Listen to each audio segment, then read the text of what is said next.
Dick Barton's Special Agent delighted a whole generation of listeners between 1946 and 1951.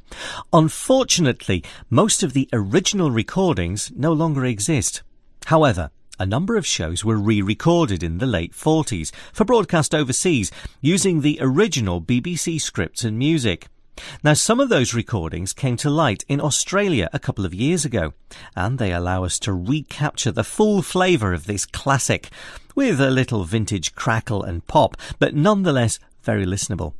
In this escapade, our intrepid hero and his friends join forces with the French police to bring to justice a gang of smugglers and black marketeers led by the English villain Spider Kennedy. Dick Barton, Special Agent.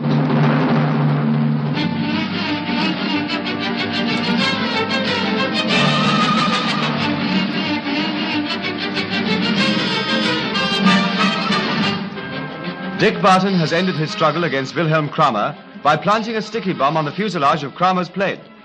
In mid-air, the wing of the plane drops off, and then the plane with Kramer, Thurgood, and the secret weapon aboard bursts into flames and crashes.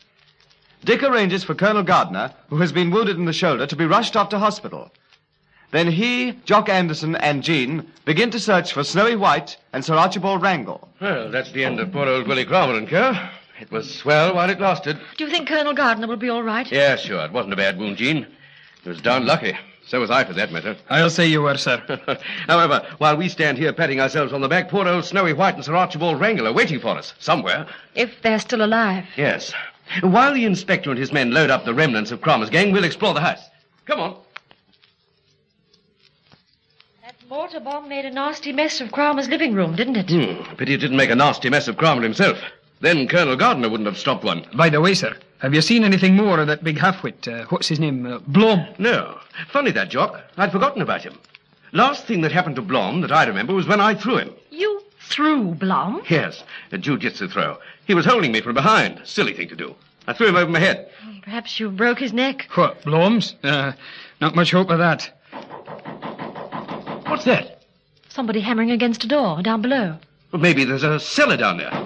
Perhaps that's where they've stuck poor old Snowy. We'll soon find out. This is it. Who's in there? Let me out. There's a man dying here. It's Snowy, all right. Okay, Snowy. Stand away from the door. Mind, Jean. Here goes. Oh, love a duck, sir. Oh, it's you, Blom, is it? It's good to see you. Good to see you, old son. I'm getting worried about you. It's Wrangle I'm worried about, sir. He's unconscious again, poor old chap. They pushed him down these stairs, the dirty lot of perishers. Pushed him down with his injuries? Yes, miss. They tried to use a secret weapon on us, but something went wrong. So we're alive to tell the tale. Leastways, I am. I'm not sure about poor old Wrangle. He's unconscious. Come on, let's get him out and send him to hospital. You can tell us the story later, Snowy.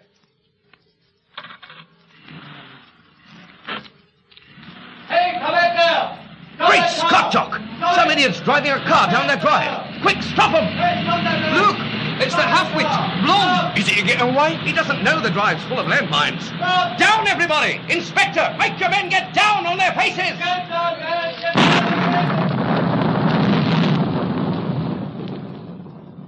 Oh! Reckon he's had it all right, sir? Yes. Well, that just about settles the lot of them. Can't say I've any regrets.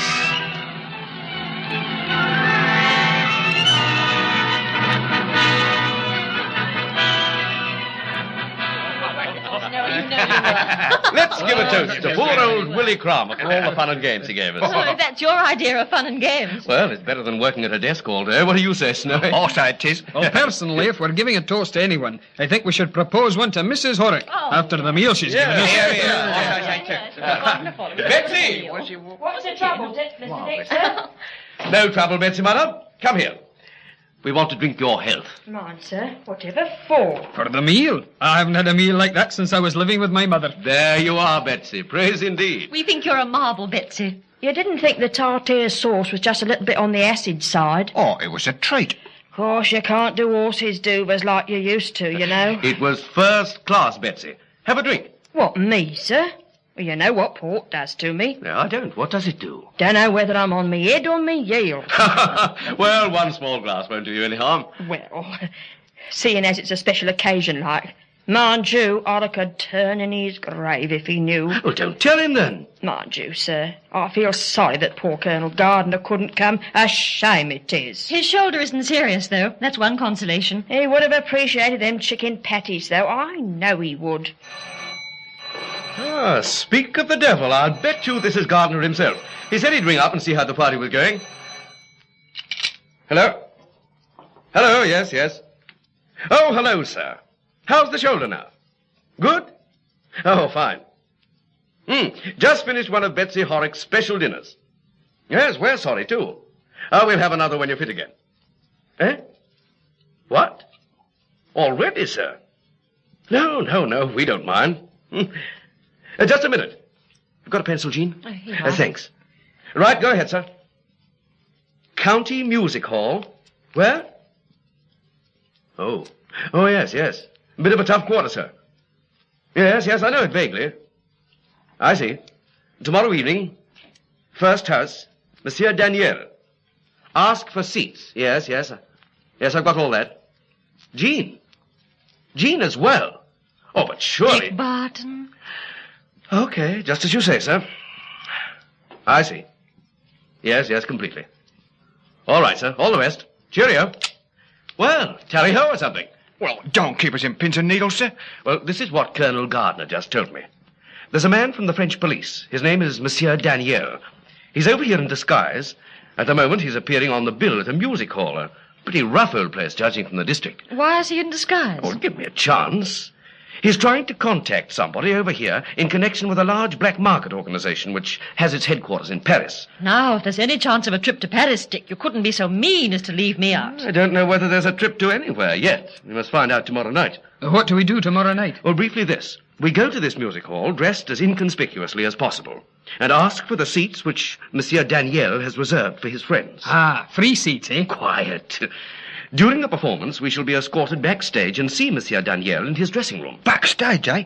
Always wanted to go behind the scenes, I have. And what happens after we've seen Mr. Daniel? We place ourselves unreservedly at his disposal and carry out his suggestions.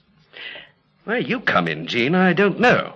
But Colonel Gardner said you'd be needed. What do you mean you don't know where I come in? Well, if it's going to be another of these battle, murder, and sudden death affairs, well, I feel... We've had all this over before, and if you want to get me really annoyed... Heaven forbid, Jeannie. You shall come with us even if you are in the way. Well... Suppose we all have another little drink. Then we'll sit down and make some arrangements. Eat, drink, and be merry, for tomorrow... We go to the theatre.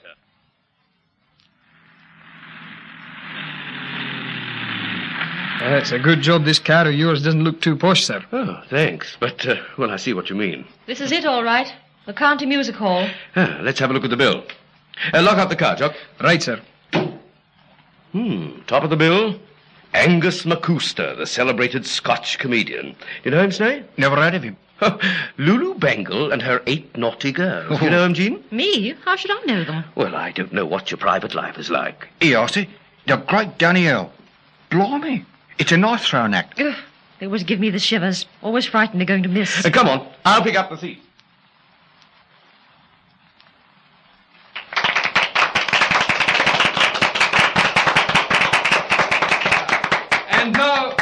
And now, ladies and gentlemen, I, the great Daniel, will perform a most amazing feat. I shall, with the help of a mirror, stand with my back towards my assistant. Then, ladies and gentlemen, I will throw the knives over my shoulders at him as he stands against the board here. Now, please do be quiet. Daniel must concentrate. I thank you.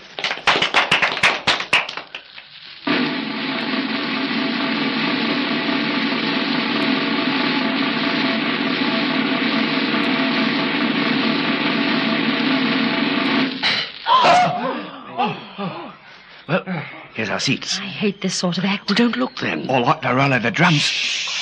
Phew, we shall be unpopular. Mr. Barton? Shh. Are you Mr. Barton? Yes. Please come with me and your friends. Right. Come on, lads and lasses. All right, we're going. Didn't see much of the show, did we? This way. Mr. Daniel told me to bring you round to his dressing room. His act is quite short. He won't be a minute. Here's his room. Blimey. Dingy little old hole this, ain't it? Not much glamour about being backstage here. You said it. Old Daniel obviously chooses the hard way to disguise himself. Ladies and gentlemen, you have come. I am Daniel. How do you do? Monsieur Daniel, Miss Hunter, How do you do? Jock Anderson, and Snowy White. How do you do? Monsieur. You yourself being Mr. Barton. Correct. Good. Now, how much do you know already? Well, nothing to speak of. Suppose you start at the beginning. Right. I will be as quick as is possible. First, there is a huge black market organization in Paris, run by a gang of completely ruthless scoundrels. Yes. Their power is now so great and their activities so wide that they must be stopped. And stopped at once. Where do we come in? I asked Colonel Gardner if he could help. I wanted someone completely unknown to come to Paris in search of a black market for a shipload of commodities which is now on its way from Buenos Aires. A load of particular interest to this gang. You mean this shipload of stuff is already on the water? Yes, and the name of the ship is the Pride of Dresden. We have arranged it all. The Pride of Dresden, yes. The man we want must be capable of playing a part. He must in some way work his way into the gang as a member, an influential member, because of the shipload of goods which he owns. And where do the rest of us come in? The idea would be that you, Mr. Barton, would be the crook who is seeking a market, and the other two would be your bodyguard. Like an American gangster? That is exact. An American gangster type. And, Jean? Well, you understand, every crook of this type has a lady friend who shares his confidence. I'm afraid I couldn't ask Miss Hunter to... It makes the whole setup look convincing. I don't care. If Mademoiselle would consent to play a part, you do understand the whole party looks like it should look. I understand perfectly. Well, I don't. I've been assigned to this case by Colonel Gardner, so there's no argument. Go on, Monsieur Daniel. I'm only the stooge in this party. Carry on. Good, thank you. Now, please do listen carefully. You want to sell your goods on the black market, the best black market. What do? You try to find the right people in London first. They will then put you in touch with the Paris gang. How do you know they will? And how do I find them anyway? That is planned already. You will go to a restaurant in Soho, Cambrano's restaurant. You will flaunt your money as though you are very rich. A young lady, a singer Gabi we call her, she will come to your table. Give her the password, 3 keys to paradise. She will reply, but only the master can turn them. Proper Edgar Wallace, ain't it? Pardon? Eh? Nothing. Go on. Then she will arrange for you to be introduced to the proprietor, a man whom we know to be in contact with the Paris organization. From then on, it's up to you. I will arrange a suite in the Grand Hotel in Paris as soon as you are ready to travel. This girl, Gabi, is she one of your agents? Yes, a very good girl and brave. Be guided by her. Shh. Pardon? Quiet. I thought I heard something. He's coming from the window. What's outside? A fire escape. Metal stairs. Jock! Switch the lights out. Quick! Mon Dieu! I thought as much. Come on!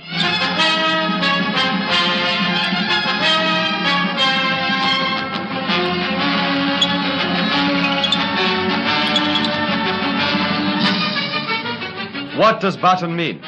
Has Daniel's disguise been discovered? Who is outside the window?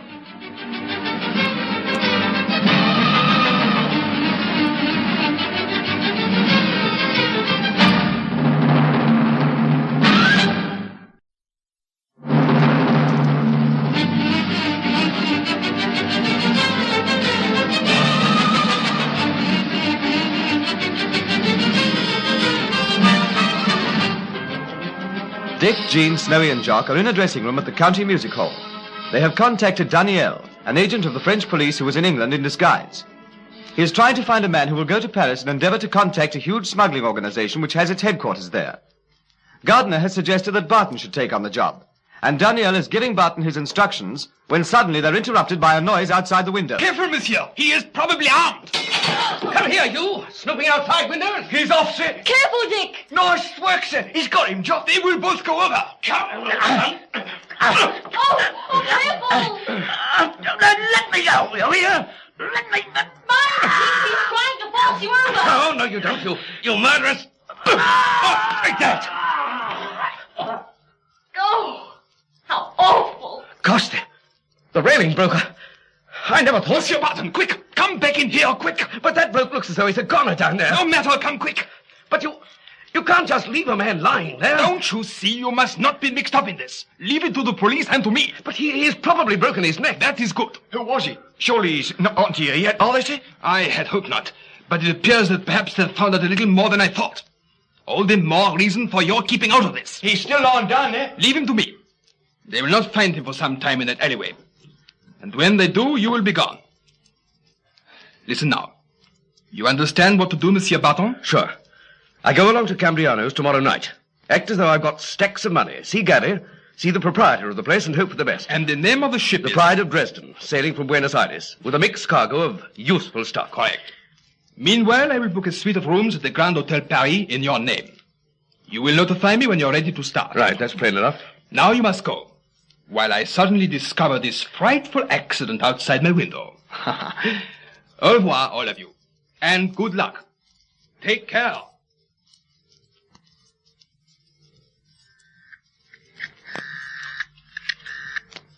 Hello. Can I speak to Chief Inspector Stewart? Thank you. Oh, hello? Chief Inspector Stewart? My name's Barton, Dick Barton. Oh, Colonel Gardner's already spoken to you. Splendid. Yes, if you will. Now, this is what I want you to do. There's a nightclub, restaurant place in Soho called Cambriano's. You know it? I thought you would. Well, listen. I want you to arrange for the place to be raided at 11 p.m. Yes, raided. The idea is that...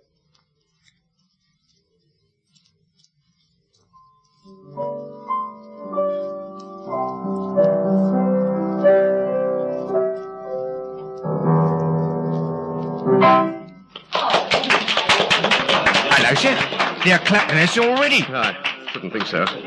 Oh, no, look, it's the cabaret star just finished her act. Thank you all so very much. Thank you. I sing to you again, but later. Thank you. Waiter! Waiter, here! Good evening, sir. You have a table? Yeah, Barton's the name, Captain Barton. Table book by phone. Say, who's the little singer? You keep your eyes right ahead, Dickie, my boy. All right. A fella can look at a girl, can't he? Sure he can, so long as he just looks. That is Mademoiselle Gaby, monsieur. Very nice. He can see that she's very nice without any help from you. Yes, madame. Where's the table? This way, sir. Hey, what's on the menu? Well, of course, sir. Things are difficult Difficult, that's all I hear. Things aren't difficult if you know your way around. I get everything I want, all right. I can pay, can't I? I'm not short of money. Let's see some of this under-the-counter food and drink. Come on! Shh, sir, please. Here, I'm not wasting time talking to waiters. Where's the proprietor of this joint? What's the matter with you tonight, Dickie? Something biting you? If the chief's hungry, he's got a right to eat, ain't he? If you'll wait a moment, sir. Perhaps I can help, monsieur. Now you're talking. Here, take a seat, Miss... My friends call me Gabby. Okay, Gabby. Well, we got money to spend, and we were told that this was the place to spend it. But yes, if you have enough money, this place, or any place for that matter, can be paradise. Money's one of the 3 keys to paradise, isn't it? Perhaps. But even if you have the keys, only the master can turn them. That's what they say. Perhaps it would be better if Monsieur's party came into one of the private rooms, Yeah, come on. Carry on, Gabby.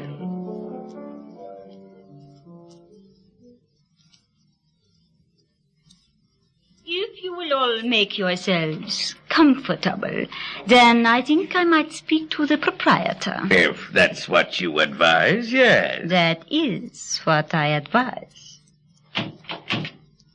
So far, so good. Am I tough enough? You're doing fine, Jean. Don't overdo it with the proprietor, though. What a Jock and I do. Keep our mouths shut. Yes, you're the bodyguards, all brawn and no brain. Listen, Ritzy. There is a man just come here, seems to have plenty of money. What? A sucker? I don't know yet. Got two tough-looking men with him, and a girl. Guy's brought his own bodyguard, huh? I think, yes. He keeps saying he has plenty of money. So I think perhaps you'd like to speak to him. He's in room number 2. Okay, Gabby. Let's take a peek at this guy. Sounds interesting. Service isn't so hot in this place. Ah, here we are, Gene. Service at last. Sorry to keep you waiting, Mr. Barton's the name. Dick Barton. Who are you? Well, I'm just known to all and sundry as Ritzy. I own this place. Well, in that case, you're the guy I'm looking for. Oh, why? Well, my pals and I are out for a bit of fun. We got plenty of money, and we were told that this was the place to come. Sure. This is the place. We can fix you anything. Roulette, chamois. Quite a setup, eh? Yep, quite a setup. If you want to play before eating, you can come with me right now to the back room. Anyone in there now? Sure, the room's full, but I guess I can find you a place okay. Thanks, but somehow I think, no, not tonight. You sound kind of mysterious. What's on your mind? You care for some good advice? Say, what's eating you, pal? Well, if I were you, Ritzy, I'd pack up those little games of chance. For tonight, anyway. What is this? Only that this joint will be full of cops at 11 p.m. At a raid? Yep, a raid. Yeah? Yep, on the level. Say, who told you? Oh, just a tip-off. I got connections. I thought I'd pass it on. Well, Mr. Barton, I can always use a good tip. Sounds kind of phony, but I'll take your word. Thanks. That's all right. You might be able to help me sometime. Oh, but let me introduce you to my friends. If you'll excuse me. 11 o'clock, I think you said. I'll just get ready for police. I shan't be a moment. A raid? I don't understand all this, Dick. It beats me, sir. That's all right. I arranged the raid. Just an idea of mine that this might be the quickest way to get into his confidence. I think it's going to work, too. Think he's on our side yet, sir? I'll soon find out. Ah, you're soon back. Yeah, didn't take long. The cops can make as many raids as they like now. Everything cleared away, huh? It soon will be. Tell me, Mr. Barton, you didn't come here to play the tables because you knew there was a raid coming off. What did you come here for? We private here. Sure, go right ahead. Now, what's on your mind? There's an assorted cargo of stuff coming over from Buenos Aires on a ship called the Pride of Dresden. So what? I own that cargo.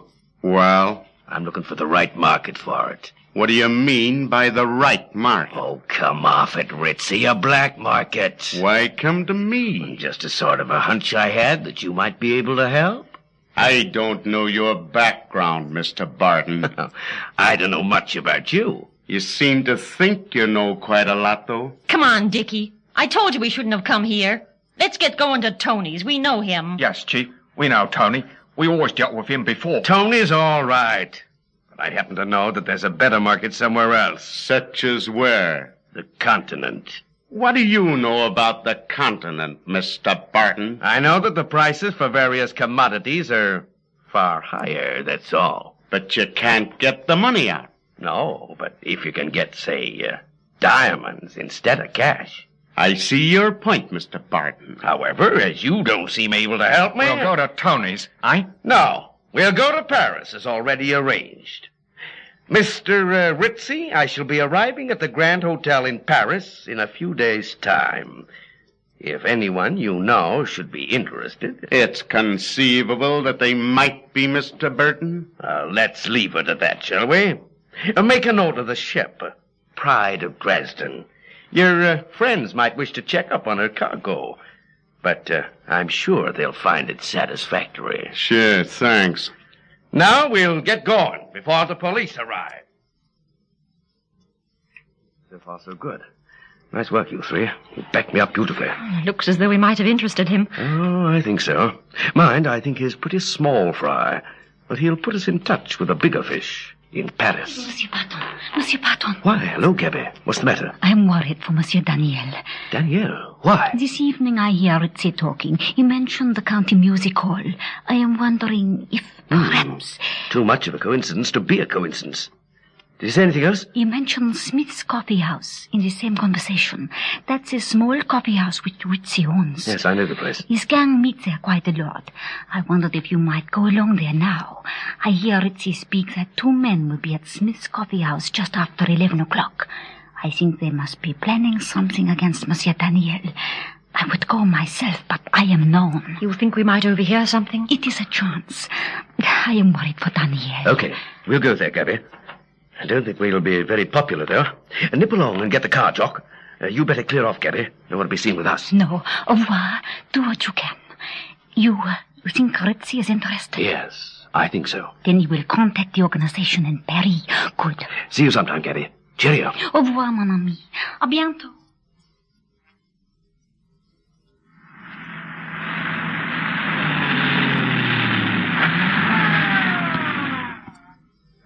Okay, Jock.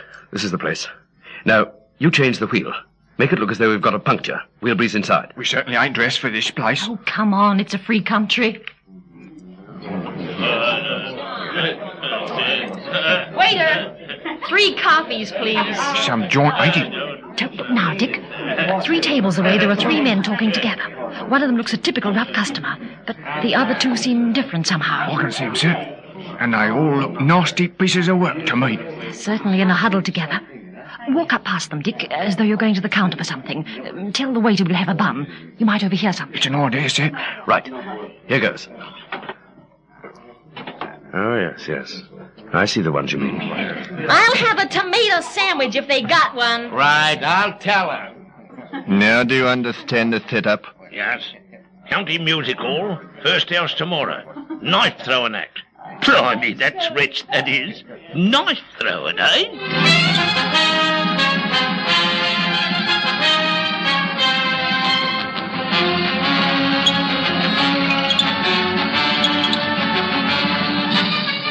Who are the 3 men? What are they planning to do? What will happen at the County Music Hall, first house tomorrow night?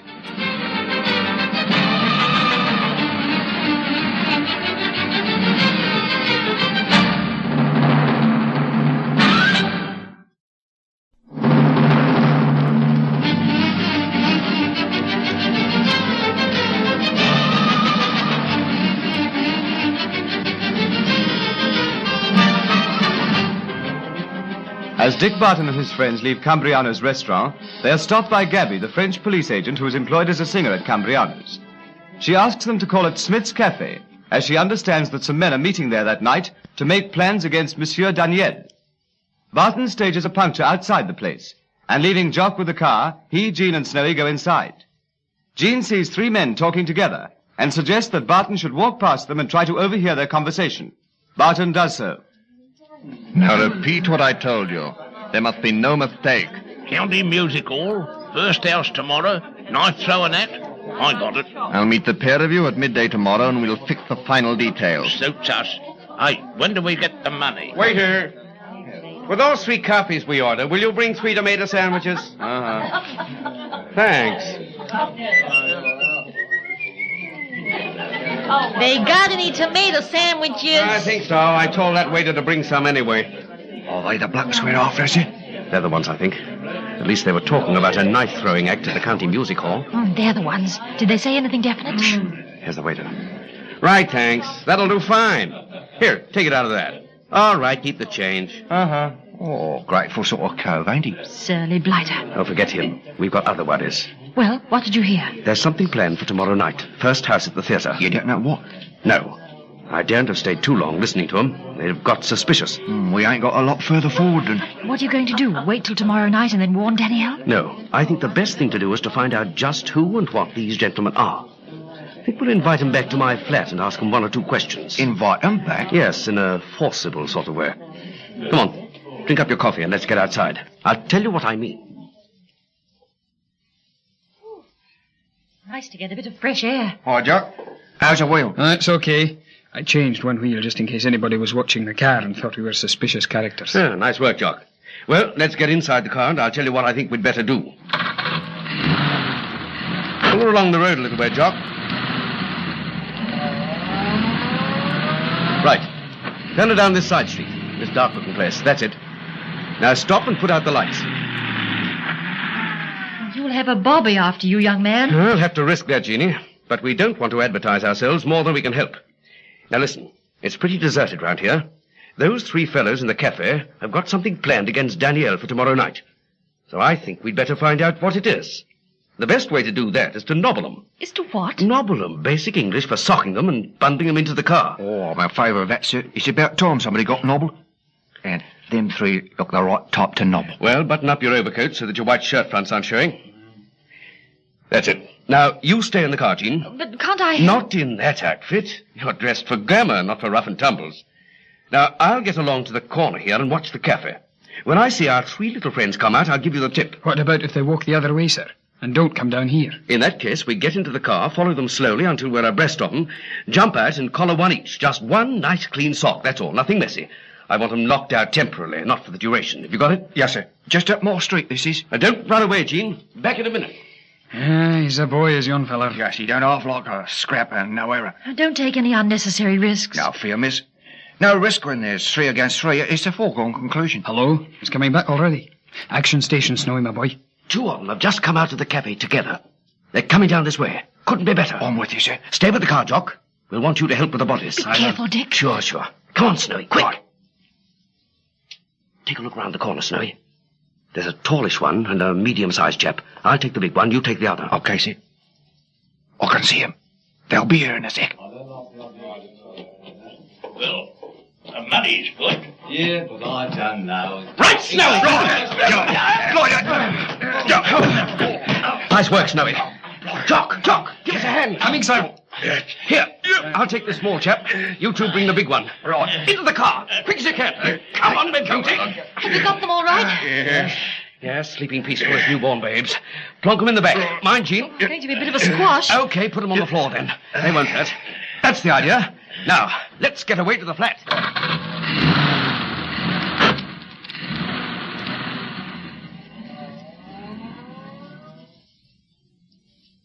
The supper was nearly sport, sir. You was later than you said you was going to be. No, my fault, Betsy. I didn't know we'd have a couple of little strangers with us. 2 of the nastiest pieces of work I've seen for many a day. They stay in the night, sir? Depends, but if they are, they'll sleep on the floor. Don't worry about providing beds for them. Oh, think of me, sleeping in the same house with 2 bright herberts like them. Why, Orra could turn in his grave, he would. I don't blame him either. One of them's come round, sir. The other one's not so bad now, either. Oh, good. Coming, Jock. Oh, I don't know what all this is about. Well, I'll have the law on you, all of you. Bashing people on the jaw and kidnapping them. You can't get away Now, with... shut up, the pair of you, and listen to me. In the first place, you won't have the law on us because we are the law. That's likely, ain't it? The way you treated I us. told you to shut up. Listen. Tomorrow night at the County Music Hall, a Monsieur Daniel is appearing on the bill. You two and another fellow are planning to take some action against Daniel when he appears on the first house program, aren't you? I told you the thing was too risky, Fred. I never liked it. Keep your mouth shut, you fool. I'd advise you to keep talking. Otherwise, we'll make you talk. I never liked the business from the start, Fred. I think we're better out of it. Just what exactly was the business? Well, that's what we ain't sure about. We've got to see this bloke again tomorrow. The bloke with the lisp. Well, seeing as how he spilt the beans, there ain't much point in me keeping quiet. Of course there isn't. Do you know what your precise instructions were going to be? No. Got a good idea, though. We were asked if we wanted to make 1,000 quid. In a hurry, with no questions asked. He said we mustn't be too fussy about how we had to earn it. And is that all you know? Yes. We was to meet him tomorrow at midday, and he'd give us the detailed instructions. Have you any idea, either of you, why you might have been selected for the job, whatever it was? No, except that... Hey, this bloke Daniel does a knife-throwing act, don't he? Yes.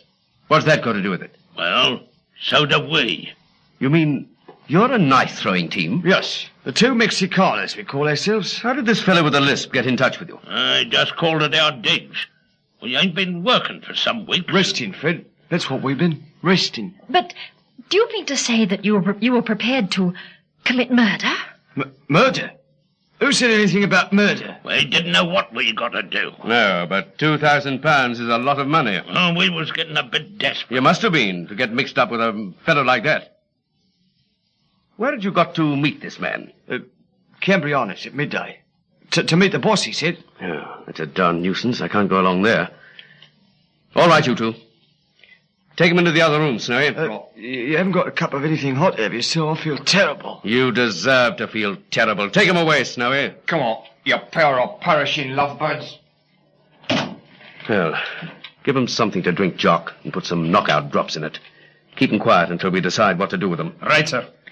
Now what do we do? Well, you go and get some beauty sleep. What about Daniel? I'll go down tomorrow night with Jock before the first house starts and warn Danielle that there's something fishy going on. You won't want me? I don't think so. You get on with your packing for Paris. Then come round here tomorrow night and I'll tell you the latest news. I'll get Betsy to put on a meal for about 9 o'clock and I'll come back from the theatre in time for it. You'd better disguise yourself in case any of Ritzy's men are watching the theatre. Yes, that's a point. And be careful what you get up to at the theatre. What? The chorus girls, you mean? Yeah, not jealous, are you? I meant with any of Ritzy's gang you might bump into.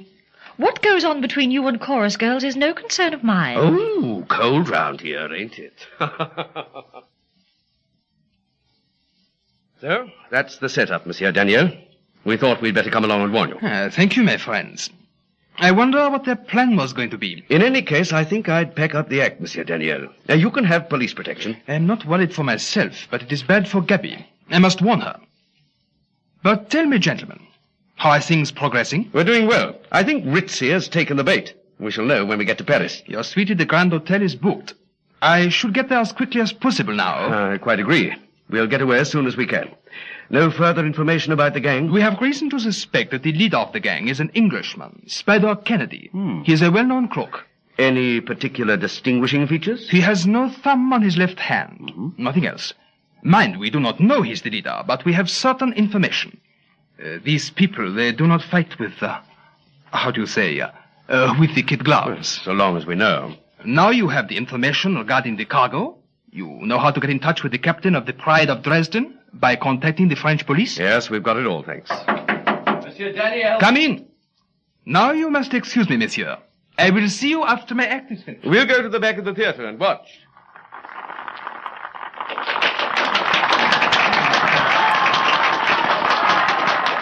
Act's nearly finished now.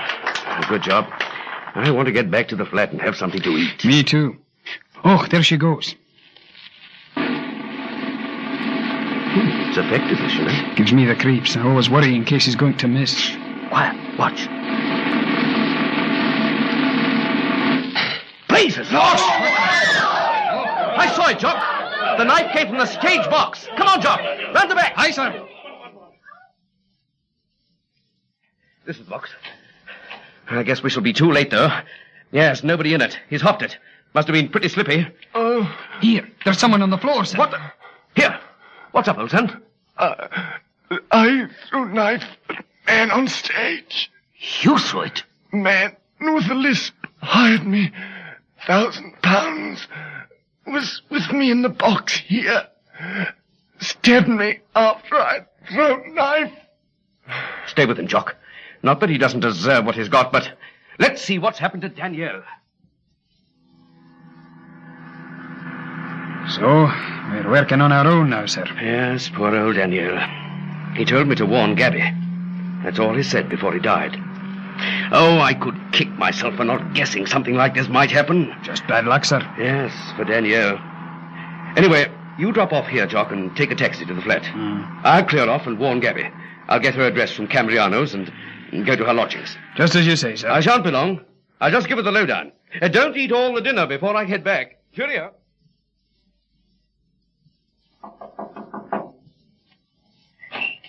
Oh, pardon me, but is this your lodging house? What if it is?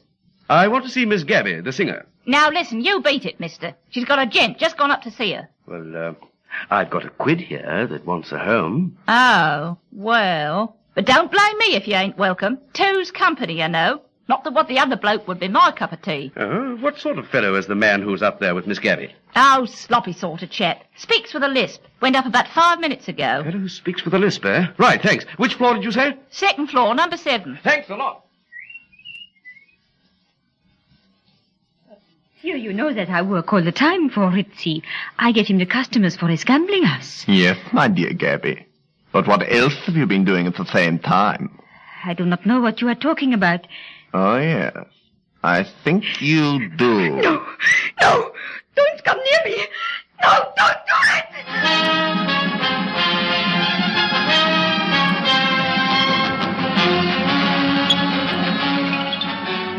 Who is the man with the lisp? Why has he come to see Gabby? Has Dick Barton arrived too late?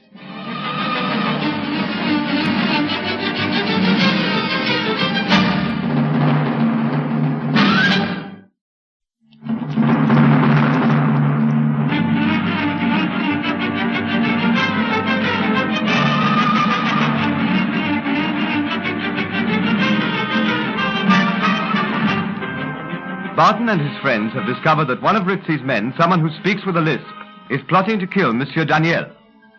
Barton and Jock go to the theatre to warn the Frenchman. But during the performance, a knife is thrown from one of the boxes, and Daniel is fatally wounded. Barton finds the murderer, who tells him that he was hired by a man with a lisp. Before Daniel dies, he begs Barton to warn Mademoiselle Gabby. Barton hurries to Gabby's lodging house, where the landlady tells him that a man with a lisp is with her. No, keep away from me. Why, Mademoiselle, what did you think I was going to do? I do not know. But listen, monsieur. All this is crazy talk. If you do not think I am true with Ritzy, then let us go and speak to him. Who are you, anyway? I deal only with Ritzy, not with his servants. Not this time, Gabby. I brought a message from Ritzy. What do you mean? A message?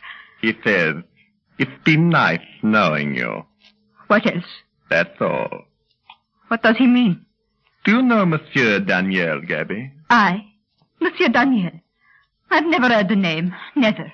He is not a personal friend of yours, then? Of course not. I do not know him. I'm glad about that, because he met with a little accident. Quite a nasty little accident. What? Oh, no. But you said you didn't know him. Come, Gabby. Why this concern for a man you don't know? Stop playing this game of cat and mouse. What do you want? Why are you here? Ritzy sent me. He thought you might be so sorry that Daniel has passed on that, That what? that you might prefer to follow him. What do you mean? Poor Daniel was stabbed, as you are going to be stabbed. No, get away from me! Get away! Now, my lisping Lily, you mustn't go round frightening little girls like that, you nasty little squirt, you. You interfering swine! No, you don't. Mind his knife, he's got a knife! I'll mind it for him. Give it here, you. You asked for it, take that!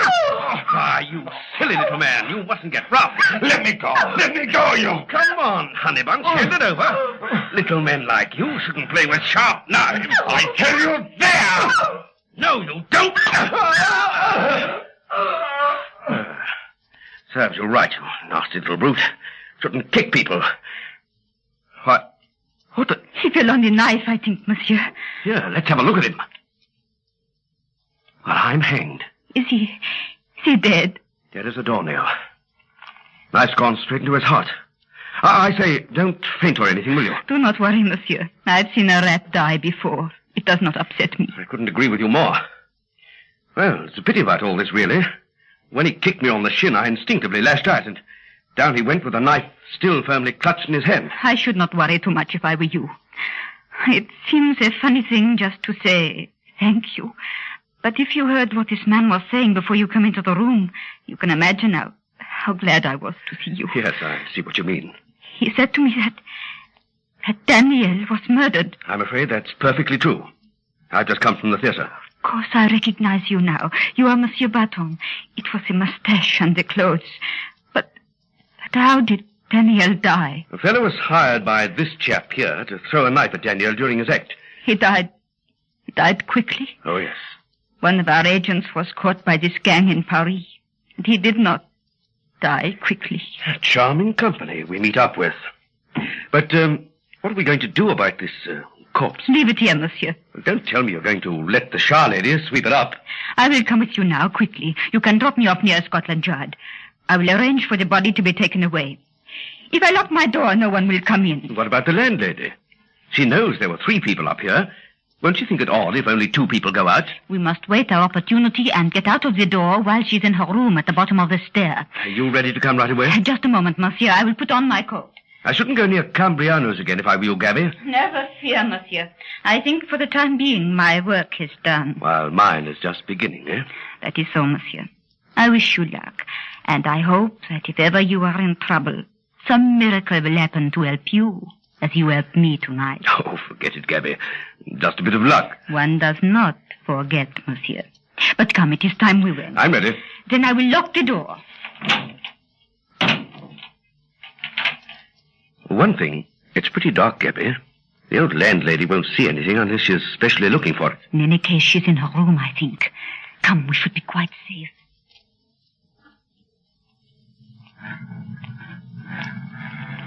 You need not leave me very far, monsieur. monsieur. Somewhere just near to Scotland Yard. It will be better if I leave you then and make my own way. You know best. That is best. You must not be seen with me. And one cannot be sure who may be, what do you say, hanging about. Well, you've been in this game longer than I have. Take great care, Monsieur Barton. The Paris gang are devils, and if you are suspected, they will show no mercy. Now drop me here.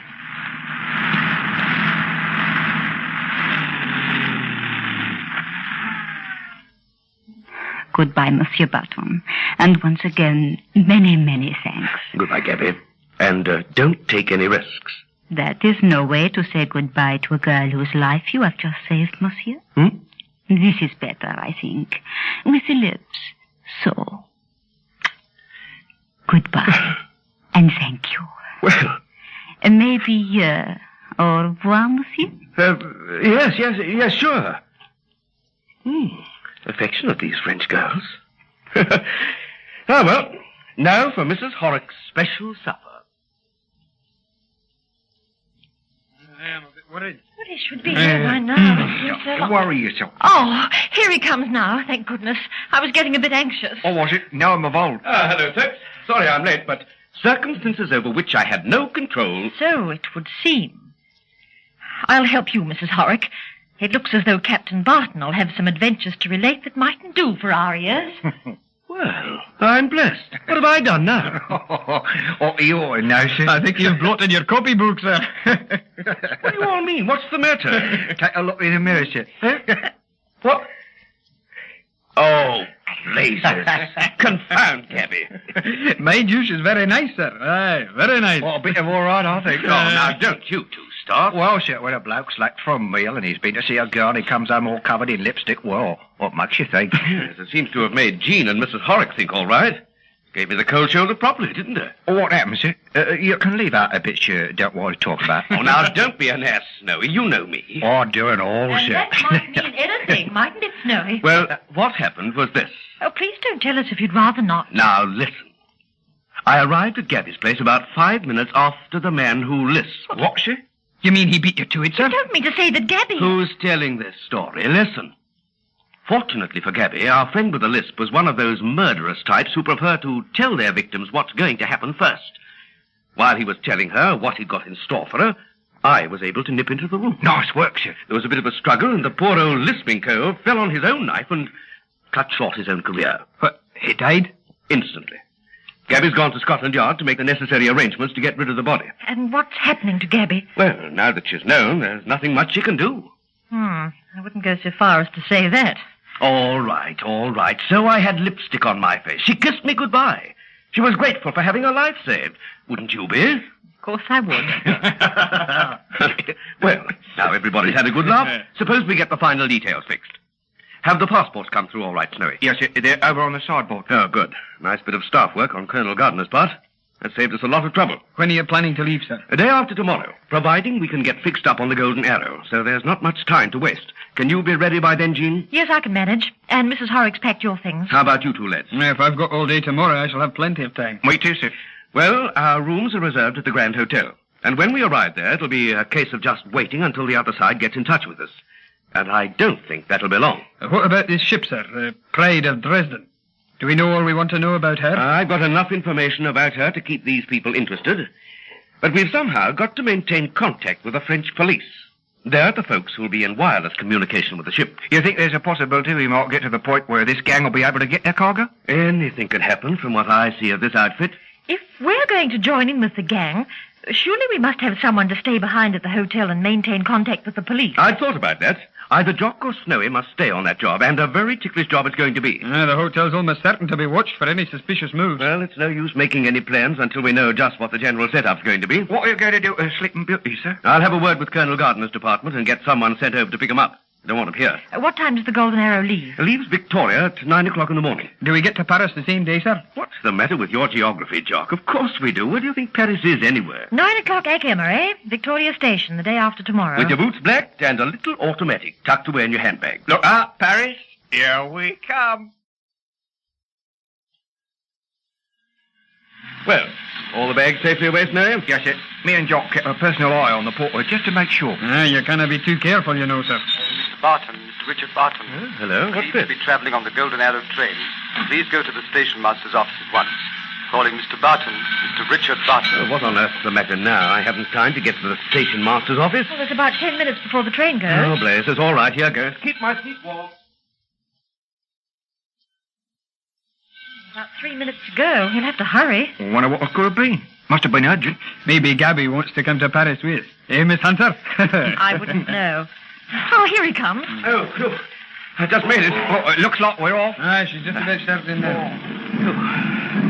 What was all the excitement about? Urgent message from Colonel Gardner. What's the trouble now? Oh, nothing much. Oh, come on, don't keep us on tenterhooks. Well, it's nothing to do with this job, really. It's just that our old friend, the professor... You remember him, Snowy? What? The perisher what sucked me on the head? The bloke in the hamburger? That's the chap. Oh, I'll never forget him. What about him anyway? He's safe and jug, ain't he? That's the trouble. He's not.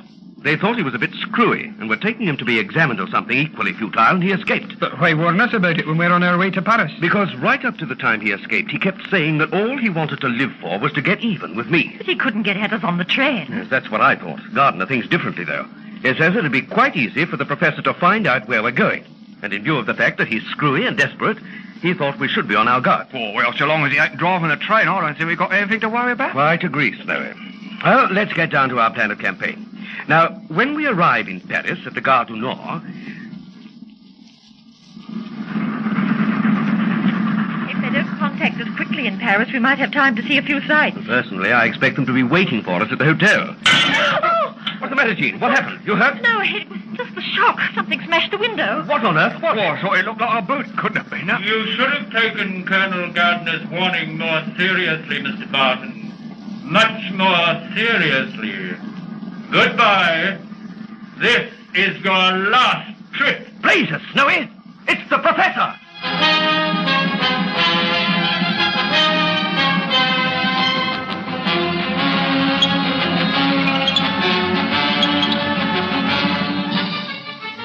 But where is the professor? What is he planning to do? Why did he say goodbye to Dick Barton?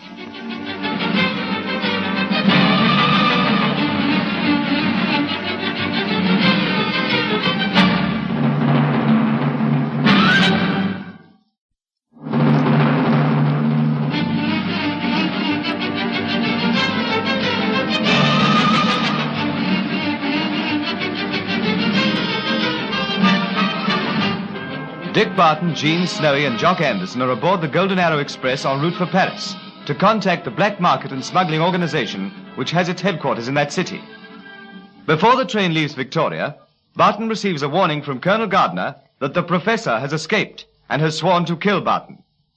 The train sets off, and Barton settles down to discuss plans when suddenly there's a crash of glass and they hear the professor's voice. It's the professor, all right. But where the devil is he? Let's hear a look out the window. Don't you ask Jock. That may be just what he wants. You'll be a pretty target with your head stuck out of a carriage window. What, where is he? Why, the fool must be on the roof of the carriage. Oh, he wants to be careful. He'll catch his death of cold up there. So long as he stays on the roof, I don't see they can do us very much harm. Can you, Dick? It seems a stupid sort of place to park yourself. Unless... What? Did you notice whether this coach was next to the engine? Yes, it was. I noticed that. And the professor said this would be my last trip. Pull the communication cord, Snowy, quick. Okay. There. Hello? Nothing happens. Won't work, eh? I was afraid of something like that. Wily old bird, the professor. What do you think he's trying to do? From all the evidence, I should say he was aiming to wreck the train. Come on, Jock. And you, Snowy. You stay here, Jean. We're going on a little trip. Blimey, sir, one of those chases over the tops of railway carriages? We're next to the engine, so if we go to the forward end of the corridor and climb out there... Okay, sir. Here we are. We can't very well open the door because of the wind pressure. Let down the window, Jock. Can see nothing from the window, sir. Can't expect to. Right, let's get out. Dick, be careful. Oh, don't worry about me. Look, I'll climb out onto the running board. And then I'm right next to the tender. I can climb up from the buffer with any luck. You two follow me. We're right behind you, sir. Good. Here goes. Ah, that's better. Now then. Can you see him, sir? Give me a chance. Right, I'm up. Here, let me give you a hand. You all right? Okay. So far, so good. We're on the tender anyway. Don't stick your head up. You don't think he's with the driver, do you? Going to take a peek. You keep down. Blazes. What's up, sir? Can you see him? Yes, he's only driving the train, that's all. Where's the driver and the fireman? I can't see him. He must have put them out of action. What'll we do? Get him out of action pretty quick. You and Jock watch the signals. He'll probably go breezing past them. You know how to drive a train, sir? Sure, good old training with the ginger beers. Well, here goes. Keep your fingers crossed, Snowy. What's happening, Snowy? Anything the matter? Old screwball's on her footplate, driving the Parachute Express, that's all. Otherwise, everything's dead.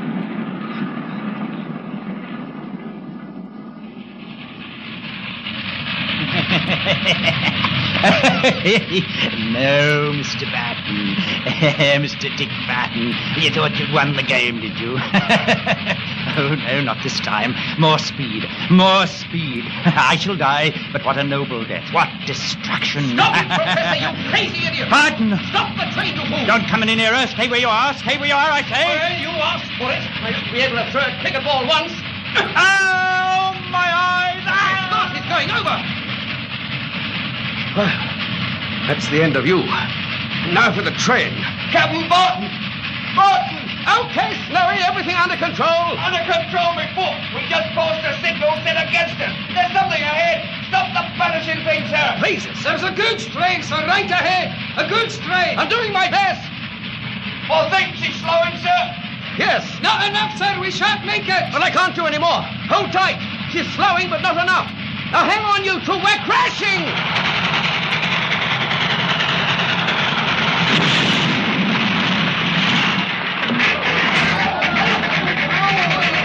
You all right, sir? Sure.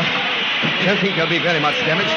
We'd slowed down a devil of a lot before we struck. Hasn't even derailed the engine, sir. Just knocked one or two empty goods trucks for 6. Nice work, sir. Might have been nasty, that. Darn nearly was. What happened to the professor? Didn't you see? I threw a lump of coal at him. Hit him straight between the eyes. A lucky shot. Then he stumbled and fell off the footplate. We shall find him somewhere up the line, I expect. What did he do with the driver and the fireman? We'll probably socked them and threw them off the tender. Hey! Devils. Hey! Oh, glory, here they come. Now for the explanations, etc. I suppose we will get to Paris eventually.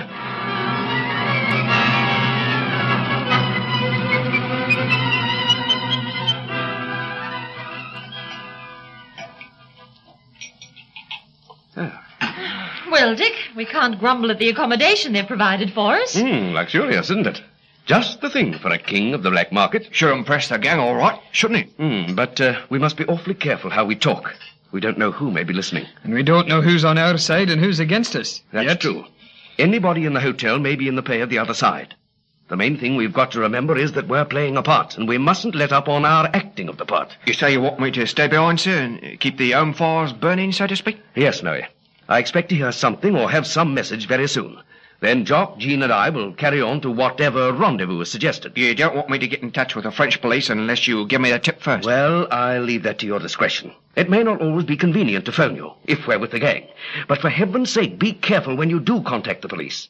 You're fairly safe on the phone, I should say. But watch out if you're going to meet anyone, because I expect all our movements will be watched to begin with. What's the name of the French detective chap again? You just ask for Monsieur Zero. Here's the phone number. Keep it handy. Monsieur Zero, eh? He speaks English, fortunately. I checked on that. The Pride of Dresden will be due fairly soon. And all our plans must be made in conjunction with the French police before she arrives in the Channel. Well, after I've had a bath, I shall be ready to meet our black market friends. Wonder if they've got any nylons to spare. Soon find out. Oh, hello. What now? Entree! I say, I wish my French had got past the schoolboy stage. Monsieur Barton? Yes, I mean we. Pour vous, monsieur. Oh, thanks. I mean, merci. Well, here you are, old son. Merci, monsieur. Oh, dear. Well, what's so funny? Your French accent. C'est magnifique. Mais ce n'est pas français, eh? Yes, I know. I can't help wishing my youth hadn't been quite so misspent. A spot of French can be useful on occasion. Never struck me that way when I was at school, though. What's the letter say, anyway? Well, let's have a look. In English. Very brief and to the point. What does it say? It just says, jewels sparkle brightest at the Pomme d'Or. Pomme d'Or? What's that? It might be anything. Sounds like a cafe or a nightclub. I get it. Remember when you were talking to Ritzy at Cambriano's? Yes. And he said you couldn't get money out from the continent, remember? Then you said no, but diamonds were a different matter. By Jove, I believe you've got it, Jean. So we get to the Pomme d'Or and get on the track of the diamonds, eh? The point is, where's the Pomme d'Or? A golden apple. There must be hundreds of places called the Pomme d'Or. But only one that matters, I should say. I'll find that out from our friend the bellboy. Shall we go tonight? It might as well strike while the iron's hot. I expect we'll be taken to see the big noise tonight, sir, providing we pass their scrutiny. I expect you're right, Jock. In which case, Snowy, go down to the inquiries place and ask about the possibility of hiring a car for a week or so to drive ourselves. Take some money, plenty, and get one as quickly as you can. Something pretty expensive looking if you have any choice. Right, buzz off, Snowy. I'm on my way, sir. What's the big idea? Jock can drive the car, stay outside the cafe. I expect we may be asked to go someplace well out of the center of Paris. Well, okay, we'll go. But we'll let them provide the car, and Jock can follow us at a discreet distance. You get it? I see, sir. Then if there should be trouble... Well, you'll know where we are anyway. And you'll know where the other people's headquarters are, too. Sounds quite a bright idea. Well, if we don't do that, we might just blindly walk into the spider's web and leave no trace at all. Now, let's talk to that bellboy.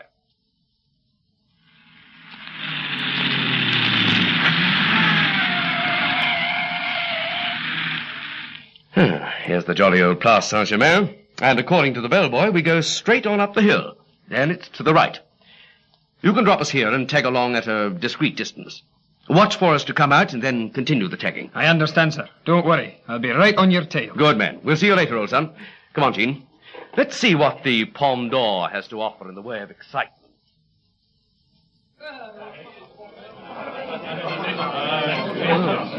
Golly, what an atmosphere. Yeah. Good job we thought to ask about evening dress. It should have felt a bit out of place.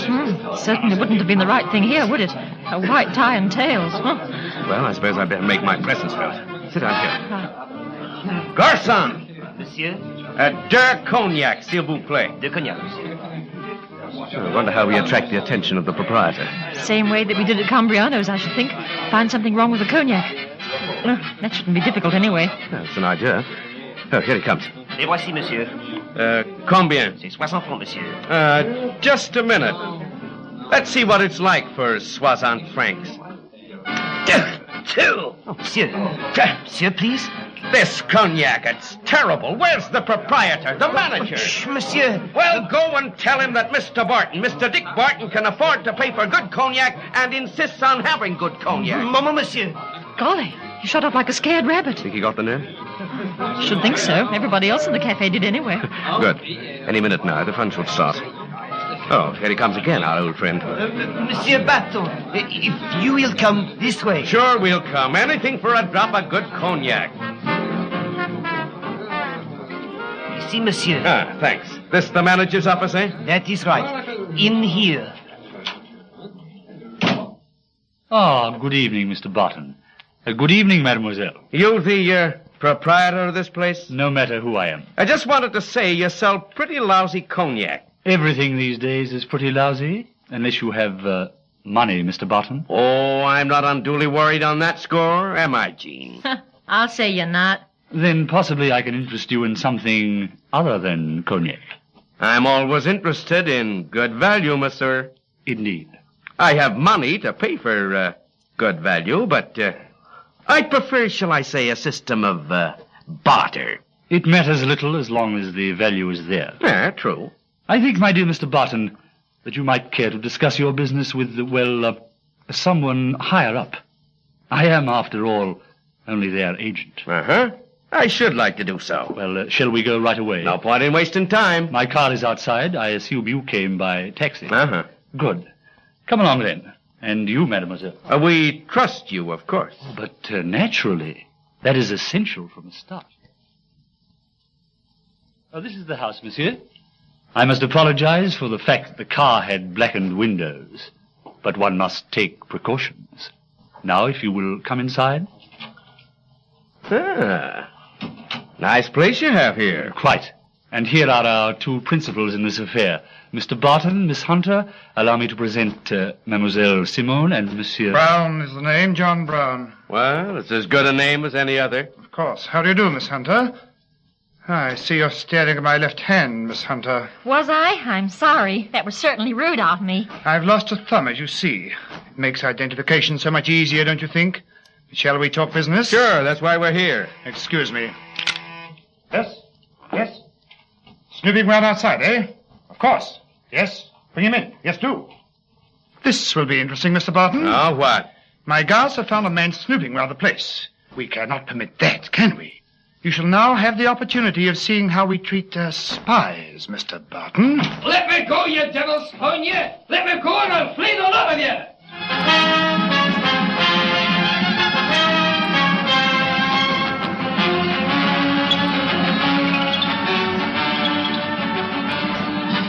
Has Jock given the game away? What does Mr. Brown intend to do with Jock? What will Dick Barton do?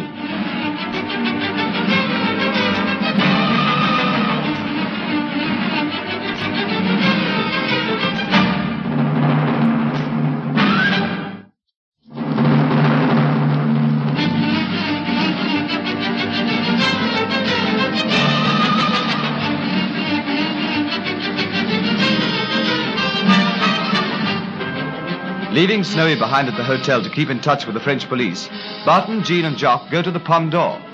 Jock remains outside in the car with instructions that should Dick and Jean be taken in another car to the gang's headquarters, then Jock must follow and keep a watch on the place. A member of the gang meets them at the cafe and takes them in a closed car to meet the leaders of the organization, a woman named Simone and a man calling himself Mr. John Brown. This Mr. Brown has no thumb on his left hand. Barton has already been warned that the leader of the gang may be a crook known as Spider Kennedy, who has no thumb on his left hand. They begin to talk, but are interrupted by Jock Anderson, who has left his post and is attempting to reach Dick Barton. Let go, I say, or I'll deal with the lawyer! If he speaks in that tone again, hit him in the mouth. And who the devil are you? Hit him in the mouth. Leave him alone. I beg your pardon, Mr. Barton. I said leave him alone. At this early stage in our relationship, Mr. Barton, I must make it clear that I resent interference in... This man is my assistant, Jock Anderson. Oh, really? If he is your assistant, Monsieur Barton, then why leave him outside? He was outside in my car. Oh, yes, I told our friends here that I came to the Pomme d'Or by taxi. But in reality, I came in my own car, which Jock here was driving. Yes? I gave him instructions to follow us if we were driven away from the Pomme d'Or in another car. I don't think I understand all this, Mr. Barton. I think you understand it perfectly, Mr. Brown, you said? Yes, I said Brown. You come here to talk business with me, Mr. Barton, yet you leave a spy outside the house. Not a spy, one of my men. For what reason? Not, I trust, to inform the police. The police? Ah, this fellow's crazy, Dickie. Let's clear out and contact somebody who does things in a big way. And what do you mean by that, Miss Hunter? Well, if you're such a small-time racketeer that you'd walk blindly into another man's headquarters, leaving no trace behind you and no one to watch your interests, you're not the type of fellow we're aiming to meet. What do you say, Dickie? Couldn't have put it better myself, Jean. The best method of defense is attack, eh, Barton? But surely you don't imagine I'd come here without some kind of guard, do you? What do we know about you? What do we know about you, Mr. Barton? Nothing, yet. But I expect you're doing what you can to find out. Naturally. I have a man checking up on you and your associates, Mr. Barton. His report should be along at any moment. In the meantime, you can release this man. Clear out, you two. Thanks. Sorry about this, Chief. Just having a look round, you know, and the two boyfriends appeared, wanted to play. That's all right, Jack.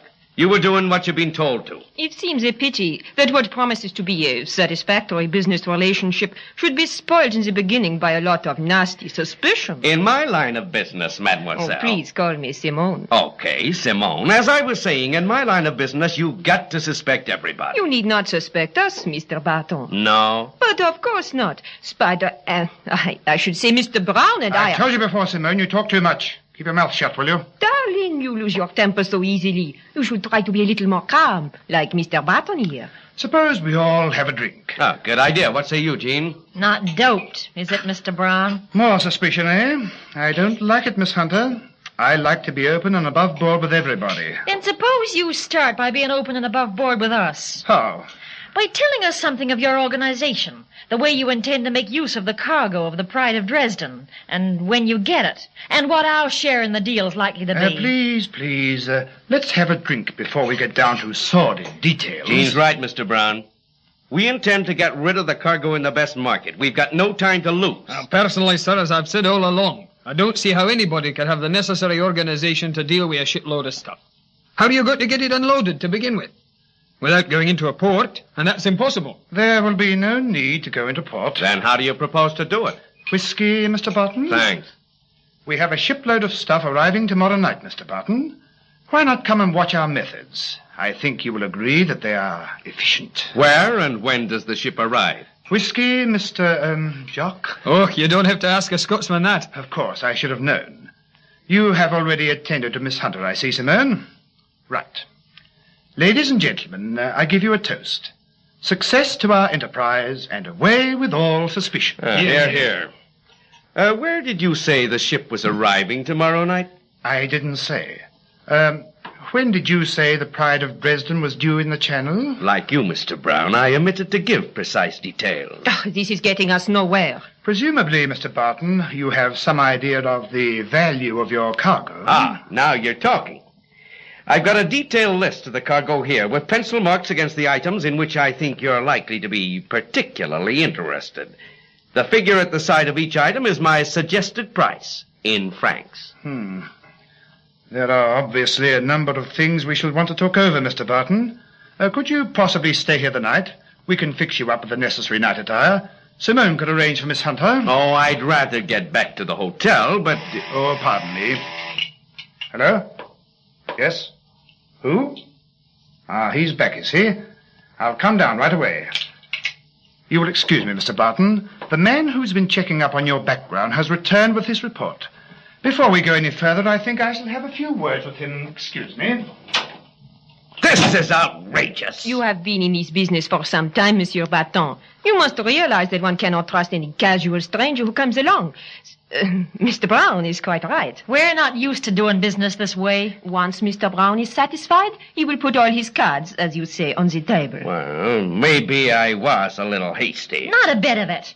What's come over you, Dick? Anybody would think we were a crowd of stool pigeons. Mr. Brown's got to be sure, I suppose. I agree with Jean. Well, it seems that we're here for the night. If you would stay, monsieur, we can make you comfortable. Well, in that case, if you don't mind, I'd like to ring up my hotel and tell my man not to wait up for me. He'll be getting anxious in the circumstances. But of course you must, monsieur. Here is the phone. This one? No, that is just a house phone. But this one here. I still think we ought to go back. Oh, look, Simone, perhaps you'd be good enough to get through for me, would you?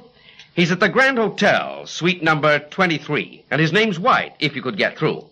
I'll talk to him, only you can get through more easily than I can. But of course.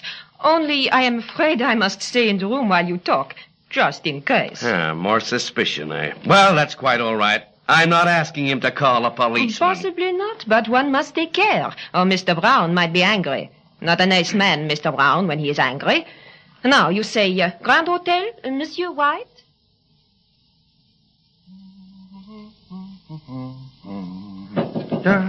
Hello. Come in. Monsieur White? Well, who the blazes are you? My name is Zero. Monsieur Zero. Oh, it is it? And how am I to know that, eh? You might be anybody. Quite right, my friend. It's good to be suspicious. But this will help to reassure you, I think. This card, which proves that I'm an official of the French Sûreté, together with this letter from Colonel Gardner himself. Oh, seems all right, I must say. Don't worry, it is quite all right. If you wish to make sure, ring up the Sûreté on the number you have been told to use and ask for me. Then I will speak to them and ask my department to confirm whom I am. All right, it's all right. I'll believe you. But it ain't very safe for you to come here, is it? Like this? Don't worry. I made sure that no one saw me. Well, now you're here, what do you want? I thought it would be well to find out how far Monsieur Barton has gone, and also to make what arrangements we can regarding the Pride of Dresden. It will be in the Channel in a matter of a day or so. Mr. Barton's gone to the Pomme d'Or to contact the other side. What, already? Oh, yes, we don't waste no time, we don't. Oh, just a minute. Hello? Hello? Who? Oh, put him on, yes. This is Snowy White speaking, miss. Hello, sir? How's it going? What? You won't be coming home back tonight? What? Why not? Oh, I get it. Is he with the gang now? Tell me, sir. Oh, I know you've probably been listened to and you can't speak as you'd like to, but are you at the gang's headquarters? Yeah. Keep him talking, my friend. Keep him talking as long as you possibly can. I will try and trace the line. What? Yeah, I can't hear you, sir. Keep on talking. Don't matter what you talk about. Just keep on talking as long as you can. Is Miss Jean with you? And Jock? Good. The Kingpin himself? Oh, good. Now, answer yes or no. Is it the bloke with no thumb on his left hand? Oh, nice work, sir. Yes. Don't go off the line. We're trying to trace it. Just keep on telling me not to worry. Or tell me a few nursery rhymes or something. Don't care what you do, but keep on talking. Well, I see. If you must ring off, you must, but... got your pyjamas? I see. Of course you can't. Cheerio. Well, wonder how Froggy got the dope. Jammy old Jock Anderson getting all the fun and games while I'm just stuck here sitting and waiting. Oh, hello. Any luck? Excellent, mon cher Snewy. Excellent. Magnifique. It was a piece of luck, that. Now we know the headquarters of the gang. It puts us in a very strong position. Well, puts us in a strong position, all right, but I don't know about Captain Barton and the rest of my pals. Strikes me their position ain't so perishing hot. I think I can hear Mr. Brown coming. Ah, so, now we shall know whether we've been weighed in the balance and found wanting. I am sure everything will be all right. I hope so. Yeah, so do we. I feel like the patient who's just waiting to hear the specialist's verdict. The simile is remarkably apt, Mr. Barton. I've just been saying, Mr. Brown, that whatever the verdict should be, unless your attitude changes somewhat, I'm afraid we just shan't be interested in your proposition. My dear Barton, had the verdict been anything but favorable, you wouldn't have been interested in anything. As it is, my agent doesn't appear to have found anything suspicious in your background, fortunately. We must meet your agent sometime and buy him a drink. In the circumstances, it seems that I might as well drop this stupid pretense of being anyone else but Spider Kennedy. But not Mr. Brown of London Town. Well, my name's still Barton. I would like you to stay the night here, if you don't mind. There's so much to arrange and one or two things I wish to show you before we proceed to the coast. Oh, but yes, Spider, that is arranged. Monsieur Barton has already rung up his hotel and told his man that... Monsieur Barton has done what? Phoned his man at the hotel. Who permitted that? Why, I did, Spider. Simone, at times I feel we should part company.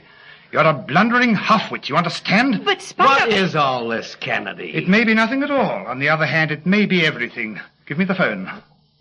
What is the name of Barton's man? Snowy White. Why? Simone, how long was Monsieur Barton phoning? I cannot remember. 3 or 4 minutes, I think. Hello. That you, Red? Listen, Red. Make a note of this name, Snowy White at the Grand Hotel. I want you to watch every movement he makes from now on. If you see him doing anything suspicious, getting in touch with the police, for instance, ring me at once. Clear? Yes, now. And what was all that in aid of?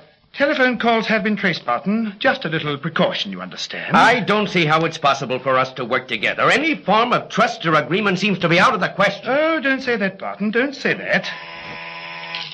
Yes? Speaking. Oh, yes.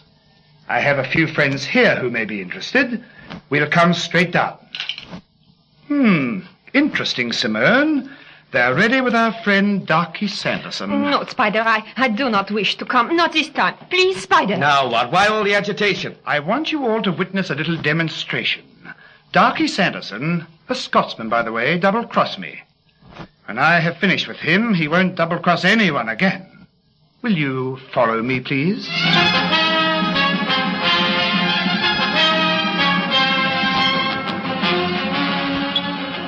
What is Spider going to do?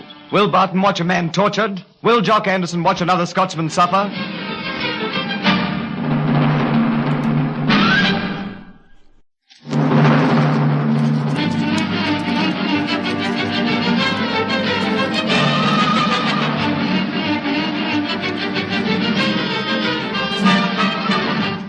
Barton, Jock Anderson and Jean, working for the French police, are on the trail of a huge smuggling and black market organization with headquarters in Paris. And they have arrived at the gang's hideout. Spider Kennedy, the leader of the gang, is furious with his partner Simone for allowing Barton to phone Snowy White at the hotel. And he sets one of his men to watch Snowy's movements. At this point, Spider is told that a member of his gang is ready to be attended to. A Scotsman named Darky Sanderson, who has double-crossed him. And insists that Barton, Jock, Jean and Simone shall accompany him to watch the punishment, as he calls it. Can I say I like this much, sir? Shh. We'll see what it's all about first. Ah, my friends, this basement here, I call it our punishment room. And the gentleman you see tied up there is Darky Sanderson. Now then, watch carefully. You know, Spider, No, Chief, I'm sorry. Please, Spider, don't. I won't double-cross you again. You won't double-cross anybody again, darkies. Listen, Spider, I've only made this one slip. I've learnt my lesson. Please. That's all. You won't make any more. Are you ready to begin, boys? Mr. Barton, sir. Yes, Jock. Yon's a Scotsman. I can't stand by and watch this. I see your point, Jock. Please don't let your Scottish friend do anything foolish, Mr. Barton. Foolish, you call it? We'll see.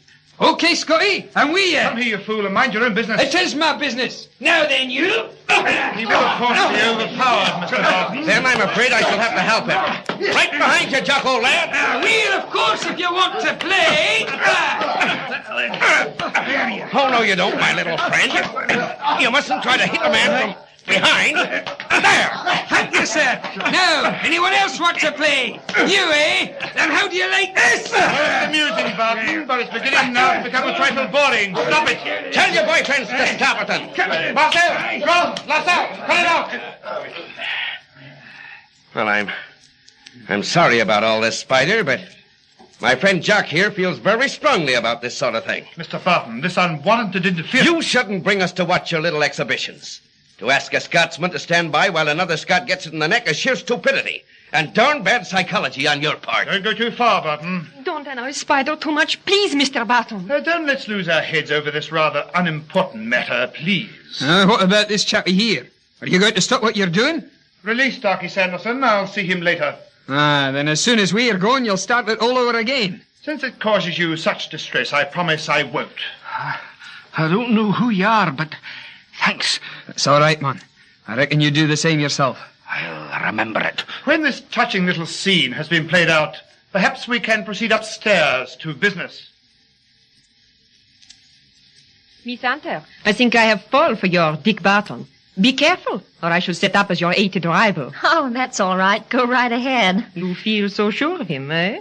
No, it isn't that, but we're just partners. I have heard about these partnerships before. They do not last. Our partnership is different. I know. That's what I say to Spider once. Oh, but now he frightens me, Miss Hunter. Really? He's ruthless. Tonight, your Dick Barton stood up to him. He made him look, how you say, look small in front of his men. In these circumstances, he could do nothing. I should have thought he could do a lot. At the moment, Spider cannot afford to quarrel with you. Why are you telling me all this? I tell you because I like you. I like Monsieur Barton. And I am beginning to dislike Spider. I should be very careful. Don't worry. I always am. One thing I must say before I go. Warn your Monsieur Barton about the dwarf. The what? The dwarf, the little man. He will beat him tomorrow if he goes with Spider to the storehouse. Dwarf? What does he do? He is wicked, horrible, and tremendously strong. Spider thinks it is funny to introduce him to a man, then to cause trouble. Anyone seeing the dwarf thinks he is small and weak, until the dwarf starts to fight, and then it is too late. Where does Mr. Barton come into this? I think to myself, it would please Spider, after tonight's trouble, to stage a fight between Barton and the dwarf. It would make Barton look a fool. He's no weakling, you know. Oh, the dwarf is a monster, inhuman. But I must go. Spider wishes to speak to me, so he said. You're not asleep, are you? No, sir. There's something funny about this business, Jock. I don't like the way he suddenly gave in tonight over that fight. Aye, and I don't like the way he's checking up on Snowy. Neither do I. He wouldn't have let us out of this place, you know, even if we'd wanted to go tonight. Not until the report comes in from the man watching Snowy. Snowy's bound to get in touch with the police. This fellow will watch him, ring up Spider, and then where are we? In a devil of a mess, Jock. A devil of a mess. You understand the arrangements I want you to make, Simone? I don't like it, Spider. Never mind that. You have already been indiscreet tonight, and I'm not pleased with you. Have you gained the confidence of the girl as I instructed? Yes, we are very friendly. Then tomorrow should be easy for you. You'll be able to carry out my arrangements without difficulty. I don't like it. You're asking for trouble, Spider. Shut up and go to bed. And don't forget what you've been told. You're my partner, Simone, but I give the orders. Oh, well, I wonder what Captain Barton's up to at this moment. You know, I am surprised, Monsieur Snowy, that no watch is being kept on this hotel. Well, we was a bit screwy, wasn't we? Both of us sitting up like this. One of us could have gone out of sleep while the other stayed on duty. I think we were both a little excited, huh? Oh, anyway, you go and have a nap now if you like. go into the bedroom. Well, as a matter of fact, Monsieur Snowy, I have not had a great deal of sleep for some days and nights now. Oh, go on, you up off. I'll shout to you if the balloon goes up. Good. Why,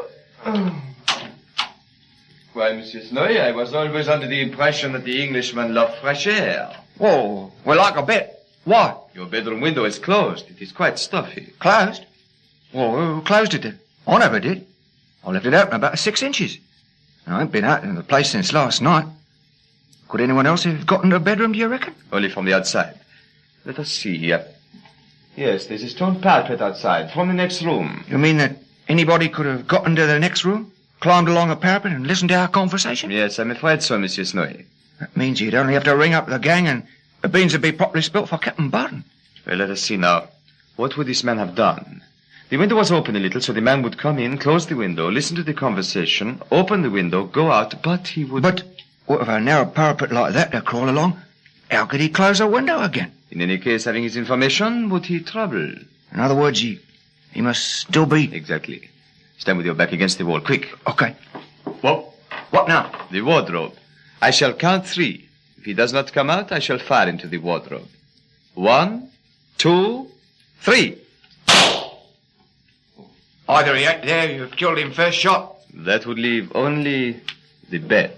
Eh? I think I shall put a shot under the bed. No, monsieur. Jamais. So. Blow me down. Love her done. You ain't safe anywhere, are you, in this racket? Come on out of it, you perisher. Monsieur, vous savez... Tais-toi. Snowy, mon ami. This may be very useful. But he don't speak English. We could have had a little chat.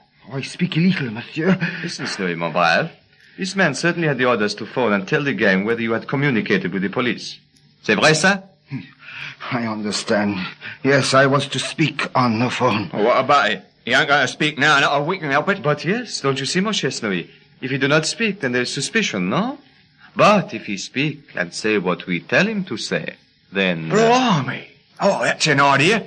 He'll put a good word in for all of us, eh? No nasty, suspicious thoughts in our spider's mind at all.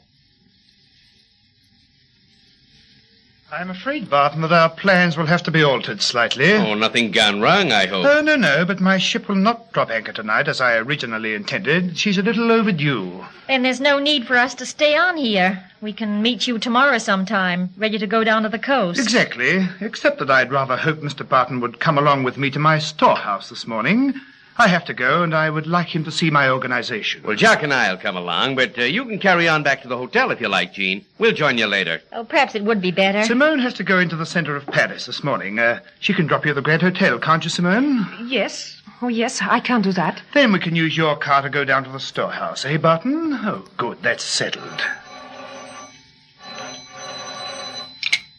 Hello? Oui, mais oui. It is Red. He wants you. Ah, Red, eh?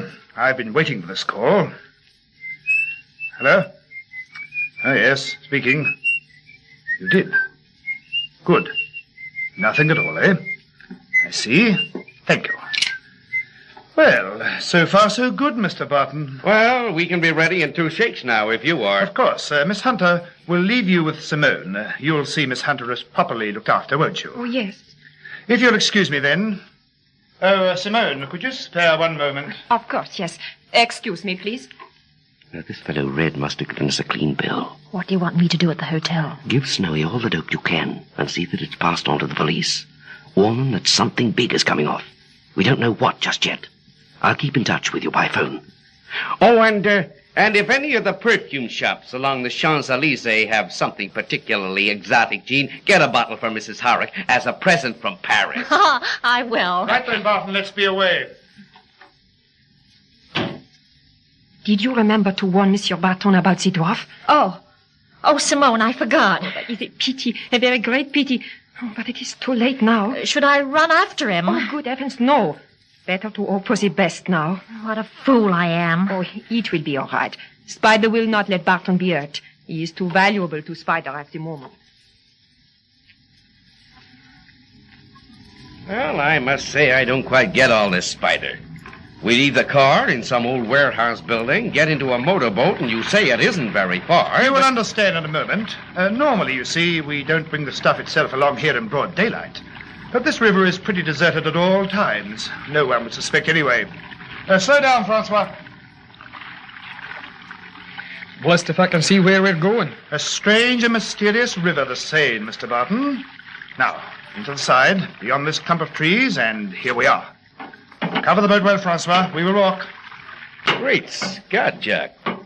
Look here. What is this tunnel? One of the innumerable entrances to the old sewers and catacombs of Paris. Come, see, you need hardly stoop at all. Weird sort of place, this. Yeah, anything could happen here. And frequently does, my dear Barton. This is incredible. Why, you could hide enough equipment for 4 or 5 armies here. Of course. Now, Mr. Barton, we come to the place I use as an actual warehouse. Ideal, is it not? And now you must meet my foreman, the king of this little underworld. Hugo!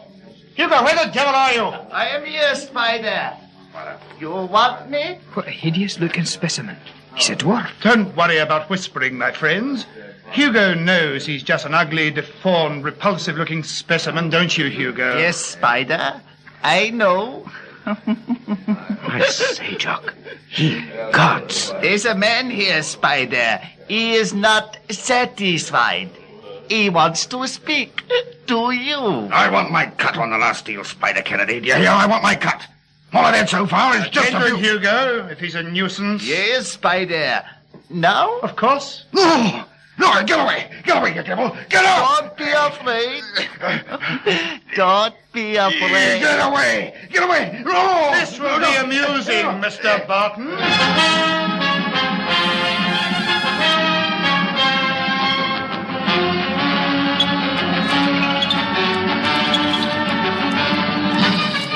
What is the dwarf going to do? Has Spider staged this for Barton's benefit? Will Barton and the dwarf come to grips?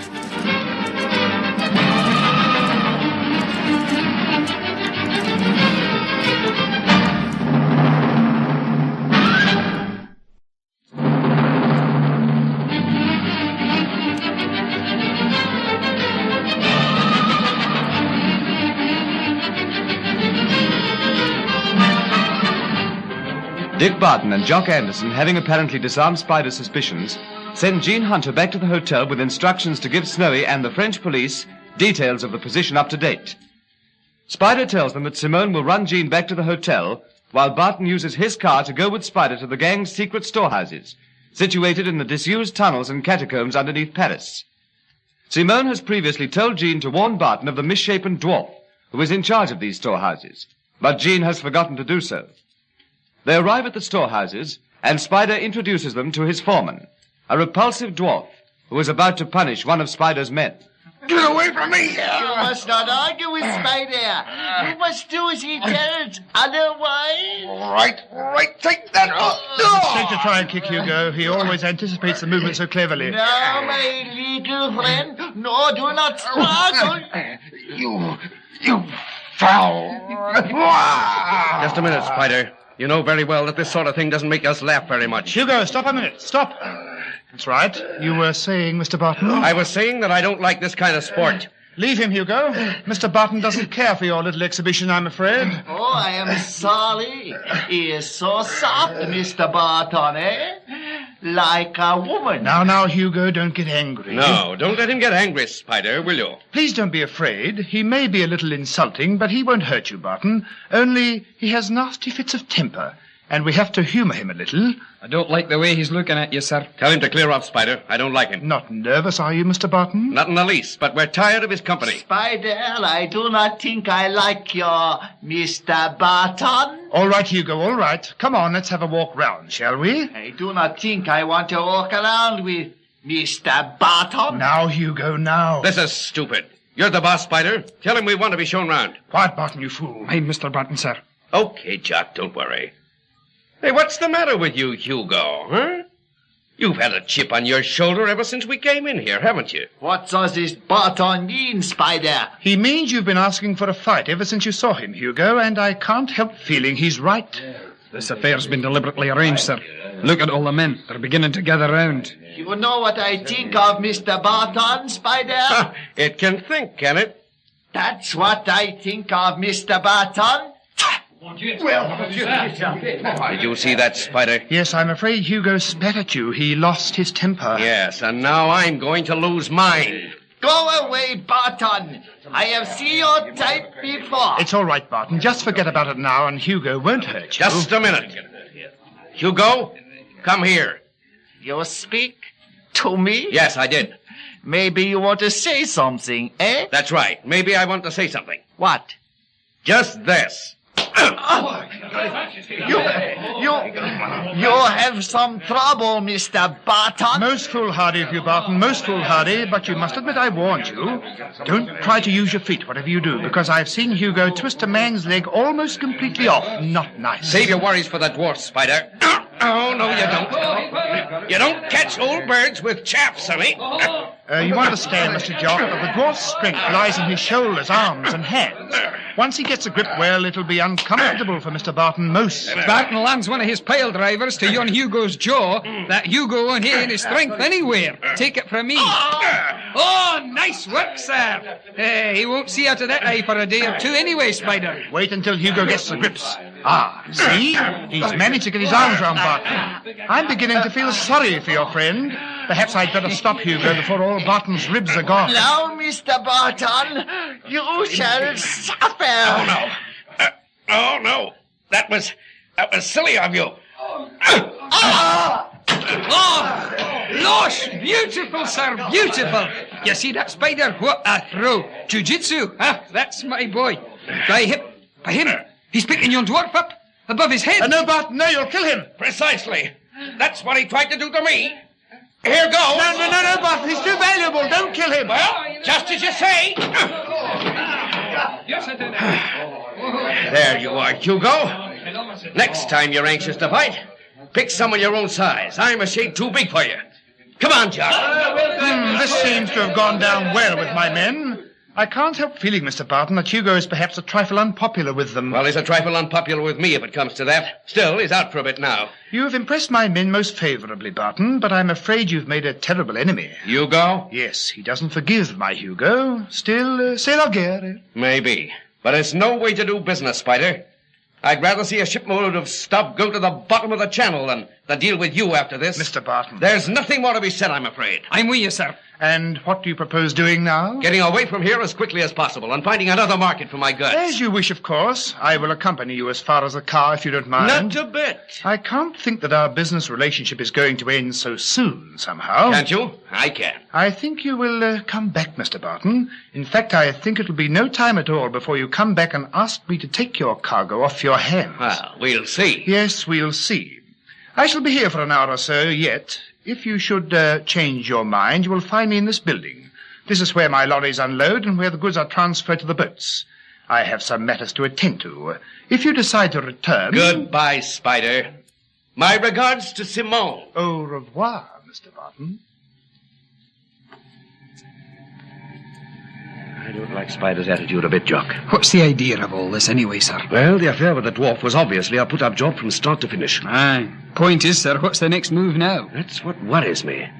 Spider's so darn certain that we shall go back. Well, you can't finish the job off as it is in any case. Why not? We know where the headquarters of the gang is situated. We know where they store all their stuff. Blazes, Jock, we could nobble a lot of them right away with the help of the French police. There wouldn't be any need to bother about the Pride of Dresden. Aye, but Spider must know all this. If he's suspicious at all about us, then why the blazes does he let us go off in this fashion? Doesn't it make sense? That's what I keep telling myself, Jock. What's the answer? Unless... Stop the car, Jock. Why, what's the matter, sir? Tell you in a minute. Stop by the cafe, the one on the corner. Where are you going, sir? Hang on here with the car a second, Jock. I've just had a hunch. I'm going to make a phone call. Hello. That you, Snowy, old son? How things? Sure, fine. Tell me, Snowy, what time did Jean arrive at the hotel this morning? What? You're sure? You haven't been out at all and missed her? You haven't? Okay, Snowy, yes. Makes things awkward. Yes, there may be quite a simple explanation, but I doubt it. Sure, okay, Snowy. Take care of yourself. I'll ring you later. Goodbye. Right you are, Jock. Start her up. Turn round and go back where we came from.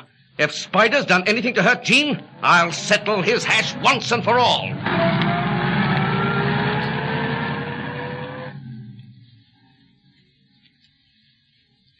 Now, men, tonight we have another little matter on our hands. As you all know, we're rather short of certain commodities for which there is a persistent demand. The shortages will not be made up by tomorrow night's consignment from the coast. It therefore becomes necessary for us to arrange for another source of supply urgently. This ain't another train job, is it, Chief? As a matter of fact, it is. Why? They ain't very nice jobs, that's all. What's the matter with them? Well, I fixed the explosive last time. So you did? Yes? Well, what of it? I didn't know what I was doing. I just fixed the explosive to the line. I thought it damaged the train. I didn't think it'd kill the driver and the fireman. Getting a little fussy, aren't you? I don't like murder. None of us do, very much. Don't mind it in a scrap. If it's a case of bumping off somebody who might cause a lot of trouble, but killing off a couple of chaps you've never seen... If you're tired of operating with us, my friend, then... Oh, take that, Then Chief. keep your mouth shut and take your orders from me. As it happens, I don't anticipate having to ask any of you to fix the explosive tonight. I think we may have a new recruit who will volunteer. Why, Mr. Barton, so you've come back to us. Yes, I've come back. Where is she, Spider? What have you done with her? All right. Stand back, the lot of you. Stand back, I tell you. Come on, Spider. Talk fast before I choke the life out of you. Well, what have you got to say? Let go. You'll be sorry for that one, Barton. Very sorry. I'm not here to listen to threats now. I'm here to make 'em, Spider. Where's Miss Hunter? That's what I want to know. You won't find out by acting in this way. Why, you insolent Right rat. off, Barton. Any more behavior like this, and it will be the worse for Jean Hunter. Oh, so you have got her, have you? Of course, you blundering idiot. Do you imagine that I'm going to give you all the secrets of my organization and then let you run off? For all I know, you may be a police agent. I thought we'd had all this out before. Yes, but before, you were in a position to call the tune. Now the situations are reversed. You surely don't imagine, do you, that From I now should on, not... Barton, what you want to do won't matter very much. If you wish to keep Miss Hunter in good health, shall we say, then you will do as you're told. I see. And this is how you do business, eh? Don't misunderstand me, Barton. Once I'm thoroughly convinced that you're to be trusted, then the position will be different. To be trusted? Well, how on earth am I going to prove it? I've done all I can. The only way you can convince me that you're working against the law... Yes? ...is to work with me in committing some crime. Such as what? Blowing up a train, shall we say? What's that? I intend to derail a goods train tonight by planting explosives on the line. I've done it before. Go on. The goods train has a number of trucks full of certain stuff I want. The idea would be to derail the train in a lonely part of the line on the outskirts of Paris, have a lot of lorries standing by, and help ourselves to what we wanted as quickly and quietly as possible. And where would I come in? You would be the man who blows up the train. What happens to the men on board? The driver and the fireman? That's a tragic but unavoidable part of the whole business. They would probably be killed. You're asking me to commit murder, in other words. I begin to see the type of man you are, Spider. You can leave out the compliments, Barton. What do you say to my proposition? It's murder, sir. You can't... Mind your own business. What do you say, Barton? When do we start? Good. These are my plans. Tonight at about 8. And all I have to do is strap this mine to the line itself, eh? So that the wheel of the engine goes over this small plunger. Quite an ingenious device. One of my men worked it out from a normal military type of mine. It has definite advantages for this sort of work. I see. You're sure you quite understand what to do? Yes. Good. As soon as the explosion occurs, my men will clear the 4 rear trucks. Those are the ones we want. Once the mine has gone up, your work is finished. Your lorries are standing by already? Yes, you needn't worry about that side of the job.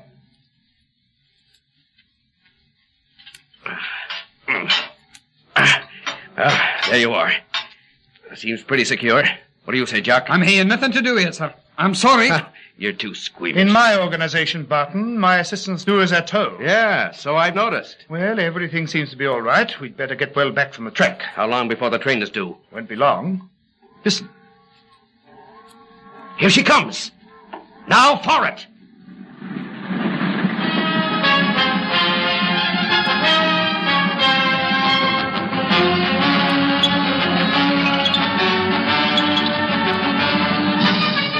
What will happen to the train? Where is Jean Hunter? Will Barton be a party to murder?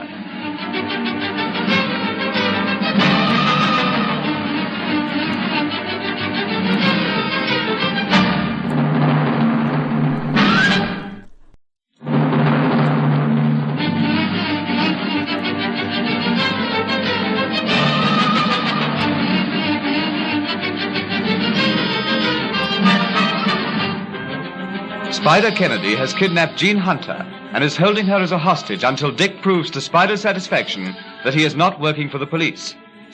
Spider has made arrangements to derail a goods train by blowing up the engine, an act which would mean certain death for the driver and fireman of the train. Spider says he will be satisfied that Barton is a crook if he will blow up the train.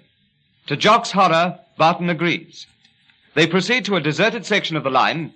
Barton fixes the explosives and... Here she comes, all right. Now for it.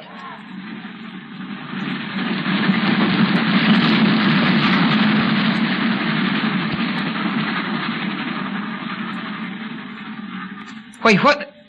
Nothing happened. What's the idea, Barton? What did you do? What do you mean, what's the idea? You gave me the mine, you watched me strap the confounded thing to the line. Now, when nothing blows up, you ask me what the idea is.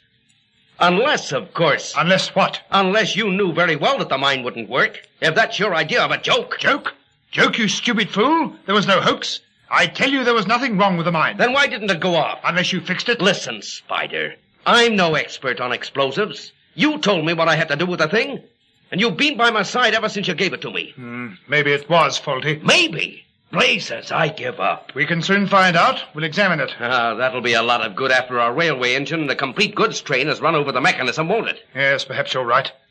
This is infuriating. I had some important customers for tonight's haul. Look, Spider. Did you say that the stuff you were after was in the last 4 trucks? Yes. Why? Just thought of something. That goods train was going pretty slowly. What of it? We could overtake it in the car. So could the lorries. Get well ahead.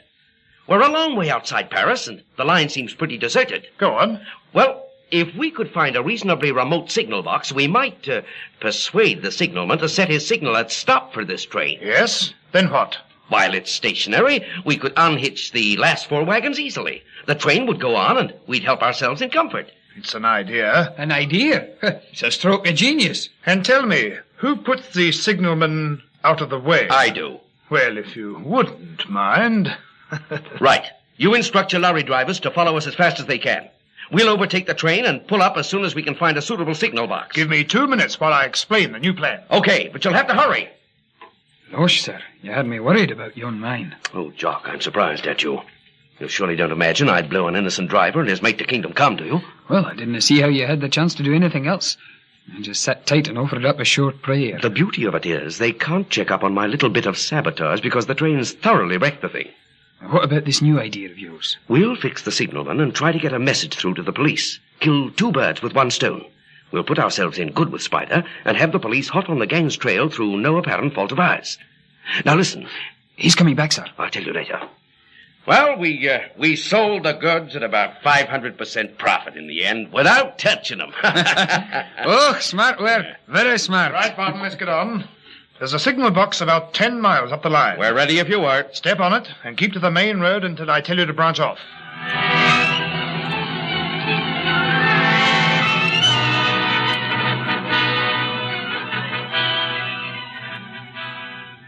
This the place? Yes. There's the signal box. We can take the lorries onto the piece of waste land on this side of the line. Yeah. Tell them to put out their lights. Shan't be disturbed then by anyone. This is just the place for a job like this. Right, I'll have the lorries and men ready. You 2 clear off into the signal box and fix the man in there. We'll be watching to make sure you're not interrupted. Okay. When you're ready, Jack. I'm right behind you, sir. Well, here we are. Up we go. Kick the door open in the best gangster style. Ah, good evening. Put your hands up. Now then. What do you want? What do we want? Well, old son, it's a bit difficult to explain. You are English? Yes. Listen, my friend, I'll explain. I understand a little English. Why, you come here with a gun. We want you to stop the train. Goods train. But why? There is a gang. Black market men. Machinois, compris, outside with the trucks. Ah, Machinois, yes? Yes. But listen. We are English. Police, secret, working with French police.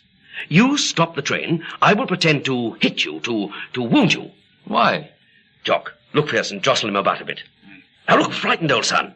Fear, horror. Ah, that's the idea, that's fine. I understand, monsieur. Good lad. Now, work the signal to stop the train. Then, when you've done that, I shall pretend, compris, pretend to hit you. It looked like you hit me, but you know it. That's it. Now, we shall unhitch the last 4 wagons. Then the train goes on. Go on, sir. You're doing fine. Now, when the lorries have gone, you get in touch, contact, Telephone. Yes? The Paris Sûreté. Monsieur Zero. Say that Monsieur Barton was with the thieves. You got that? Monsieur Barton. Monsieur Barton, yes. Tell him we shall leave a trail of oil from the trucks. Yes? The oil will lead him to the gang's storehouse. I understand. Good. Now, the leader of the black market is watching from outside. You change the signal to stop, then I shall struggle with you. Look, you do understand. But yes, I understand. Good. Well, stop the train. Good. And look, frightened for Pete's sake, you'll be grinning in a minute. Ah, splendid. There won't be any passenger trains coming along and bashing into the 4 trucks, will there? Oh, that's a point. There won't be any passenger trains on this line, will there? Remember, there'll be 4 trucks on the line. No, there will be no other trains this evening. Good. That's fine. Well, now I'm going to pretend to hit you. Jock, you take him by the arm as though you're going to point something out. Aye. That's right. Now start the struggle. Good. Now I'm going to hit you. You drop to the floor. Understand? Yes, monsieur. Fine. Take that. Look down at him, Jock. Now, I'm going back to Spider. Listen, Jock, I'll leave you here. You can see which lever to pull as soon as we've unhitched the 4 trucks. But how shall I know when you're finished? I shan't be able to see. I'll send a man back out of sight of the train. He can throw something up to the window. Break the window if he likes. Then you release the lever and put the signal at go again. The train moves on. We raid the trucks. Oh, meanwhile, I've got a job for you, Jock. Another? Yes. While we're all busy loading lorries, you come down from the signal box. Go quietly to the last of the lorries and knock a small hole in the sump. Not too big a hole. I know just what you want. You want an oil trail for some miles. That's it. It's quite dry on the roads tonight. An oil trail should be easy to follow. The police can get straight to the storehouses. I get it. You know what you've got to do, old chap? You on the floor? Oui, monsieur. Paris Sûreté, Monsieur Zero, message from Monsieur Barton, oil from the lorry. You got it. Now stay down there until after the lorries move off. I'm going down to Spider. Good luck, Jock. Okay, sir. Well, so far, so good. You took longer than I expected. Well, I didn't know whether there might be a passenger train coming along at 60 miles an hour right behind the goods train. We'd look pretty silly unloading 4 trucks and then being hit for 6 by an express. That's a point I'd overlooked. I'll go aboard the guards van as soon as the train stops. You have 2 or 3 men uncoupling the trucks you want. As soon as they're uncoupled, send a man back to the foot of the ladder leading to the signal box. Tell him to throw something at the window. Jock will put the signal at go, and there we are. The organization is good, Barton. I think you and I could work well together. I don't know what you keep hanging around for. Clear off. I'm a prisoner. All right, I'm a prisoner. But I'm not in any mood to exchange girlish confidences with you. But please believe me. I tried to persuade Spider not to make a prisoner of you in this way. Of course, nothing I could say would make any difference, but I do so wish to be friends. Then let me out of this place. I tell you that I dare not cross Spider. He would show no mercy. Oh, well, nothing more to be said. In any case, I must go. Ring if you require anything. Jock will come and bring you anything you need. Does he speak English? He have a little English. Do not try to bribe him. He would not dare to double-cross Spider. Everybody in this outfit seems to be scared stiff of Spider. Except your Dick Barton. Yes, except Dick Barton. Did I hear a whistle? I thought she was on her way. Shh. Yes, here she comes. Well, everything's set. Get ready to board her. You attend to the guard. Make sure he won't be a nuisance.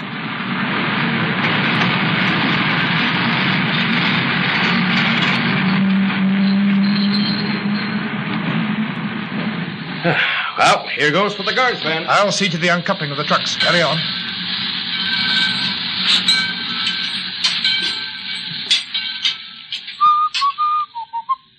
Well, looks like the job's nearly done, Froggy, old boy. Good. I wish I could talk your lingo, but I bet you're feeling browned off with lying on the floor. Action stations, eh? Well, off you go. Now, you know what you've got to do. Monsieur Zero, Paris police. But yes, Monsieur Barton, a trail of oil from the motors, eh? Aye. I'll go and attend to that right now. Bonsoir, my friend. Been nice knowing you. Didn't let us down.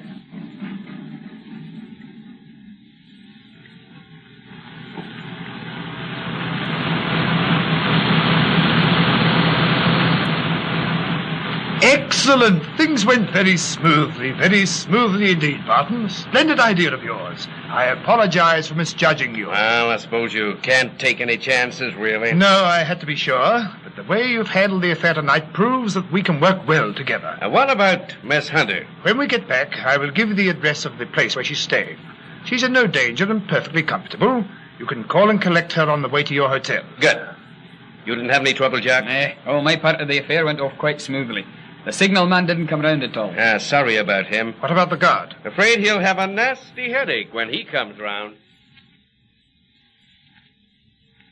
Most mysterious, Snowy, most. How did you say the message come through? From a signal box just outside Paris, on a lonely stretch of line. Apparently a goods train was halted, 4 trucks detached, and the signalman was told by a man named Barton to send a message to me, mentioning a trail of oil. I don't know what to think. I reckon we ought really to go and see the signalman and find out what it's all about. You think it is safe to leave the hotel? Looks as though that's what Captain Barton wanted us to do, don't it? Yes. Come on then, the sooner the quicker, as you say. Better take a few coppers with us. How copper? Gendarmes. Oh? Policemen. If we follow this oil trail, we may run into a spot of bother.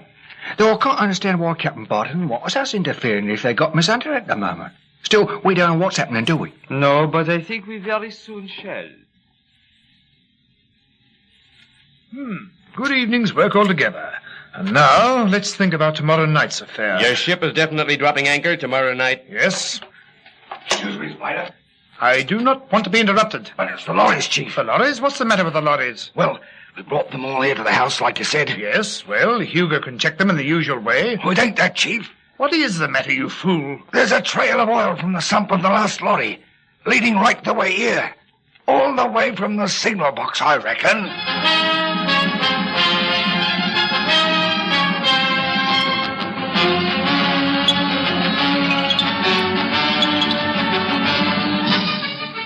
What will Spider do now? Will Barton be suspected? Will Snowy and Monsieur Zero arrive at the gang's headquarters instead of the storehouse?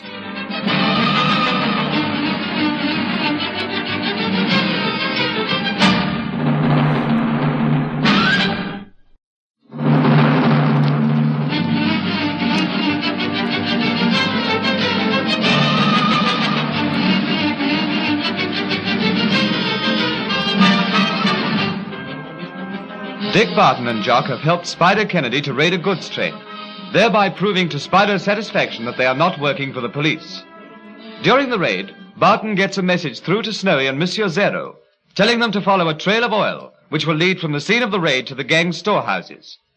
Jock has arranged the trail of oil by puncturing the sump of one of the gang's lorries. Barton and Jock are under the impression that all the lorries will proceed to the unloading point for the underground storehouses. But as he and Spider are talking at the gang's headquarters, a man enters the room and says he has discovered a trail of oil. A trail of oil? Yes, Chief. There's a hole in the sump of the last lorry. A hole? What sort of hole? Well, big enough to let the bloomin' oil through. I know that, you stupid fool. But does it look like a hole that's been made deliberately? Or has it sprung a leak, or what? You better come and have a look. I would like to say. The main thing is, it looks as though the police will arrive at the scene of the raid, pick up the oil trail, and be here any minute. We could go all the way back over the trail, Chief, and find out where it starts.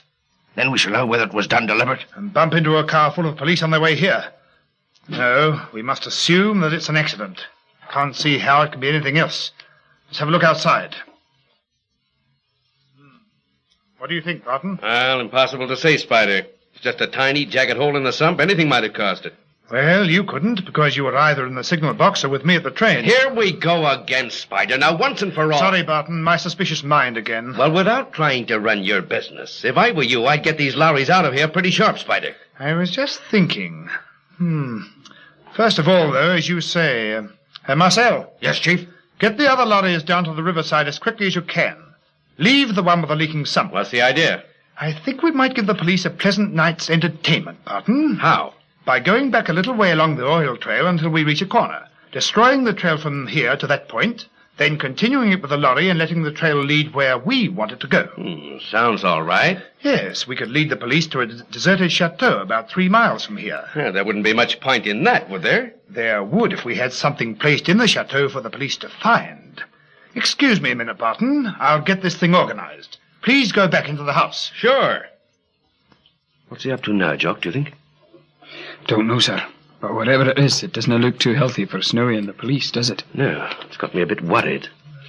There are times when Spider's a bit too ingenious for my liking. Hello. Don't tell me the police are here already. No, it's that Simone. What, with Jean? No, she's alone. I want a word or two with that young woman.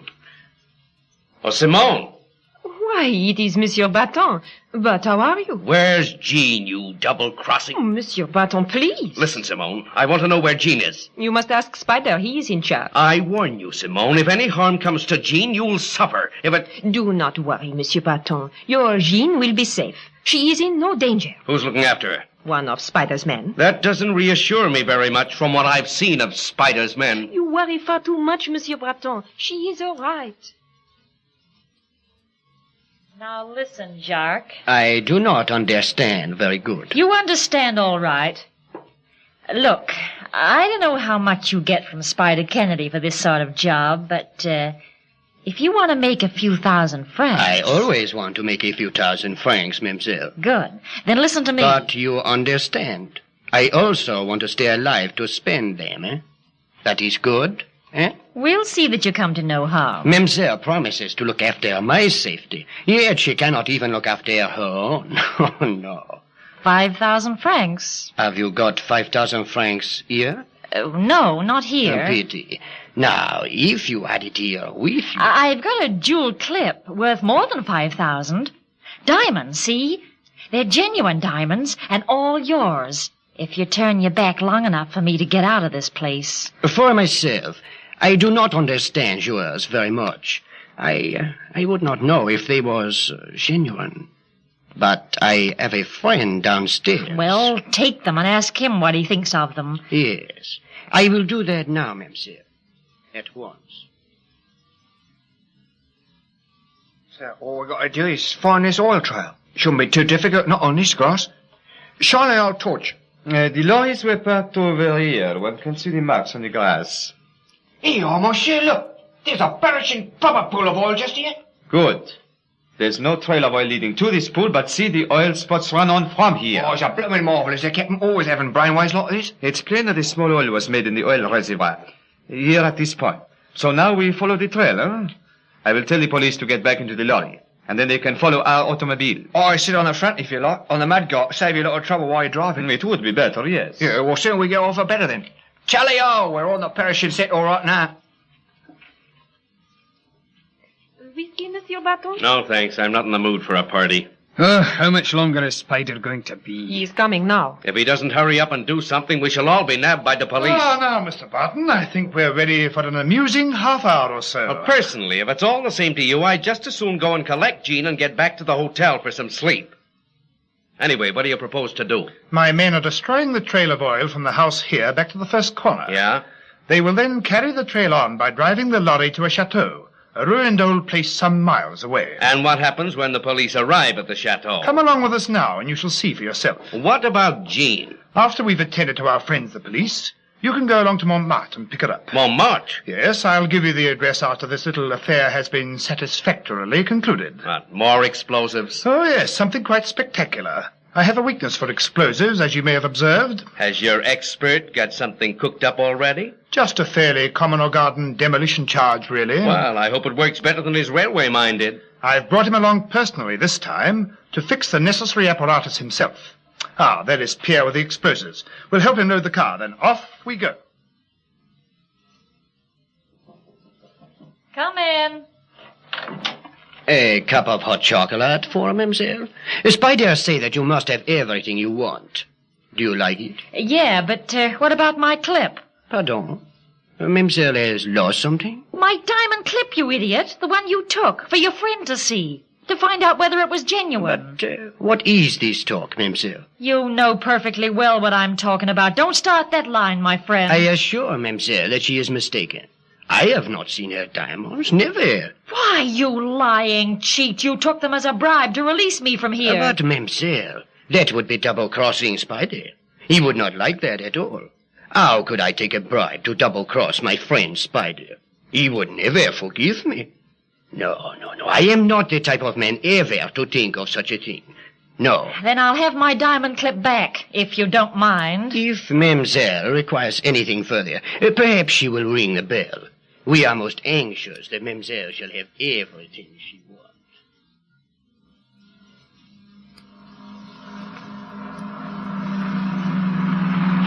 Not much further now. How long will it take to fix the explosive, Spider? Oh, 10 minutes maybe. Have to hurry, or the police will be at the chateau before we've left. No, it'll take them some time. It's a slow business following a trail in a car, especially such a flimsy trail as this. I still can't see your object. Why not just take the trail into the heart of Paris and then stop it?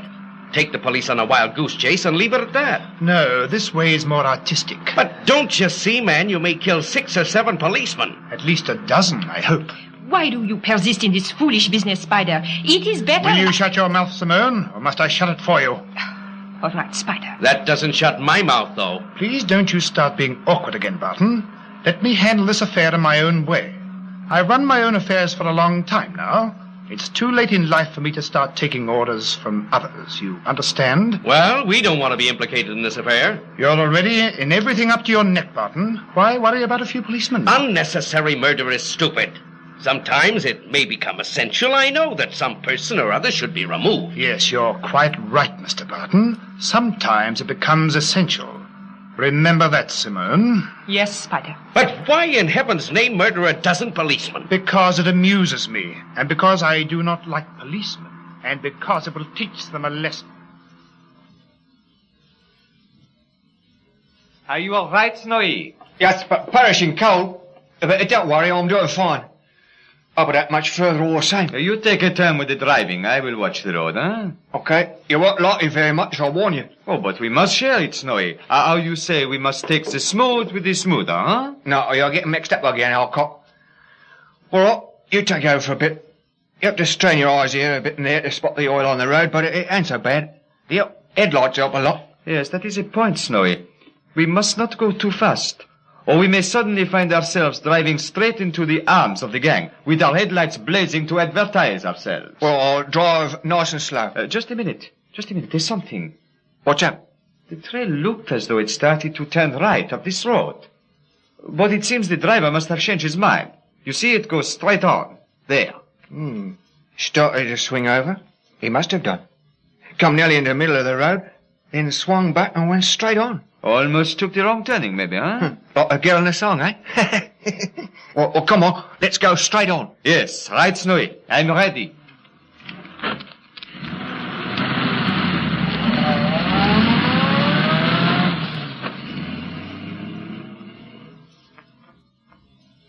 Clever, isn't it, Barton? He's used a devil of a lot of explosive, hasn't he? Enough to bring the whole chateau down around their ears. Have a bit of a shock, won't they? I hope so. Now, back to the doorway. This is the clever part of Pierre's work. The way he'll fix the mechanism to the doorway. Well, surely if he has a tripwire across the bottom of the entrance, the police are bound to notice. Ah, but there'll be no tripwire. See, here is the door, the main entrance to the chateau. The police are certain to enter the place. The door will be left very slightly ajar. The police will open it. Yeah, then what? The action of opening the door, the slightest push, will be enough to start off Pierre's delicate mechanism. There's a delayed action device. 30 seconds will give them time to get inside the place, all of them. Then up they go. Clever, eh? Very. Ah, Pierre's finished. Outside the doorway. Now, place the door slightly ajar, Pierre. So. And everything is ready for our precious policeman. We'll go some little way away in the car and watch the entertainment. Must do something, sir. Okay. Come away, Barton. And you, friend Jock, don't congregate in the doorway. The mechanism is very delicate. Say, be careful, Jock. There's no need to shout. What the blazes? Mine, sir, mine! Barton, mind the door, you fool! Ah! Blazes, he's pulling against it.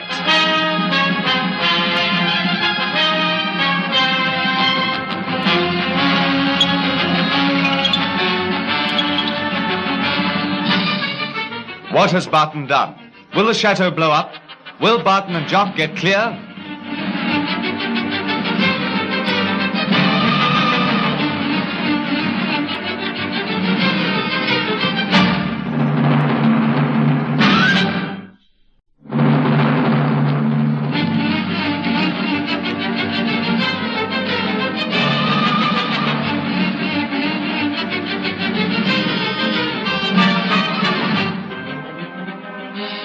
In an attempt to trap the police, Spider Kennedy makes a false oil trail for the police to follow, leading to a deserted chateau full of explosives. A delayed action time fuse mechanism is fixed to the door, so that the police will have time to get inside before the chateau blows up. All is ready, and Spider, Barton, and Jock are standing in the doorway when suddenly Barton lurches against the door. Blazes, he's fallen against the door! Here, sir! You quick, stupid get blundering up. idiot, Barton! I couldn't help it, I tripped. Let's get away from here! Faster! Run for your lives! Hurry!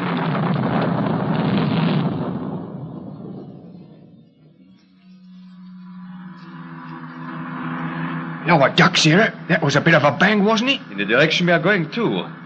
Oh, my friend, I wonder. It's after November the 5th, ain't it? Pardon? All right, son. Skip it. Go a little faster, Snowy.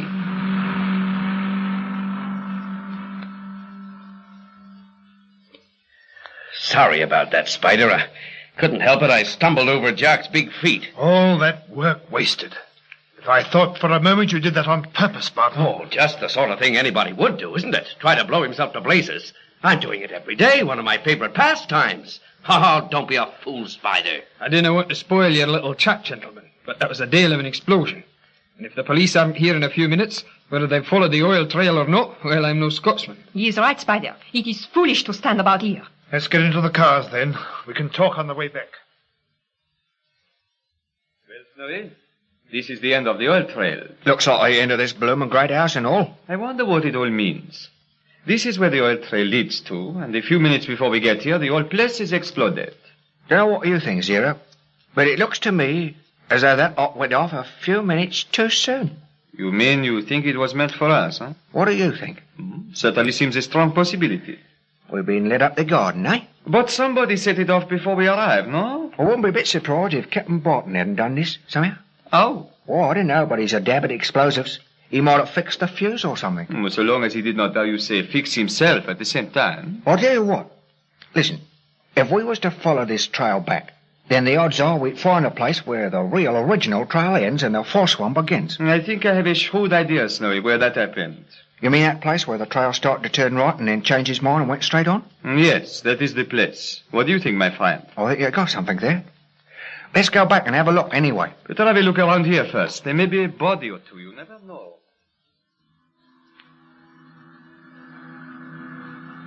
Where are we bound for, Spider? Back to the house. Not me. I beg your pardon? I said not me. I've spent enough of my beauty sleep chasing round Paris in the small hours just lately. If you'll tell me where Jean Hunter is located, I'll just go along, pick her up. If I give you the address where Jean Hunter is staying. You'll give me that. Oh, how can you be so sure? Because there's a very valuable cargo of stuff arriving within the next 72 hours. Well? If you want it, you'll play ball with me. And if I don't? If you don't, you can whistle for the cargo. And Miss Hunter? If anything happens to Miss Hunter, I should have to kill you, Spider. My dear Barton, you're an original type. Yeah, aren't I? Here in my own car, on the way to my own headquarters, you talk glibly about killing me. I know. Funny, isn't it? Surely you realize that if I wished, I could kill you, now, this instant. Oh, no, you couldn't. My finger is on the trigger of my automatic, Barton, in my overcoat pocket.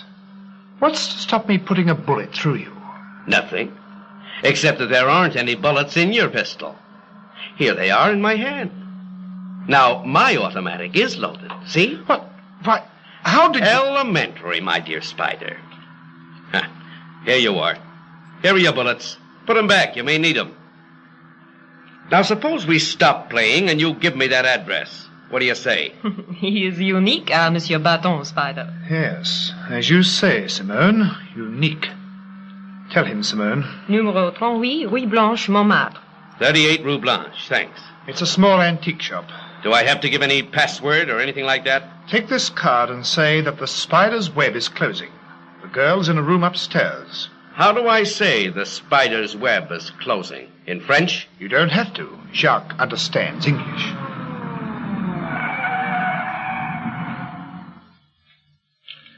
Here we are. Home at last, eh?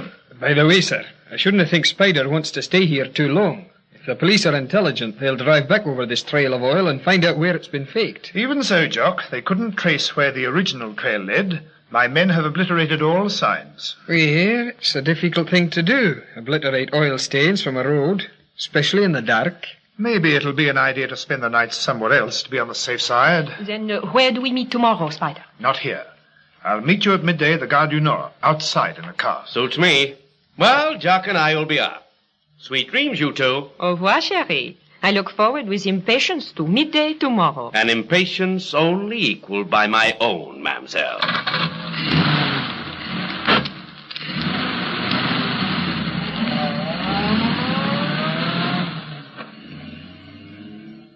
He is certainly a character, our Monsieur Barton. Yes. But there can never be two outstanding characters in one gang, Simone. Things never work out right. You are playing with fire, Spider. Barton is not a man to double-cross easily. He can be dangerous. So can I, Simone. So can I. You should remember it particularly, my dear. Yes, Spider. Excuse me. You frightened me, Darky. Where are you going, Darky? Put a drop of oil in the car. Pierre says it needs some. All right.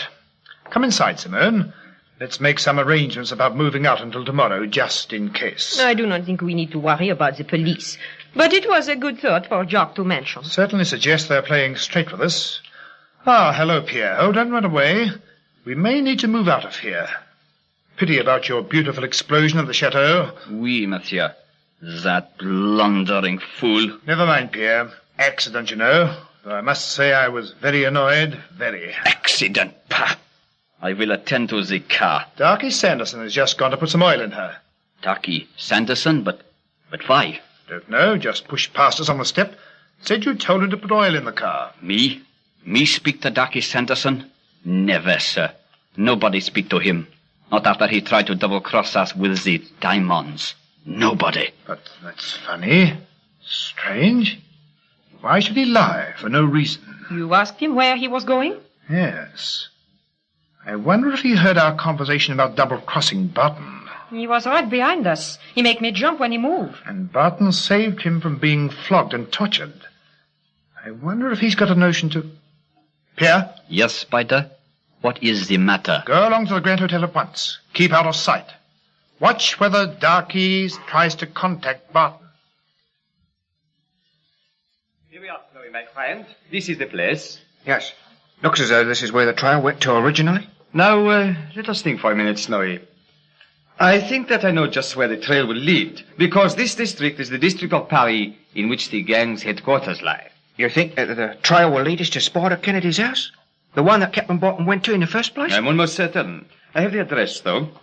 We will follow the trail a little further. But if it becomes evident that we are going to the headquarters, then that becomes difficult. I see what you mean. Barton said we weren't to raid the headquarters until he gave us the word. Exactly, my dear Snowy. If we raid the place now, we may be signing Monsieur Barton's death warrant. Yes, there is that. What do you suggest, Zero? Well, the other point is that Monsieur Barton sent us a message to follow the oil trail. Yes, but he said it'd lead to the gang's storehouse in the message, not to the headquarters. And we know that something went wrong. Otherwise, we would not have gone on a false trail. I don't like the idea of making that raid. It may seriously embarrass Monsieur Barton. It might, yes. Well, anyway, we'll follow the trail a bit further just to see where it does go. What is it now? There is a message brought by one of Spider's men. You are free to go. You mean I could go now? All I have to do is unlock your door. Then you can spread your wings, mademoiselle, like a bird. Oh, and how I love doing that. There you are, mademoiselle. And your friend... Gee, you up there? Here, Dick. I'm all right. There you are, Mr. Barton. Not a hair of her head is harmed. You're a very lucky man, my friend. Yes. So I've been told, Mr. Barton. You murderous swine! Drop that knife! No, you don't. Drop it! Drop it! Right, now take that! Oh, Dick, I thought for a moment. Look out! Oh, so you would you?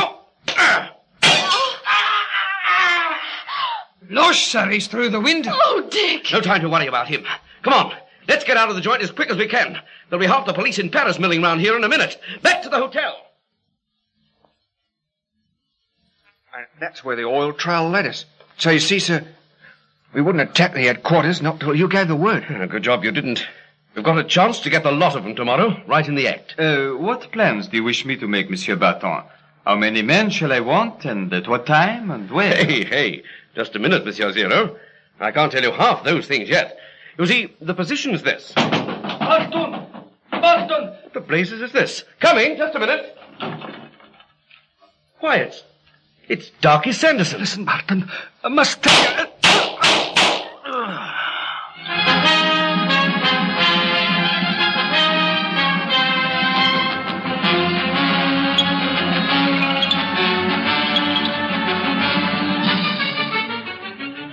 What has happened? Has Dick Barton been shot?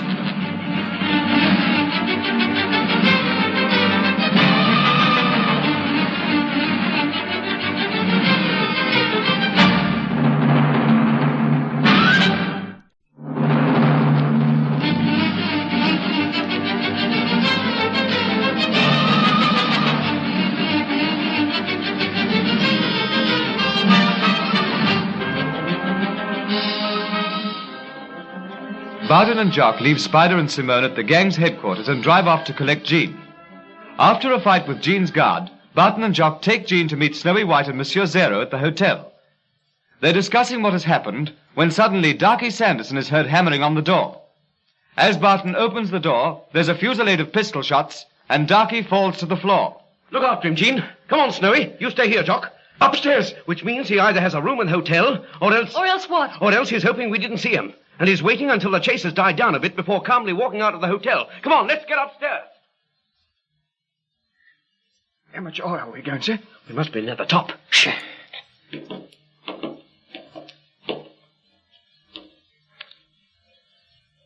That's our man for a pound, Snowy. What's he going right up for? Either he knows a way from the roof of this hotel to a place of safety, or else he knows we're after him. If he knows we're after him, and he's done one murder already tonight, he won't be too fussy about using that gun of his. So we better watch our step. Shh. Let's see where our little friend is going.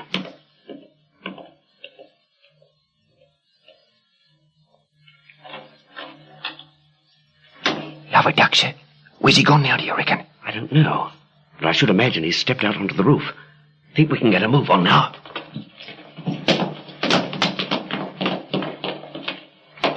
Ah, here we are. This must be the door. Fun and games among the chimney tops, huh? Yes. Watch yourself when you open that door. You'll be silhouetted as though you go through it. Perfect target. Be a help if we knew exactly what was on the other side of the door, wouldn't it? Might be an 80-foot drop for all we know. Well, if it is Snowy, our little pal has had it all right with a vengeance. What's the plan, sir? When in doubt, Snowy old warhorse, take the boldest course of action every time. Just barge straight through? Yes, but first of all, we'll put the light out on the stairs. There. Now he won't see us so well. Now then, Snowy, as soon as I open the door, we'll both go through together on our tummies, Snowy, as per army training. Well, here goes. Flatten your tummy, Snowy. On with you, sir. Shh. Okay, Snowy. It's a flat roof. Good. Blimey, ain't it dark? Now what? Well, it's obviously impossible for him to have gotten off the roof, so he must be somewhere on it. Now listen, Snowy. We know the blight is here somewhere. All we've got to do is try and goad him into giving away his position. What do you suggest, sir? This. You talk to him. Shout at him. Tell him to give himself up. Say anything you can to make him answer. We know he's here. While you're talking, lie flat on the roof in case he starts taking butt shots. What will you be doing, sir? I'll move round, and as soon as he answers you, make him keep talking to give me time to get at him. Now start talking. Okay. All right, you murdering hound. Come on, give yourself up. You can't get off the roof. And we'll get you if it means staying here till morning. Because if we don't get you, the police will get you. And neither we nor Spider Kennedy want that. So come on, give yourself up like a sensible fellow. Then we'll take you to see your old pal Spider. Come on now, be sensible. You're in a proper spot. Yes, monsieur. And so are you, I think. What the... Now, who is going to threaten me? Eh? Eh? Not you, my friend. I think you are better out of the way altogether. Whatever Spider might... Nothing like a nice little game of blind man's buff on top of a roof, is there, Sonny? You all right, Snowy? Gosh, damn it, Jack, sir. Yes, only just, sir. That was a good idea. Yours only the wrong way round. Yeah, sorry about that. Let me go. Let me go. Blazes, stop him, Snowy. Get back. Get back to you here. Get back, I tell you. I have a knife, and this time I shall use him. You be careful you don't cut yourself, old son. Don't do to play with sharp knives. Get you hurt, you will. And watch that ledge behind you. There's a 60-foot drop on the other side of it. Now, come on. Be sensible. We only want to have a little chat with you. Get back. Get back. If you come any nearer, I shall throw my knife. I mean it. Watch him, sir. Yes, I'm watching. Right, Snowy, jump his legs.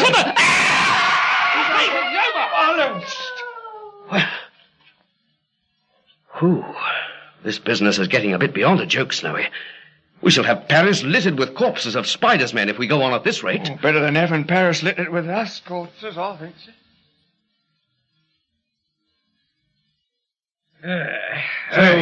Monsieur Zero pushed off. Aye, sir. He feels that with so many a spiders gang on the lookout, it's not advisable for him to be seen here. He's not generally known as an agent of the French police, but somebody might recognize him. It strikes me that when Spider knows that 2 men were killed in connection with this affair tonight, and we were mixed right up in it... Well, what's bothering you? Well, if I was Spider, I should begin to wonder why the police weren't detaining us. Aye. I must say, it does look a wee bit suspicious. Oh, don't worry. I'll get out of it somehow. Well, I'll get the details from you over breakfast in the morning. And not too early a breakfast, either. Oh, no. Good night, Jean. Night, Dick. Good night, Snowy. Or not. Good night. Ah, good kid, that. She don't frighten easy, does she? No, she certainly doesn't. Now, first of all, Snowy, you maintain constant communication with Zero. Oh, that won't be difficult. We've been walking around like a couple of Siamese twins for the last 2 days. Yes, well, don't overdo it. But I want Zero to keep in touch with the ship, the Pride of Dresden. You know it's expected here any time. Yes. If tomorrow's show doesn't go off according to plan, for any reason, we shall have to rely on the Pride of Dresden to provide the big showdown. Now, tomorrow, as I see it, we go down to the coast with Spider. Until we get to our destination, I haven't the faintest idea what Spider's plans are, where the stuff is being landed, what the ship is, anything. But once I do know, Snowy, I'll get the information through to you here. Are you going to do that, sir? Oh, heaven knows, but I'll manage it somehow. Now, in the message, I'll try and give you the location of the landing place. Then it's up to you and friend Zero to do your stuff and be there with enough police to fix everything. Don't worry, sir. You give us the message. We'll be there. Anything else? Yes, one thing. You must wait for a signal to attack, Snowy. What sort of signal, sir? Oh, did you bring that Very pistol of ours along? Yes. Or tell Mrs. Orrick to pack it at the bottom of your trunk. Just the thing. Give it a Jock. Keep it well out of sight, though, Jock. Right. As soon as I feel the right moment has come, I shall fire a Very light, okay? Mm-hmm. Then we launch an attack at the point you mention in your message. That's it. Well, good night, Snowy. Oh, if I stay here much longer, I shan't wait till midnight, let alone meet Spider at midday. I tell you, Spider, I go to bed now. I am so tired. I cannot wait up here any longer. Then go to bed, Simone. Though I must say I expected a little more interest from you. You know we can't be sure of Barton until Pierre's report comes in. It is your own fault, Spider. Suspicion all the time, and then a double cross. What do you expect? If Darky Sanderson got that warning through to Barton... Then tomorrow's trip to the coast should prove exciting. Interesting, anyway. Did you hear about Jock? Jock? Yes, he was found on the street with a broken jaw and a broken shoulder. I gather that he and Barton had words. I shall have to speak to Mr. Barton. Have a care, Spider. I should hate to see you with a broken jaw and a broken shoulder. Simone. What is it, Spider? Don't get too attached to Mr. Dick Barton, will you? Now, suppose you go to bed, eh? Sleep well and don't have bad dreams. Yes, Spider. For tomorrow we ride to the coast with dear Mr. Barton. Hello? Yes, speaking. Oh, it's you, Hugo. Yes, indeed. No, we're not using my house for the moment. No good sending him there. There's a possibility the police may be poking around for a day or so, and I am anxious not to put in an appearance. I want you to be at the Gare du Nord at midday. That's right, outside. Spider, are you mad? Shut up. Right. Thank you for ringing. I will check on what you say. Are you deliberately trying to antagonize Barton before we start tomorrow? You know he and the dwarf hate each other. I am not interested in his likes and dislikes. There's one thing about Mr. Barton in which I am particularly interested. One question I wish to ask him. What? Let us save it, shall we, Simone? Then it'll be all the bigger surprise when I do ask him. Good night, my dear. Very interesting, Mr. Barton. Very interesting. I wonder now. Well, cheerio, sir. And good luck. Cheerio, Snowy. And don't forget what I told you. Soon as that message comes through. We'll be there. Oh, bye, Miss Jean. Cheers, Scotty. Goodbye. Goodbye, Snowy. Go on.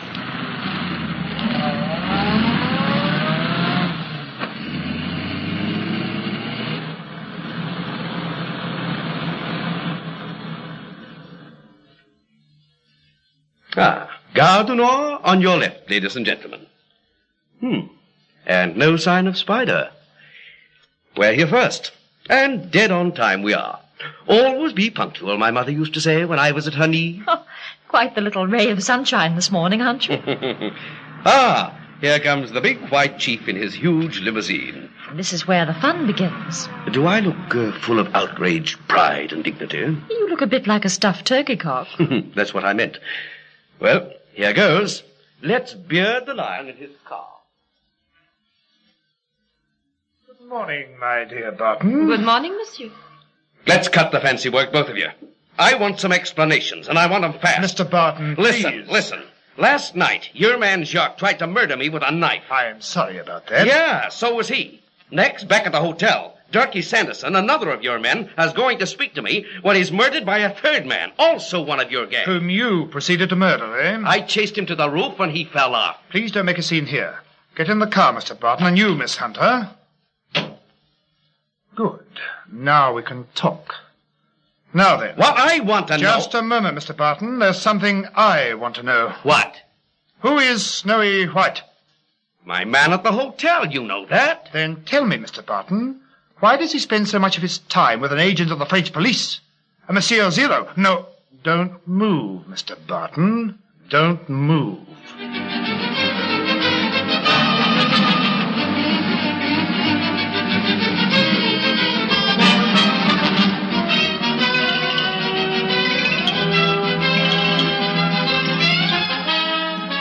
What does Spider know? How will Barton explain? Why has Spider told the dwarf to come along?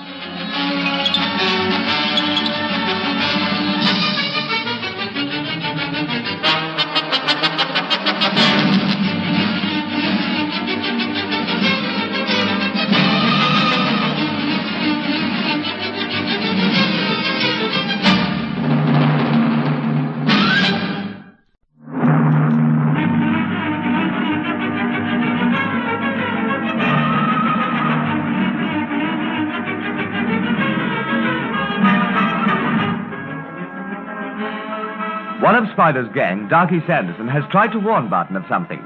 But before he can speak, another member of the gang shoots him dead.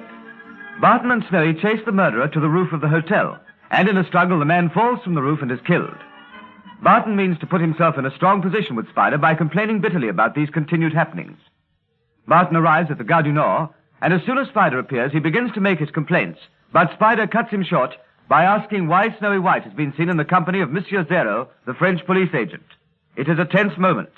Don't move, Mr. Barton. Don't move. Don't be nervous, Spider. Just reaching for a cigarette. Quite. For a moment I thought... I was reaching for a gun, eh? It crossed my mind. Oh, surprised at you, Spider. Always thinking nasty thoughts about me, aren't you? You haven't answered my question. No. And I don't know that I will now. That's something I was coming to. What do you mean you were coming to? It was a point I was going to raise with you. I repeat, Mr. Barton. Why does Snowy White spend so much of his time with the police? With one policeman. I'm still waiting. Snowy White hasn't got a very clean record, Spider. Neither have I, but I don't spend all my time with policemen. Neither would Snowy, if he had any choice. But the police are keeping in touch with Snowy, not Snowy with the police. Why? I just told you they have his record. That's why I've always left him behind at the hotel. His presence anywhere else would be an embarrassment. Why bring him to France at all in that case? He didn't want to come, but I needed him. What does he do that you need him so badly? He maintains contact with the Pride of Dresden, at present on her way to the Channel, with a cargo in which you appear to be losing interest, judging from this catechism. No one takes any interest in a cargo which may finish by putting a rope round his neck, Barton. I quite agree, but I'm afraid the police will continue to keep an eye on Snowy White, whatever we say or do. Fortunately, he isn't doing anything actively criminal. He's only sending cables to the Pride of Dresden every now and again, in code, of course, giving her captain the necessary instructions. Oh, incidentally, she isn't far away, Spider. It's time I knew your arrangements. Then I could notify the captain where to drop anchor and... All in good time, Barton. We have my own shipload of stuff to deal with first. And the longer we stay here, the later we arrive at the coast. Before we move off, there's a question I would like to ask. Yes?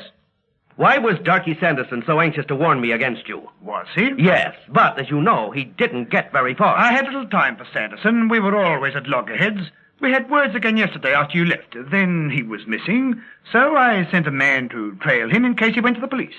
My man, Pierre, in what must have been an excess of zeal, exceeded his instructions, apparently. Now, shall we proceed to the coast? Yeah, let's.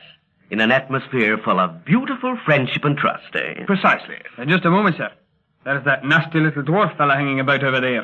Do you see him? Ah, yes. Excuse me a minute, Barton. I have some instructions to give him regarding tonight's cargo. I won't be a moment. Understand, Hugo. Those are your instructions, but make sure no one sees you. Don't worry, Spider. I have done this sort of work before. You can trust me. If you should have to use any persuasion at all, well, I leave it to you. There are times when it's a mistake to be too gentle. I understand, Spider. In the circumstances, it will be a pleasure. A real pleasure. Good. That will be all then, Hugo. You may tell your men that the stuff will arrive tomorrow after dark. You may be there yourself, or you may be otherwise engaged. Yes, otherwise engaged. But if anything should happen along the lines I've mentioned, you must let me know somehow. I will. Au revoir, Spider. Au revoir. Is Jock following all right? Ah, yes. You don't mind traveling in this car while my men travel with Jock, only we can talk. I think we've done just about enough talking. Well, tonight you shall see my organization at work. In case Jock gets behind it all, don't you think you'd better say just where we're going? Then we needn't worry too much about him being right on our heels all the time. My men who are traveling with Jock, they know where to go. Well, I don't see why you can't tell us. You'll find out soon enough. In fact, you may know the country quite well when we get there. Oh, we? Yes, you'll see. Mysteriouser and mysteriouser, said Allah. What's that? Oh, nothing. Go on. My ship will be ready to unload the part of the cargo in which I'm interested at about 3 o'clock tomorrow morning. What time do you expect to arrive at the coast? Between 6 and 7 tonight, I should say. There'll be time for us all to have a sleep before we start the night's operation. Where do we stay? I have a house on the coast. When do you expect your ship to arrive, Barton? She is near enough now for me to be able to make all necessary arrangements with her captain. I see. And is Snowy White doing that? He will do, when I tell him. He has the code you were speaking of, eh? Oh, no. He hasn't got it, no fear. I carry that with me, always. Very wise. When I'm satisfied with your arrangements and I feel quite confident that everything is on the level, then I shall phone Snowy, give him a message in code, and he will transmit the message as it stands to the captain of the ship. I see. Even Snowy will not know what the message contains. Not even Snowy. Only you. And the captain of the ship. All your eggs seem to be in one basket, don't they, Barton? Yeah, they do. And I'm carrying the basket, Spider. Yes, you must be careful not to drop it, eh? Don't worry. You know, all this is invasion country, Spider. Yes, I thought maybe some of it would be familiar. You don't only use invasion technique for your smuggling, you use the actual beaches, eh? The beaches around this part of the coast are particularly suitable for this type of work. Well, of course they would be, but I shouldn't have thought that there were very many buildings of any size left right on the coast. They were pretty badly bashed about where we came in. There were 1 or 2 houses which had been especially fortified by the Germans and then abandoned, ideal for my purpose. I think you'll be astonished when we get there. You know the place really well? Shh. Quiet talk, in case anybody's nosing round. Yes, things couldn't have panned out better.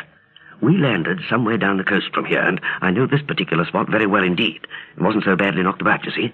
But how's it going to help us? Well, this is how it'll help us. When we're downstairs having a meal, I shall say I want to stretch my legs, walk as far as the village. Oh, he's certain to set a man to follow us, to keep an eye on us. Of course he will, no doubt about it. Now, this is where you come in. We'll let this chappie trail us as far as the cafe in this little village. Then I shall go in, and I want you to give me a minute. That's all, just a minute. Then bring the man who's trailing us in for a drink. Treat it as a huge joke. Say you knew we were being followed all the time, but give me 1 minute. Okay, sir. That'll be easy. I think you have all the necessary information now, my dear Barton. Yeah, it's taken you long enough to come across with it. I was taking no chances, but I feel safe now. 3 a.m., eh? And it's 8 o'clock now. And you want me to notify the captain of the Pride of Dresden to drop anchor at this point you've given me on the map. When? Let me see. Not tomorrow night, because we must go back to Paris with tonight's haul. Say the next night. Night after tomorrow. Yes. Can you manage that? Sure, that can be arranged easily. I just have to put a call into Snowy, that's all. Not from this part of the world, my friend. There's no telephone for miles. That's one of the big advantages of the place. We're almost cut off from civilization. I can't see that there's much advantage at the moment. I can. You can phone on the way up to Paris tomorrow. We'll stop at our usual place. The Café Anglais? That's it, the other side of Evreux. Barton can phone from there. And now we have some time to kill. I suggest a little sleep until, say, 2:30. Well, I'd like to stretch my legs a bit after that long ride. You don't mind if I go a little walk, Spider? There's really no place to walk to. Well, a breath of fresh air before I go to sleep. There is a tiny village about 1.5 miles away with a little cafe. Probably get a glass of very bad cognac or Calvados, if you're lucky. Well, I'm not worried about the drink, but the walk could do me good. Anybody coming? Oh, I'll come along. Bed for me, I think. And me. Jean has already retired to our room. Well, in that case, Jock, we'll be up. Shan't be more than 3/4 of an hour. If I'm right, he's about 50 yards behind. He's keeping to the grass verge all the time, but he's there. Don't make any mistake about that. Here's the village. What there is of it. Yes. That little white place is the cafe. Some cafe. Looks like a little barn. That's what it is. In 1944, he had some cognac. What he's got now, I don't know. Now then, you do your stuff with our friend Creeping Jenny behind. Hold him for a minute while I'm inside, then bring him in for a drink. Right you are, sir. Leave it to me.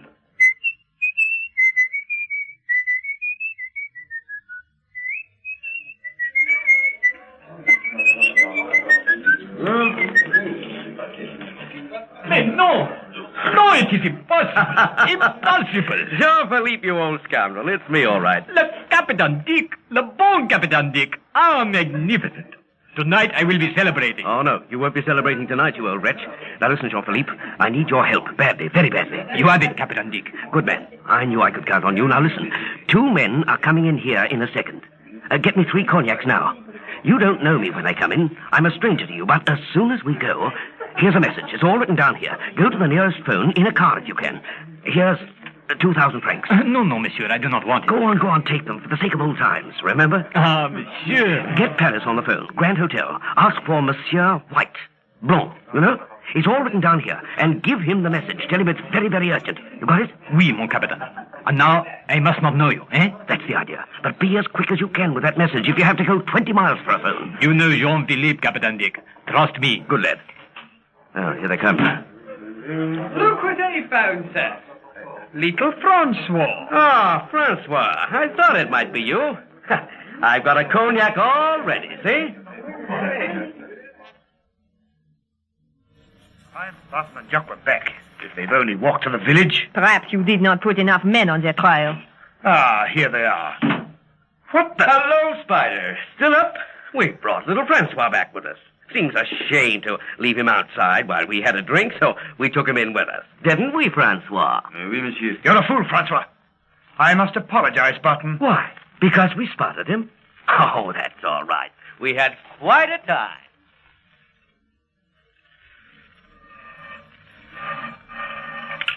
Hello? Hello? Yes, speaking. What? Oh, go, just a minute. I'll get a pencil. Yes, go on. Latitude? Yes. Longitude? Got that. 3 a.m. What was your village again? How do you spell it? Yes. 1L02. Yes, blimey, I know that quarter. Me and Captain Barton was... Blimey, it ain't Jane Philippe. You remember me, Snowy White? Yes. Black Nose, they used to call me. Well, what a perishing coincidence. Well, I'll be... That all the message? Right, Jean Philippe, must go. Got work to do. See you later. Well, I'll be... Well, cherry old cock. I love a duck. Well, you're credited. Now then, for old Zero. Give him the griff. What the... Put down that telephone, my friend. Put it down. At once.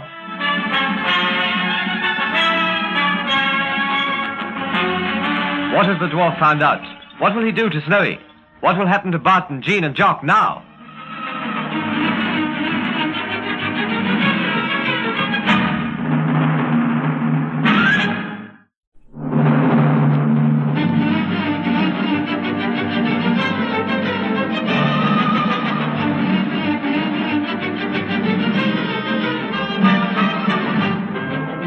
Dick, Barton, Jock Anderson, and Jean are in Spider's house on the French coast awaiting the arrival offshore of a ship bringing Spider a smuggled cargo.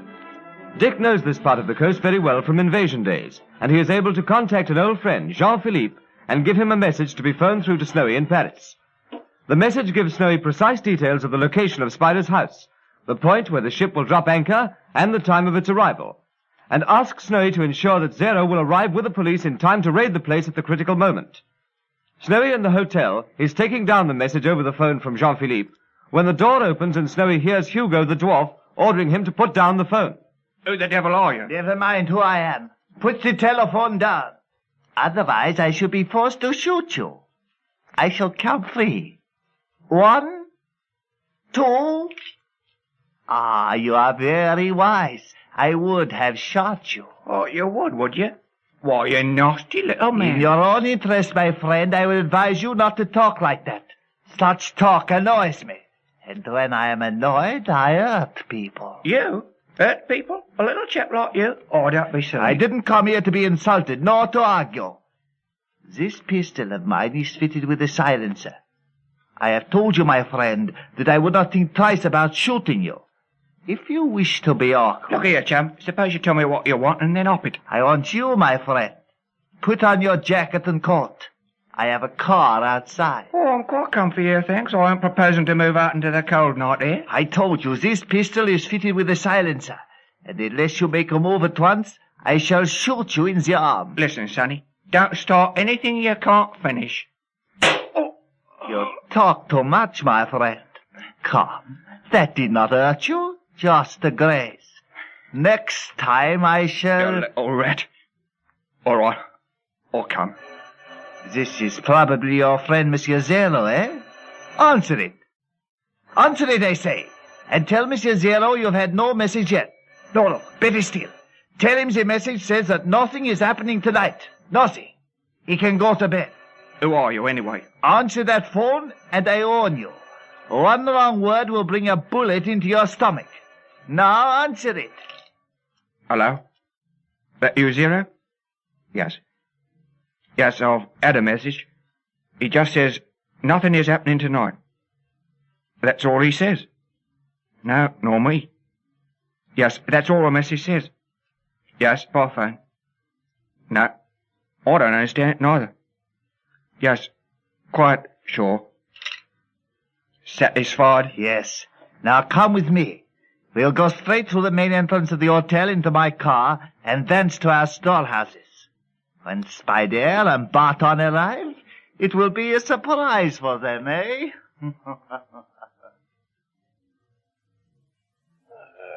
Well, I think I'll take your advice, Spider, and hit the hay for an hour or two. Aye, I'm with you. Before you go, I have to go down below to make sure all my arrangements are in readiness. Perhaps you'd like to see the mechanism I've installed. I think you'll be amazed. Yes, we'd like to see just what you've got up your sleeve, Spider. I'm sure you would. Oh, yes, I'm sure you would. Excuse me a moment, then I'll ask Simone for the keys. I forgot to take them from her. Now, what's he up to, sir? I don't know, Jock, but I don't trust him an inch.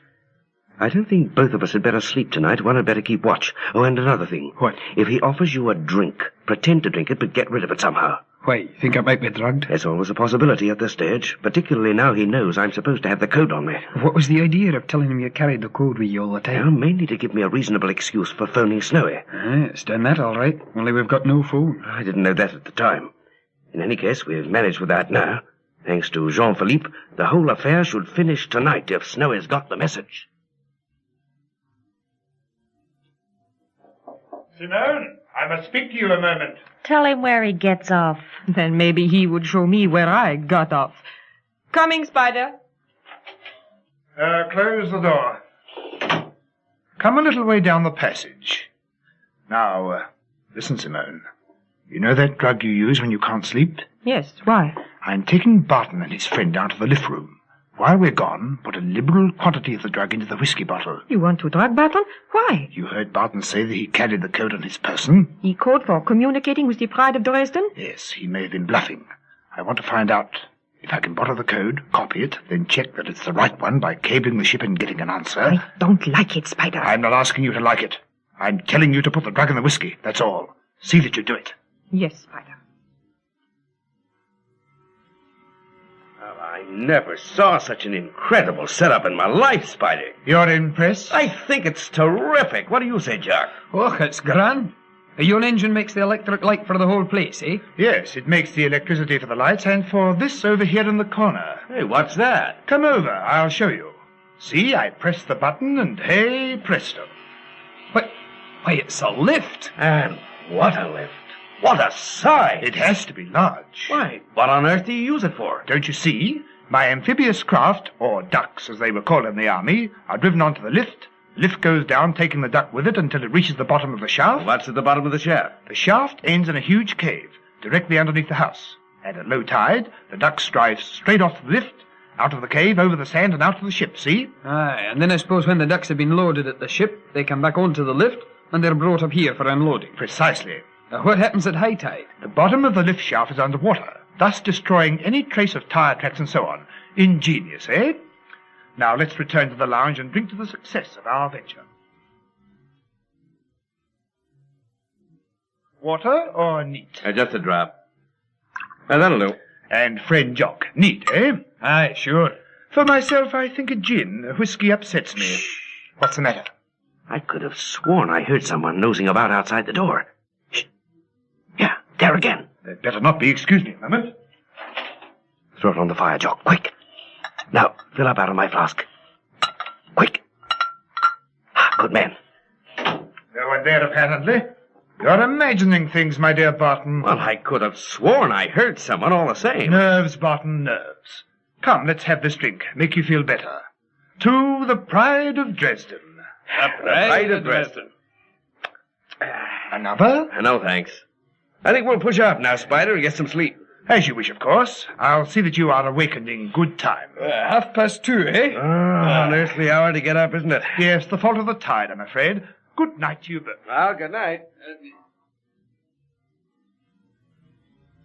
We'll keep the lights on all night, Jock, just in case there's any funny business. Think it was drugged? Well, it looked darn suspicious giving us whiskey while he drank gin. Aye, very clumsy, that. Anyway, we shall soon know. Somebody will be popping round the door in about an hour's time, I expect.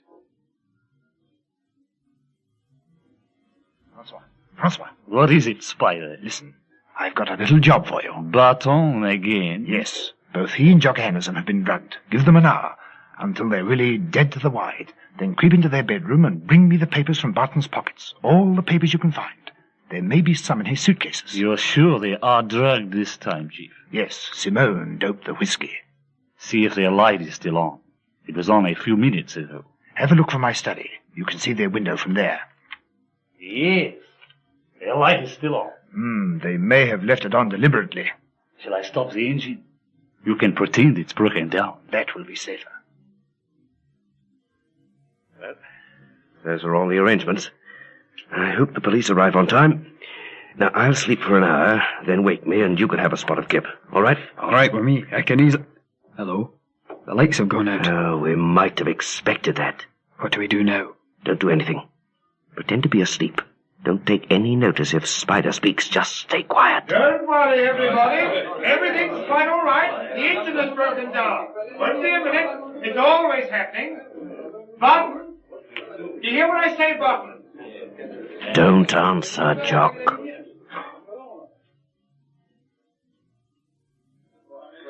What's all the excitement about? The lighting system has failed. I heard him say that. It's always failing, isn't it? First time I've known it to happen. But I heard Spider say... Oh, yes, so did I.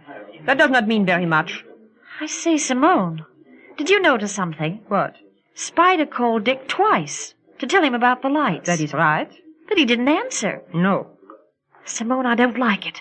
I'm worried. About time you started to sit up and take notice, Sherry. Do you think Spider's done anything to Dick? No, don't worry. He has not done anything yet. Oh, I'm going along to their room. I think something's wrong. You will stay here. You can do no good. If you go... I'm going all the same. Where's my dressing gown? Anything can happen now, Jock. Think we'd both better stay away. Okay, shh. I can hear somebody moving. Listen. Here he comes, Jock. When I say right, let him have it. Sure.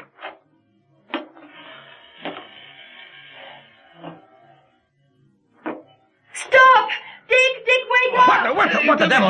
Hang on, Chief. Monsieur, mademoiselle, please. I've got him, Dick. He was coming into your room. Oh, you... Let him go. Take that, you little rat. Monsieur, please. Please, monsieur, I did not What's going know. on here? One of your men came into our room. Miss Hunter saw him and came to warn us. What is the meaning of this, Francois? I mistake, Spider. I come into Monsieur Barton's room. I make a mistake. I think it is my Get out. room. I'll attend to you later. I am sorry, Miss Hunter and you, Barton, that you've been troubled like this. It won't occur again. It better not. It was a mistake. Yes, it certainly was, on somebody's part. Anyway, thanks, Miss Hunter. Yes, thanks a lot, Jean. It was darn plucky of you to have a go at him. Oh, you see, I heard Spider call you when the lights went out and you didn't answer. I didn't hear him. Did you, Jock? No. I must have been sleeping pretty heavy. Please forget the whole unfortunate incident and get off to sleep. I will see if the lights work yet. Good night, Jean, and thanks again. Good night, Miss Hunter. Now we don't know what he was after. Another minute and he'd have given himself away. Aye, pity that. Yes, all the same, it was a darn good effort for a girl. She acted for the best, bless her. You know, Jock, she's... I'm going to sleep. Good night.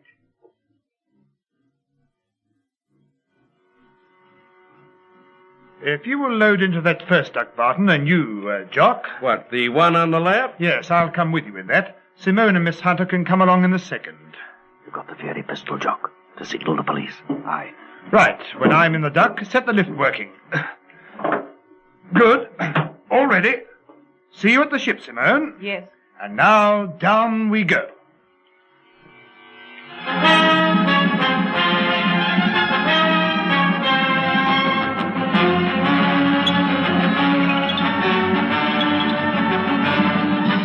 What will happen when Barton signals the police? Will Snowy escape from the dwarf? What will Spider do next?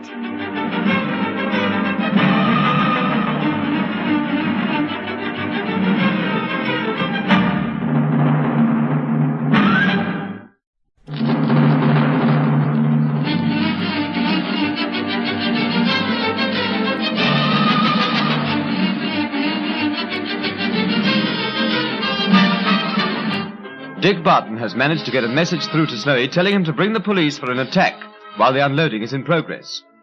But before Snowy can pass the message on to Monsieur Zero, Hugo the dwarf intervenes, captures Snowy and takes him off to the storehouses in the catacombs underneath Paris.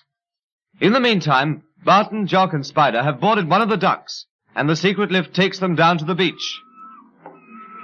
So, this is the cave. Yes, a perfect cover, isn't it, for all our activities? A real gift to smugglers, I should say. Another advantage, it faces directly out to sea, so that at high tide, the opening can only be seen from anyone out on the sea.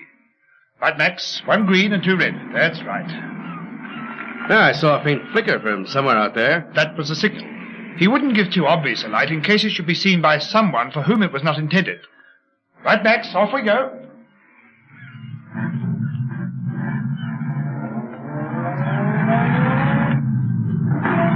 This takes you back a bit, doesn't it? I say it does. I never thought then that the next ride I should have on the duck would be on a smuggling expedition. This is the moment I used to enjoy, when we stopped being a motor car and turned into a motor boat.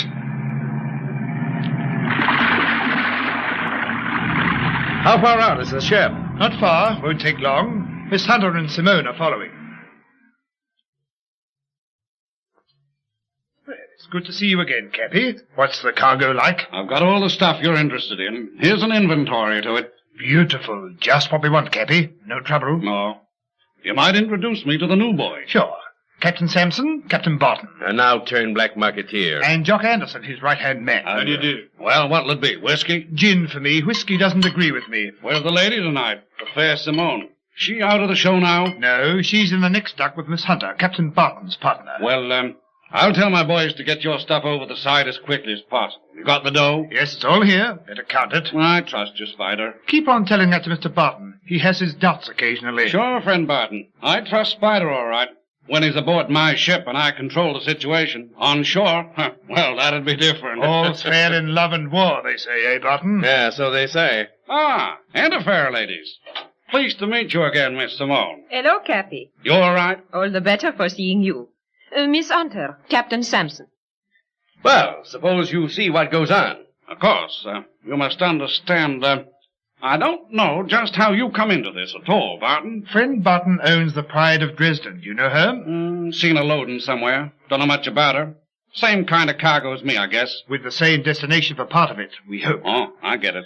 Shall we get the stuff overboard then? Don't want to leave it too long. Sure, come right up. After you, Miss Hunter. Organization, you know, Jock. Certainly is, sir. How are you going to get the signal to the police? Give me the very pistol. I'll manage it somehow. Hello, Jean. Where are all the crooks? Spider's looking over the cargo.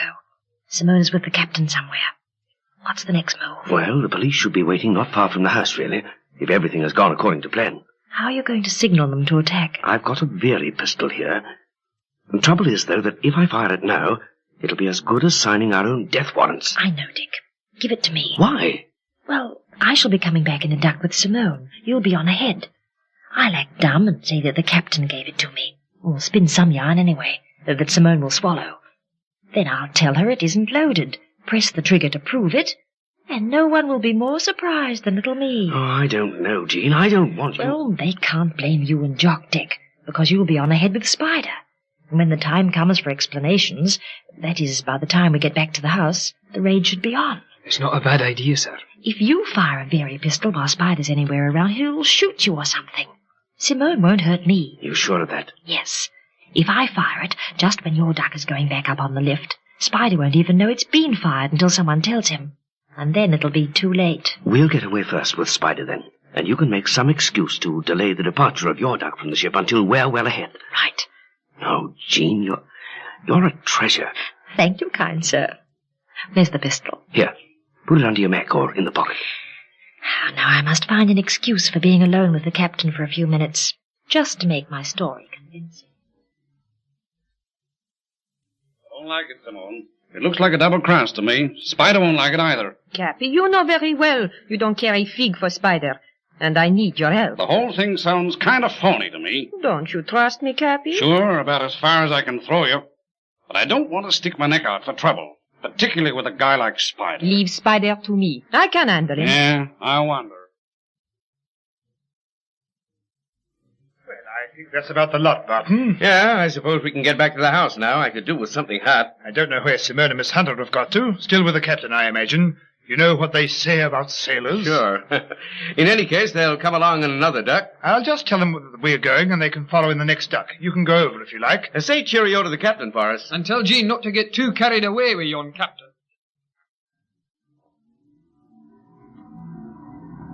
There's the signal at the bottom of the lift shaft, Max. I see. That's how you find your way back in the dark, is it? Yes, that light can't be seen except from the sea. We have to be careful on the way back. There are some nasty quicksands on either side of the bay. Quicksands? Yes, very useful for disposing of awkward evidence. Such as? Draw your own conclusions, Barton. Go straight in, Max. The lift is waiting. And just at this point, Mr. Snowy White, your good friend, Monsieur Barton, will doubtless be expecting the police to come rushing to his rescue. Shut up, you undersized little squirt. I do not like being spoken to in that fashion. My hands are tied just at the moment, you little misshapen nightmare. But one day you'll have them two slaps back with perishing interest. My word, young horrible Hugo.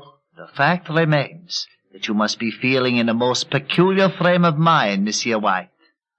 All the time you know that Monsieur Barton has placed complete trust in you.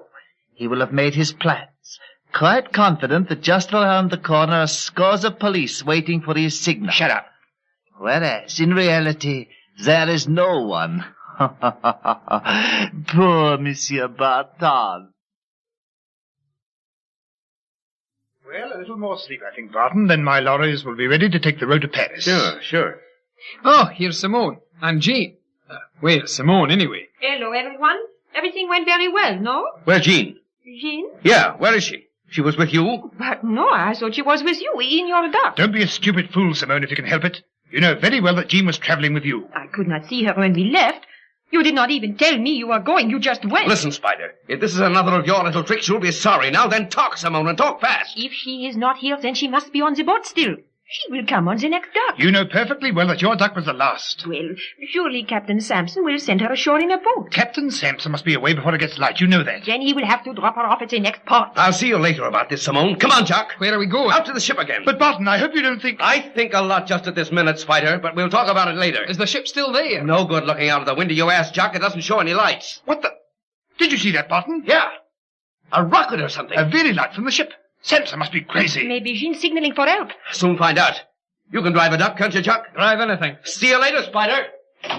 Impetuous young man, our Dick Barton. What's the idea, Simone? What do you mean, Spider? I haven't done anything. No, Spider, don't look at me like that. I didn't know she was on the ship. Come here, Simone. Come here, my dear.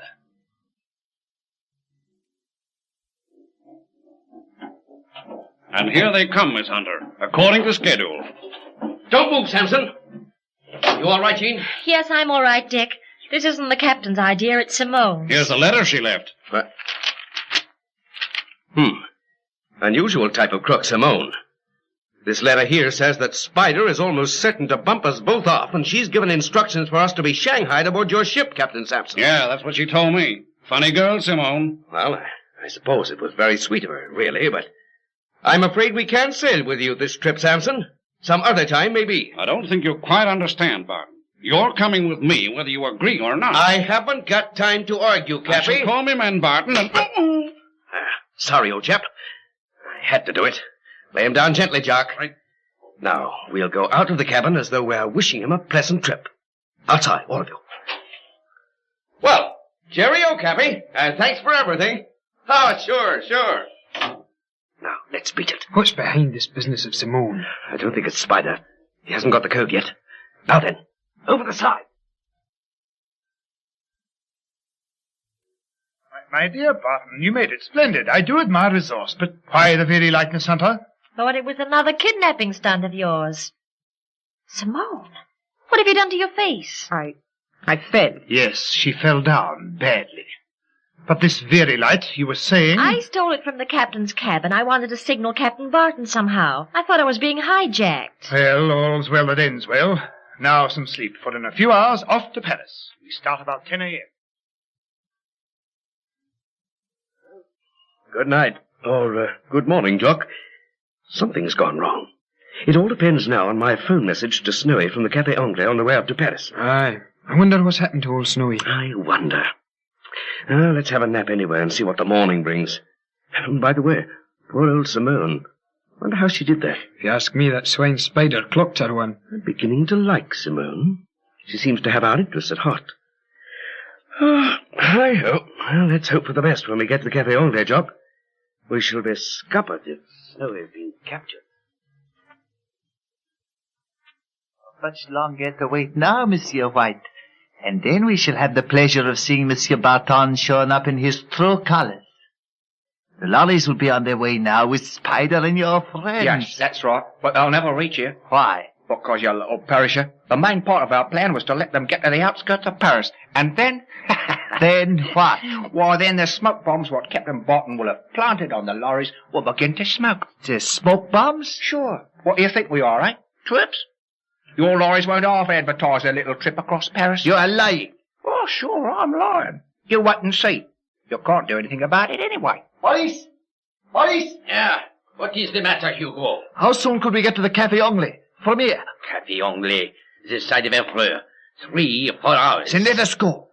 This fool may be lying, but if he is not... What are you going to do with him? I think he had better come. Yes, his hands are tied. Yes, he can come. Then we can all meet together, eh?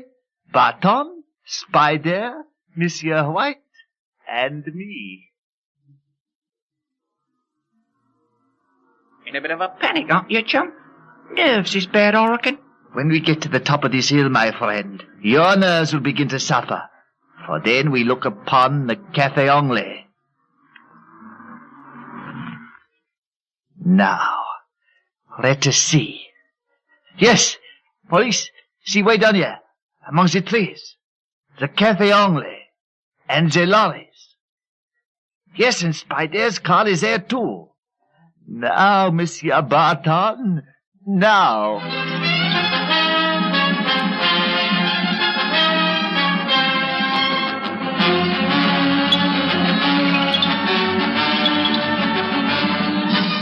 Will the dwarf expose Barton? What will Spider do?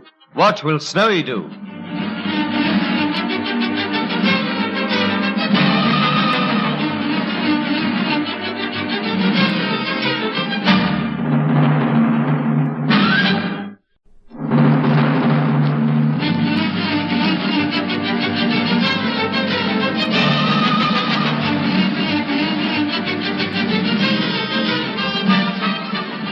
As a result of Snowy White's capture, the police raid which Dick expects does not materialize, and he travels back with Spider to Paris with a lorry loads of goods. They stop en route at the Café Anglais near Évreux to enable Barton to phone Snowy regarding the arrival of the Pride of Dresden. Meanwhile, Snowy bluffs the dwarf into believing that Barton intends to plant smoke bombs in the lorries, which will explode as they go through Paris. The dwarf swallows the story, and taking Snowy along, races in a car to meet Spider and warn him, and at the same time to expose Barton, for whom he has a deadly hatred. They reach a point overlooking Évreux and the Café Anglais. You got quite a long way to go, chum, before you reach that there cafe. 10 minutes? Quarter of an hour? What is that? Then Monsieur Barton will have his hands tied for good. Trouble with you people, me old cock, is that you ain't too good at tying people's hands. They can get 'em undone too easy. What do you mean, you fool? Don't you realize it? Maurice! Maurice, look out! Loose me, you idiot! You go quick! Stop him! Oh, no, you don't. Stop. Be waiting for this. Hold him! You go! I'm trying! Mind the car! Oh, sorry, that'd be me boot. Let me go! Mind! Mind! There's a corner! That's all right. Let's all go to the devil together. Mind, you fool! Maurice. Maurice, are you all right? Friday, ain't you go, me little dear? What's happened? Well, one of us had to go through a nasty perishing windscreen, and Morris was in front. Made a nasty mess of himself, ain't he? I am hurt. Monsieur, my back. Oh, let's have a look at you, the little perishing. It is my back. Oh, my back. Come on, let's get you out. Ain't done the car much good, has it? Please be careful. Oh, lift me. It is my back. I don't know what I'm doing this for, you know. Too kind-hearted, that's my trouble. Yes, Monsieur White, that's your trouble. Drop it! This time... Lost my arm again. Trying to help you, too. Give it me! No, Monsieur. Dirty little double-crosser. That'll keep you quiet for an hour or two. Don't think you're going to bother us from now on, Morris. Tie you up, Hugo, just in case you come round. Yeah, a gag as well, I think. Good job this here road ain't got too much traffic on it just now. How long do you intend to stay at this cafe, Spider? Well, the lorries can't go into Paris until dusk because of unloading the goods onto the boats on the Seine. Well, when do you want me to arrange for the Pride of Dresden to be at the rendezvous? I thought tomorrow night. That gives us all plenty of time. Tonight would be better. The tide is getting later each night. It does not give us a great deal of time for unloading before it is light. That is a point, Simone. But you couldn't have your ship there tonight, could you? Well, I don't see why not. She's more or less standing by now, waiting for my instructions. Then by all means send instructions to have her at the rendezvous for the early hours of tomorrow morning. I'll ring up Snowy right away. He'll have to cable the ship and get a reply, Dick. Then you'll have to phone again to confirm that the captain can comply with your orders. Yeah, well, if we're going to Paris anyway, I can go see him. Surely, if you phone, that should be sufficient. There's a phone in the private room. If it is private. Why must it be so very private, Monsieur Barton? Because once I begin to give my code over the phone, well, I prefer to be alone. You understand, I'm sure. Of course, you never know. Snowy may not be at the hotel. Where else do you think he's likely to be? I really couldn't say. It just struck me. He may have gone out or anything. I don't think so. He'll be standing by. The best way to find out is to ring him, isn't it? Yeah, by wasting time. The phone is in this room. But surely you don't mind if I listen, do you? After all, we trust each other now. Oh, sure, we trust each other. Come right in. Let's all have a chat with Snowy. Hello? I want the Grand Hotel, Paris. Oui. Je veux parler... you understand. Oh, thanks. Well, they'll ring me back. Surely if we arrange for their ship to be there at 3 or 4 o'clock tomorrow morning, we haven't got time to go running around Paris. Can't we go straight back to the coast? No, I want to go to the storehouse. I have arrangements to make, and I would prefer you all to come with me. Ah, here we are. Hello? Yes? A Grand Hotel? Je veux parler, Monsieur White. Oui, Anglais. Numero 23. Eh? Oh, I see. Mais oui. Merci. Well? I hope friend White has not deserted his post. He's just gone out. They expect him back. You're sure of that? Well, that's what they said. I couldn't hear what the operator said myself. Not calling me a liar, are you, Spider? Mr. Barton, please. I don't like the look of it. I can't think why Snowy would leave the hotel. Ring again in, say, an hour. Maybe we'll get him then. Can we afford to hang on here for another hour, Spider? Yes, I wasn't planning to move off just yet anyway. I'll go and make arrangements with the drivers of the lorries. Simone, I want you. But, Spider... I want you, Simone, I said. Yes, Spider. The way he speaks to that girl, it makes my blood boil. Mine too. I'd like to smash his face in. Later, old boy, later. What did the operator say on the phone, Dick? She said Monsieur White had been seen to leave the hotel last night in company with another man. Another man? What sort of man? Oh, Dick. Where do we go from here? Dick, look. Look, Dick, it's Snowy. Blazes, so it is. Just a moment, Snowy. Quick, get inside, man. What in the name of heaven brings you here? Dwarf, got me last night. Just after your message came through. Don't talk too loudly, old boy. The place is full of spiders, boys. Oh, no. Had a devil of a job. No one saw you? No, I was too fly for that. Tell us everything that's happened, quick as you can. Let's see where we stand. Well, your message came through all right, from Jean Philippe. Dick, Spider. If you do not want to do business with Monsieur Barton, why did you go so far with it? Shut up and listen.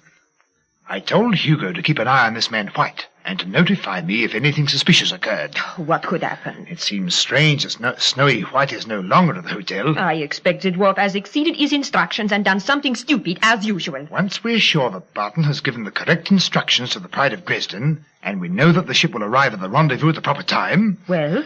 Well, I don't see much point in bothering with Barton and his friends any longer, do you? No, Spider. You are wrong. You cannot do it. He has done you no harm.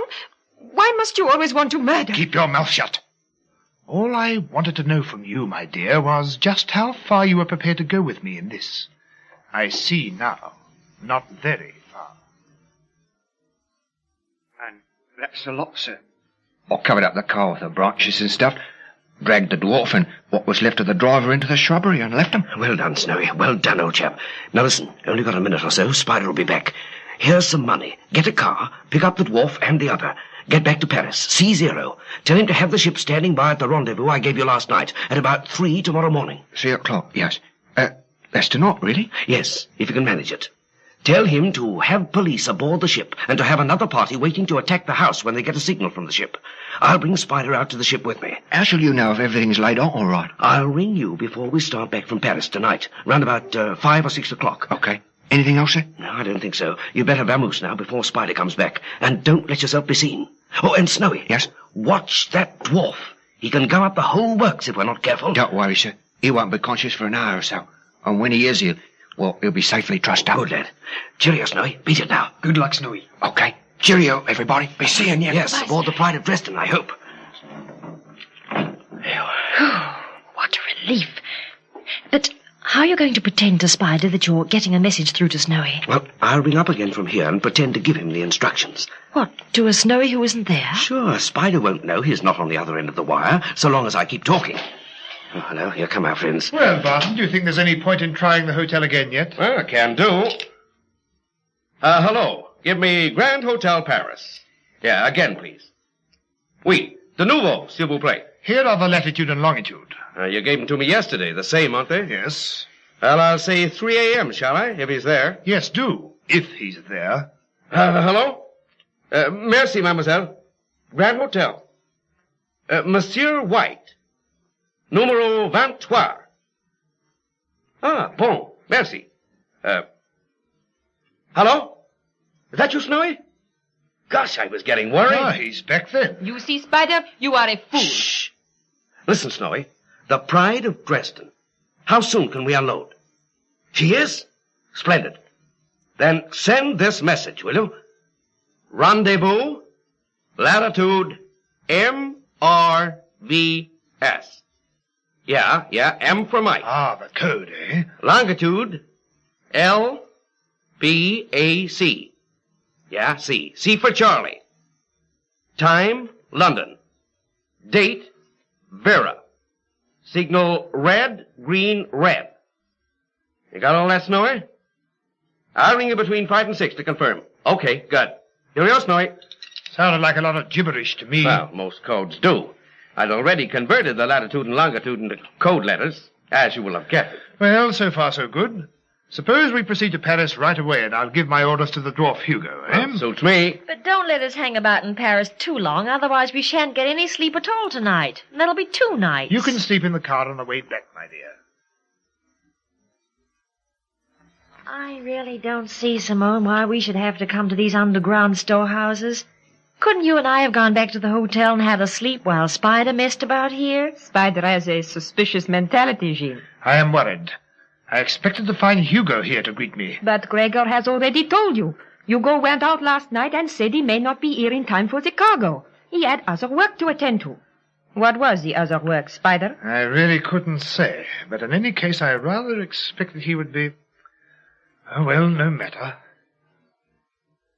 Everything is set, Monsieur Snowy. As soon as Monsieur Barton has flown through here, you and I and the force of police will leave for the coast. We shall board the Pride of Dresden at the point lower down the coast at midnight, and then proceed to the rendezvous. And the other coppers? Pardon? The other police? The ones for the attack on the house? Oh, they will be there. They will attack on a signal from the ship, a rocket. Mm-hmm. Oh, that seems to have torn everything up then. All we got to do is to wait for Captain Barton to phone. That is exact. And here comes Monsieur Barton now, no doubt. Hello? Yes? Suite number 23, yes. Who? Yes, he's here. It's for you, Zero. For me? From whom? Allô? Mais oui? Non. Non! Ta imbécile cochon! Ta sacre bleu! Si, immédiatement! Ta! Oh, the imbeciles, the fools! What's all this, Nado? It's the dwarf. He has escaped, monsieur. Escape? Oh, blimey, love a duck. That's torn it. Strange about Hugo. I can't understand it. I shouldn't worry. He'll probably turn up. Bad pennies usually do. I say, it's chilly for cruising on the Seine, isn't it? I shall be glad when we reach the landing stage. Getting very dusky, too. My Lord Spider! Who's that? What is it? Someone shouting from the bridge up there. Look, Spider, look. It's Hugo, the dwarf. He's standing on the parapet, waving. He's seen us. The fool! He's going to jump! Jesus, he's jumped!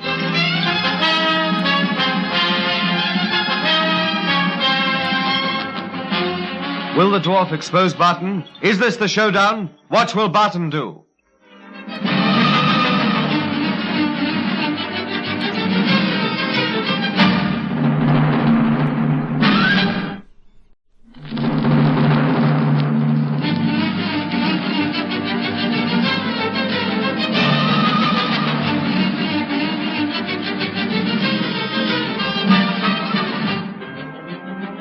Snowy manages to turn the tables on Hugo the dwarf, contacts Dick Barton, and obtains full details of the plans to be made to capture the gang. He then returns to Paris with the dwarf as prisoner. But while Snowy and Zero are talking, they receive a message that the dwarf has escaped. Meanwhile, Dick Barton, Jock, and Jean are with Spider and Simone in a motorboat returning from the gang's storehouses. As they pass under a bridge, they see the dwarf standing on the parapet. He shouts to Spider and then jumps into the river. He's away over there somewhere. Can you see him? It's too dark underneath the bridge to see anything. You're sure it was Hugo, Simone? Yes, I saw him under the lights on the bridge. He was calling you, Spider. Must have darn good eyesight to see the boat in this light. We were just passing under a light. Can he swim, Spider? I don't know. Probably hit his head on something and gone straight to the bottom. Very likely, but let's turn back. Charles, turn back. I saw him then, drifting away. He'll be gone before we can turn the boat. Here, take my coat, Jean. Then turn and come after me, Spider. What on earth? Oh, Barton, Dick, don't be a fool. Well, I can't let him drown, not even Hugo. Turn around, Spider, quick. This is really very noble of friend Barton. Stupid. Do you imagine the dwarf would do such a thing for him? I'm quite sure he wouldn't. Hurry him, turn around. Hurry, man, we're going further away from Barton all the time. It isn't Charles's fault. You've got to take a fairly big sweep to get round. It's not like a car, you know. He will be drowned. I know it. I know he will be drowned. Don't talk such rubbish, Simone. I'm sure Mr. Barton knows his own capabilities as a swimmer. Otherwise, he wouldn't have done this rather stupid... Rather stupid. Trying to save one of your men. You had not the interest nor the courage to attempt anything. But because Barton has taken a chance, you call him stupid. Always were a trifle on the hysterical side, weren't you, Simone? You should endeavour to control yourself a trifle more. We're turning round. Here you are, my beauty. I thought you'd be all right. I'm all right. Leave me alone. Sorry, old boy. I can't do that. Who is it? Barton. You! Come on. You've got to be rescued. Hey, boy, let me go. Let go.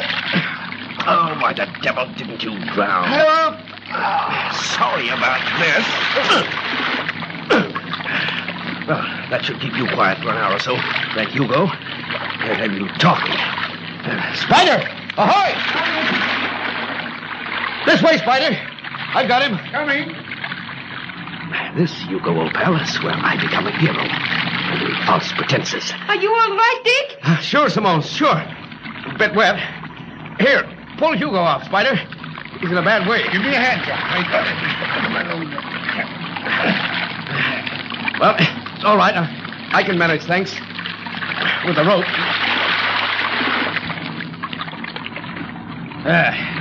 Nice work, sir.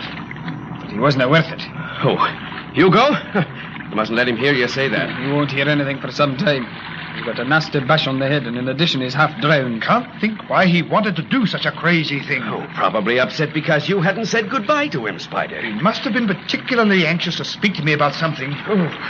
Well, if somebody doesn't cover the pair of us up, we shall be headed for the pneumonia stakes. Thanks, Simone. There are more blankets in the locker. Get back to the landing stage as quickly as you can, Charles. We can get some warm clothes from the cafe there. What, friends of yours? I own the cafe. It's useful for lots of purposes. But I'm still wondering why Hugo... Why didn't he go to the landing stage and wait for us? Maybe the police were after him or something. Well, we shall soon know the answer when Hugo regains consciousness. Yeah, there's always that.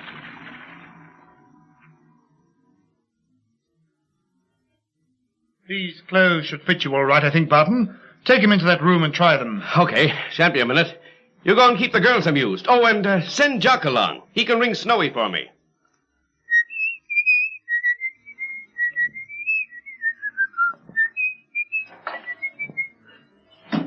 Did you want me, sir?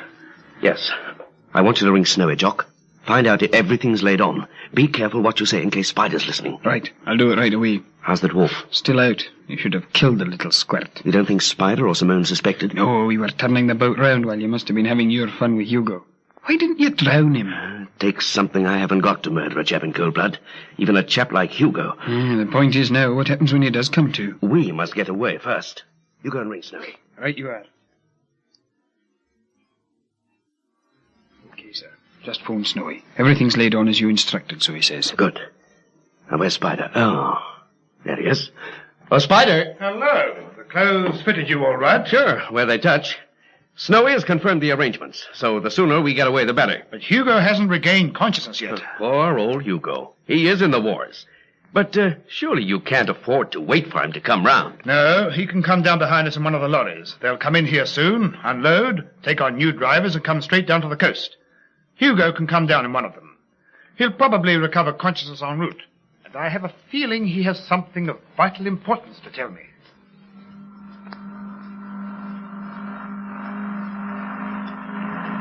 I hope that perishing dwarf ain't going to make trouble, Zero. I cannot say how sorry I am about that, Snowy. They're blundering fools. Once he gets back to Spider, the fat's in the fire with a vengeance. No mention of the dwarf was made by Jock Anderson when he phoned you to confirm the arrangements, huh? No, but that don't mean nothing. He spoke from a cafe. Probably got Spider standing at his elbow. Yes. Anyway, the fact that they rang through at all suggests that so far there's no hitch. Oh, no. But if the dwarf manages to get in touch with Spider any time before we meet him at 3 o'clock in the morning, it'll be goodbye to Captain Barton and the rest. Well, we must hope for the best. And put our faith in Captain Barton. Oh, love a duck. I'm all going to be glad to hear Captain Barton's voice when he hails that ship. Here we are, back in your little love nest, Spider. For the last time, eh? Yes, for the last time, Barton. You have made all the necessary arrangements? I shall go down to the lift room and warn the men to stand by for 3 o'clock. At about 3:30, we'll go down the lift, give the signal, and hope to receive an answering signal from the Pride of Dresden. My ship will be there all right, don't worry. What about you, Spider? Are you sitting down here until 3 o'clock? Yes, I expect the first lorry to arrive from Paris before then, and in the first lorry... Will be the dwarf, eh? Yes. Conscious, I hope. We all hope. Now, poor old chap's had a rough time. I don't think anyone cares very much about that. Oh, Simone, how callous. You should have let him drown. Yeah, maybe you're right at that. I disagree. Personally, I can't be too grateful to Captain Barton for his noble act. Well, see you all at 3 o'clock. Come on, Jock. Let's hit the hay. Good night. Simone, before you go, What is it, Spider? I was just thinking about this business of Hugo. Oh, Hugo is crazy anyway. He always has been. Imagine jumping off a bridge. He wouldn't have done that unless there was a good reason for getting to me urgently. If that is all you want to say, I think I will join Jean upstairs. Listen, Simone, I have a little plan. Another double cross? I feel very strongly that as soon as the cargo is brought safely ashore from the Pride of Dresden, then Barton and his friends may become expensive luxuries to have around.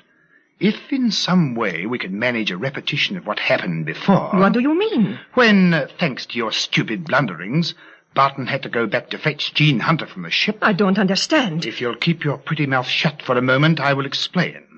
As I say, thanks to you, we had Barton and his two friends in one duck. If we could do that again... Well?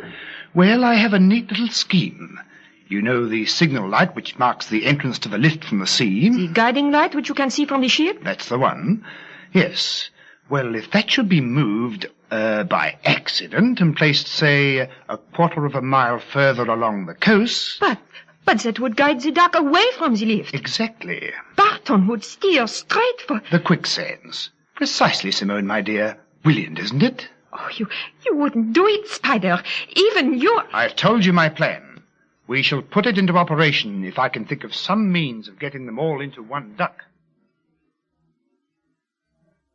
Couldn't get in touch with Jean-Philippe, I suppose. That's an idea, Jock. Now, that is an idea. It'd take me some time, but I could do it and get back before 3 o'clock. Yes, I could arrange with Jean-Philippe to stop the lorries and get the dwarf. It's only a case of holding everything until after 3 o'clock, then the game will be up. Well, Jean and I'll stall Spider off somehow till you get back. That's if he should, won't you? I don't suppose he will. How are you going to get out? Climb down from the window. Put the light out, Jock. Good. Now, let's open the window very gently. Here goes. I'll tell Jean what's doing, sir. Good luck, and good hunting. Listen, Jean-Philippe. I want you to get some pals of yours together, some of the Maquis we used to work with, and stop any lorries coming down here. They all have to pass through this village. Stop the lot. One of them will have a dwarf aboard. A dwarf? Yes, a little misshapen chap. You must hold him. Hold the lot anyway, until after 4 o'clock. Can you do it? You work with the police? Oh, yes, it's all right. I'm not a crook. Good. Just a moment, monsieur. I have a pole, a long pole, with a red light. It will stop the lorries. Wait a moment. This is the spot. The road narrows here. Now, where's the red light? Good. Now, when anything comes along that sounds like a lorry, stop 'em. I will fetch my friends. You wait here, monsieur. Be as quick as you can, Jean-Philippe. I haven't much time. Listen, monsieur. Shh. What is it? Sounds like a lorry, mon capitaine. Going very fast indeed. I'll say it is. I can see its lights. Look. Golly, it is moving. I wonder if... Blazers, Jean-Philippe. This may be just what we want. Swing the pole across the road, quick. 1, 2, 3. Right. Now the red light. Fine. And now, mon capitaine? Now, Jean-Philippe, we wait and see what we've caught.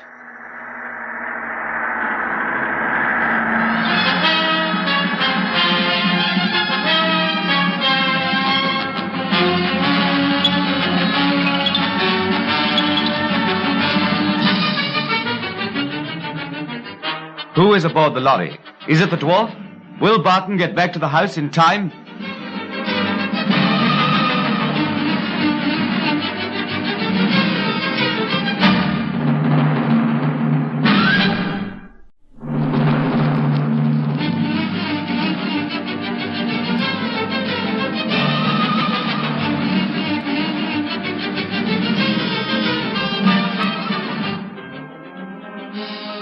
Dick Barton, Jock Anderson, and Jean Hunter are at Spider Kennedy's house on the French coast. The Pride of Dresden is scheduled to arrive at 3 a.m. Hugo the dwarf has discovered Barton's true plans and has attempted to contact Spider after escaping from the French police. Barton knows that the dwarf will do his utmost to get to the coast in time to warn Spider. Leaving Jock and Jean behind at the house, Barton climbs from the window and hurries to his old friend Jean-Philippe to ask for help to stop any lorries on their way to the house. They find a suitable spot to blockade the road, and Jean-Philippe is just going to get some more help when a truck traveling at high speed draws up and stops at the barrier. Now what is the matter, Ricky? You know we must hurry. C'est impossible, voilà. Red light. A pole across the road. It is deliberate. What is the meaning of this? You there in the chateau. Why is the road closed? Quickly, we are in a hurry. All right, Hugo. Don't panic, old son. Barton. You. Me again, Hugo. Keep popping up, don't I? This time? This time is the last time. Knock off the other one, Jean-Philippe. Come on, Hugo. Down you get. Barton, you will pay for this. Now. No hard words. Oh, naughty. Carrying firearms around, you might shoot somebody, you know. One day, Barton. No, my friend. Not that. All right, if you prefer. I am sorry, mon captain, but it is necessary to put our little friend to sleep for a while. That's all right, Jean-Philippe. You don't seem to be showing much fight, do you, Hugo? I am a sick man. You know that. Yes, I know why, too. You shouldn't keep getting mixed up in these affairs, Hugo, old pal. Got any rope, Jean-Philippe? Plenty. Here you are. Good. Now, Hugo, let's make a nice little bundle of you, shall we? Tie the other one up, too, Jean-Philippe. I am already doing so. But what do you wish me to do with them, mon captain? Well, what do you suggest? I could drive the lorry over the cliff and into the quicksands, no? Quicksands, eh? Yes, all around here, Captain Dick. I could drive the lorry so that it would disappear without any trace and take our two little friends with it. No, you wouldn't do that, Barton. You couldn't do that.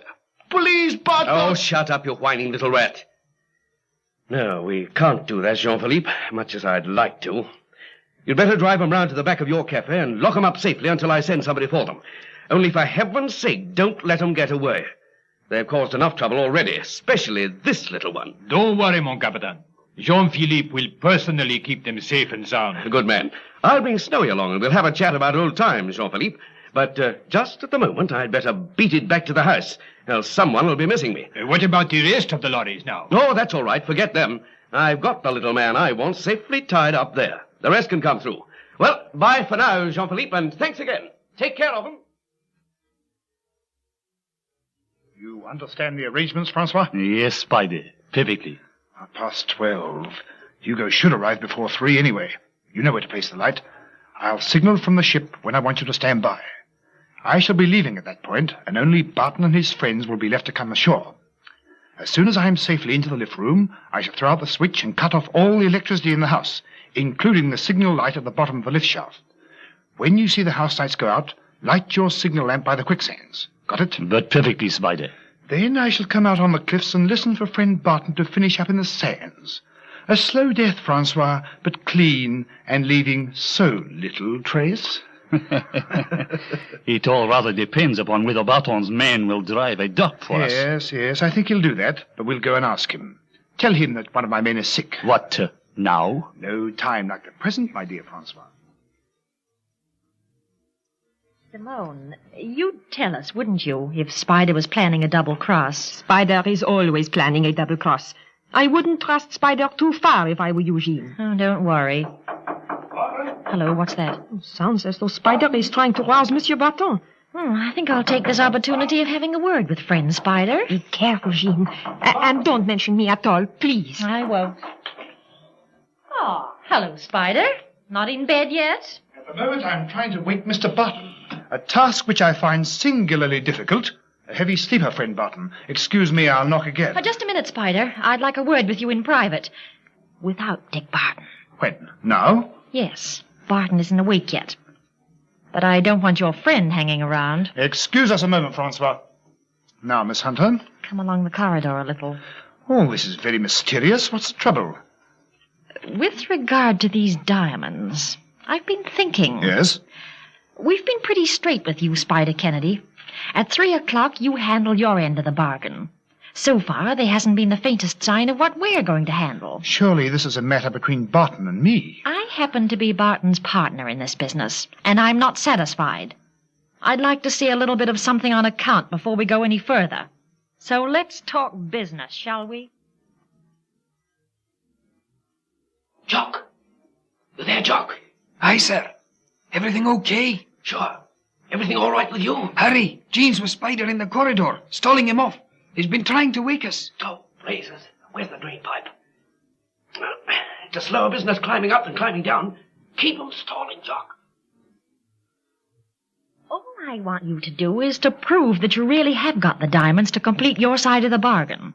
Not very much to ask, is it? Very well. Just to prove that I have them, look at this. One of the diamonds that'll go towards your payment. Whew. I see. That's a beauty. Now are you convinced? Yes. Mind, I should be even more convinced if I were allowed to keep this on account. You're a suspicious young woman, Miss Hunter. You're a suspicious man, Mr. Kennedy. Yes, touche. Well, for you, Miss Hunter, I'll break one of my firmest rules. I'll pay something on account before I receive the goods. Now you're talking. You will tell Barton of this, I hope. Don't get alarmed, Spider. Barton and I aren't continually at loggerheads. Our partnership runs smoothly. Yes, that comes of having two intelligent people in your partnership instead of one intelligent person and one half-wit. Spider, you do yourself an injustice. I was not referring to myself. And now I must speak to Barton if I can wake him. Come on, sir, it's taking you a heck of a while. Oh, Spider's at the door. Well, Snow or Grunt, do something. The door's locked, isn't it? Aye, thank heavens. Hey, what's the matter? Confound you, wake up! What do you want? I want to speak to Barton once, urgent. Just a moment. Barton, hey, Barton, wake up. He's asleep. Go away. Open this door! Okay, Jock, well done. All right, he's coming. Take your shoes off, rumple your hair. Who wants me? Oh, Spider wants you. Coming, Spider. Just a minute. Good heavens, Barton, thought you were dead. Been knocking for 10 minutes. Well, I told you I wasn't getting my proper ration of sleep. Well, what do you want? Oh, hello, Jean. You up, too? Yes, just having a little chat with Spider. Everybody awake and full of beans except Uncle Dick, eh? What I wanted to see you about was this, Barton. One of my men is ill. Oh, too bad. Too much rich food, I expect. Black market. The point that arises is this. Could Jock take one of the ducks as we're a man short? If he takes one out and brings it back, that would save a lot of time and trouble. Did you wake us up specially to ask us that? Oh, good heavens, Spider, you're slipping. You don't mind, do you, Jock? Not a bit. There's nothing in it, providing that when we come back, Jock, you're careful to steer for the signal light. I'll do that, all right. Good. That's excellent, then, Francois. No need to make any special arrangements. Jock will take one of your ducks for you. Splendid. Thank you. Don't mention it. It's a pleasure. I must apologize once again for having disturbed you all. I'll see that you're roused promptly at 3. Well, better put a time bomb outside our door. We sleep heavy, Jock and I. I would never have known. Good night. Good night. Good night. Good night. Still no sign of Hugo, Francois. I shouldn't worry, Spider. He would have been here by now if anything had gone wrong. Well, I hope you're right. Regarding the other matter, Francois. What other matter? My need for a new partner in business. I've been thinking, it looks to me very much as though Simone has been talking indiscreetly. I have always said it was a mistake to mix business with pleasure where women were concerned. Simone has been intelligent until recently, but now I think there's a great deal of merit in your suggestion, Francois. Just as you say, Spider. It can be arranged. No suspicious circumstances to upset Barton and his friends, of course. Merely a quiet but efficient elimination with no traces. And the sooner the better. I understand. Look at the way it sparkles, Simone. And you say Spider gave it to you, just like that? Oh, well, we had a few words about the deal, and I demanded something on account. After a lot of argument, he came across with this. Worth arguing for, wasn't it? Yes, but I still don't understand. Did you say you were getting suspicious? I hinted that I didn't feel too happy about things. Oh, he frightens me. I tell you I'm frightened, Jean. I wish Spider Kennedy was dead. Dead. Oh, hello. Hello? Who is it? It is Francois, Mademoiselle Simon. What is it, Francois? Spider would like to see you at once. He is down in the lift room.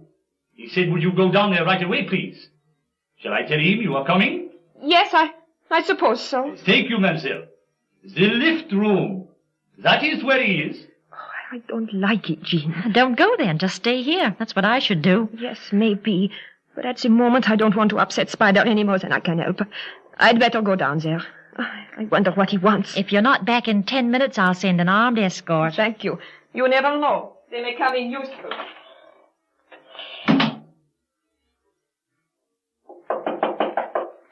Dick Barton. Hello, Jean. What's up now? Dick, there's something wrong. You know, Simone has been worried about Spider's attitude lately. Yes, I should think she's got every cause to worry, too. Why? Well, that horrible man, Francois, came knocking on the door a moment ago and said that Spider wanted Simone urgently down in the lift room. Well, nothing in that, is there, Jean? The point is, I've just looked out of the window and seen Spider sitting smoking in his study. So how can he be in the lift room? Might be a mistake. Yes, and then again... I think we'll go down to the lift room and have a look anywhere, just to be on the safe side. After all, she's done her best to warn us once or twice. The least we can do is to help her if she's getting into trouble for doing it. Come on, let's go down, Jock. Quietly as you can. Spider, where are you? I am afraid he is not here, Simon. Where is he? I could not say, Simon. Well, you brought me down here to see him. I can't see him here. No. I don't think you will ever see him again, Simon. Or anyone else, my dear.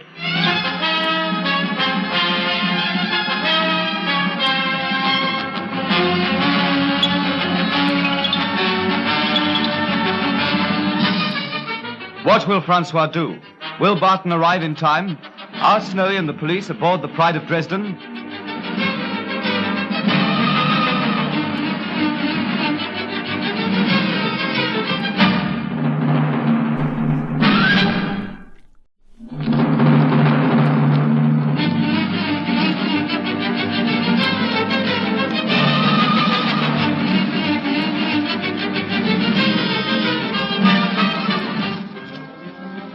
Barton, Jean Hunter, and Jock Anderson are at Spider's house on the French coast. The Pride of Dresden is expected in 2 hours' time. Spider is suspicious of his partner, Simone, and decides to get rid of her. He tells Francois to arrange it at once. Francois tells Simone, who is sharing a bedroom with Jean, that Spider wants to see her at once down in the lift room. After she has gone, Jean becomes suspicious and tells Dick that she fears there is some mischief being planned against Simone, and suggests that he goes down to the lift room to find out. Meanwhile, Simone is in the lift room with Francois, who has adopted a threatening attitude. What is this? What are you talking about, Francois? I think you are becoming dangerous, Simon. It would be better if you resigned from the business. Resign? Oh. Like this, my dear. Francois, get back. What are you doing? Where is Spider? Francois! No, sorry about that, Simon. But it is necessary to gag you, in case you should be troublesome. And tie you up, ma chérie. Now, on to the lift. And so, goodbye, Simon.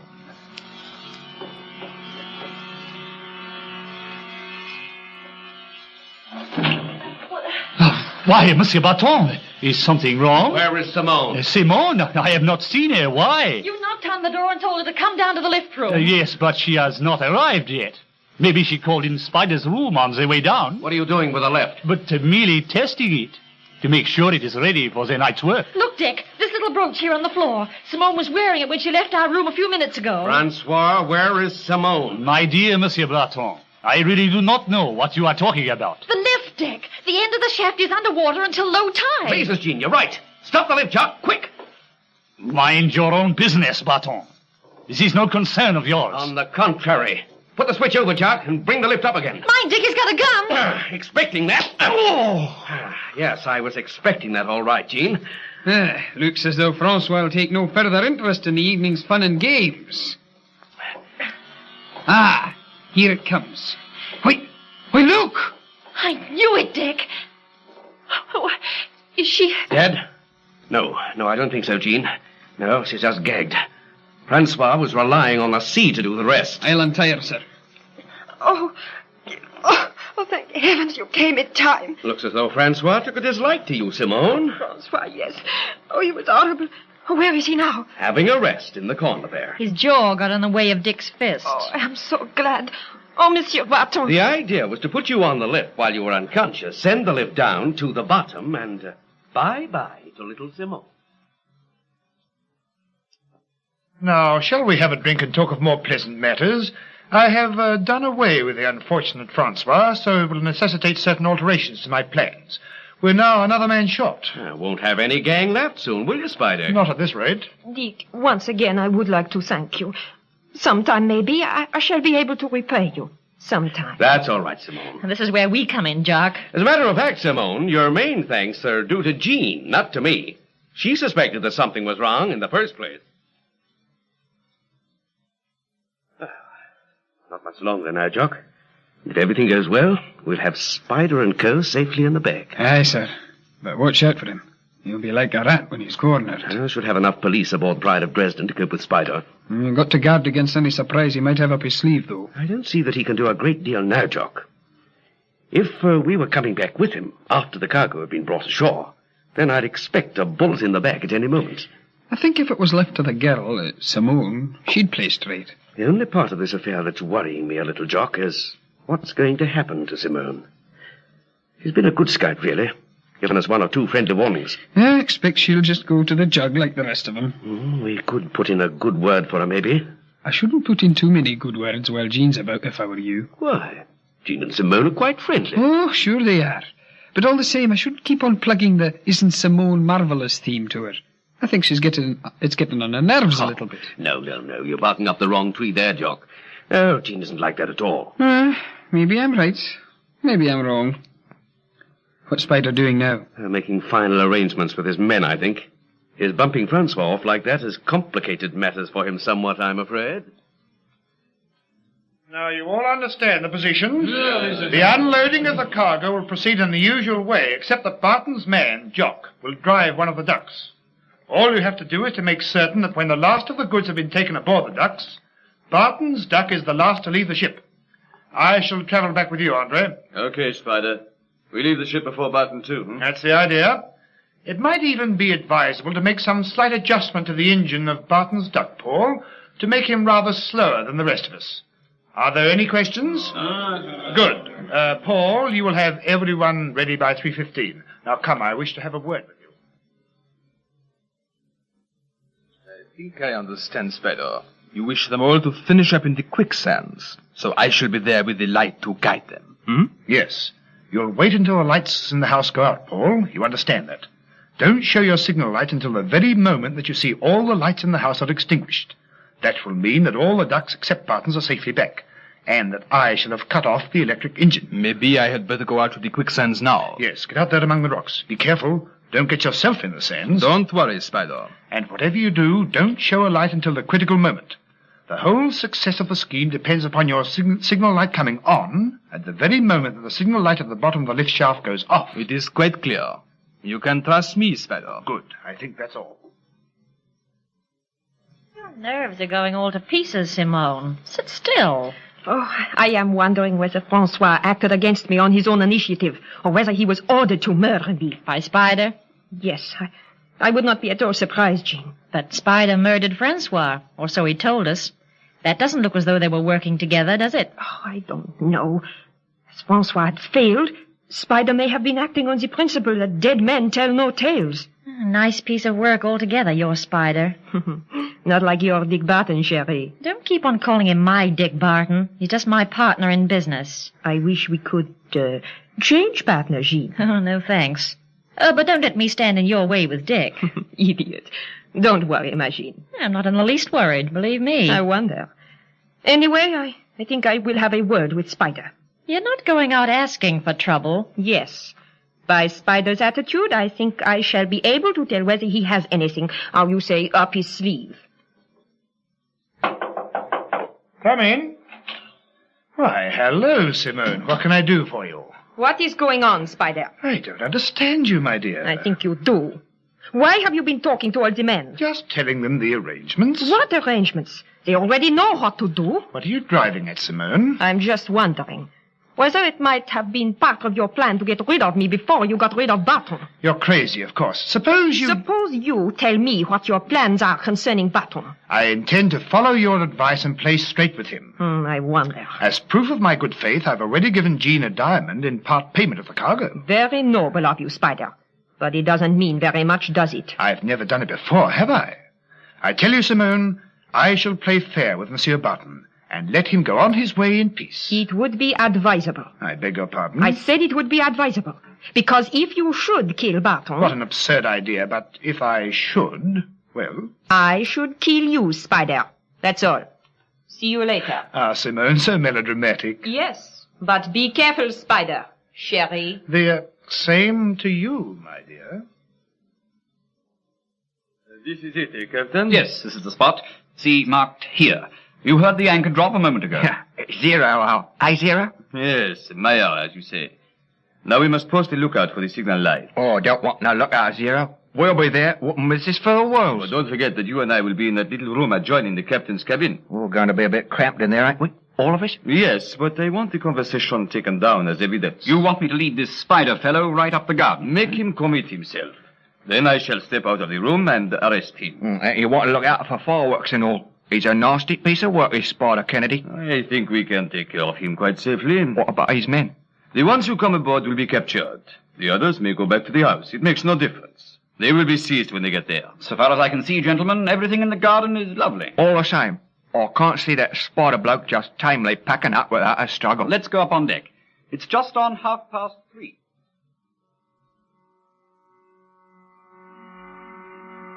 Well, Barton, everything's set.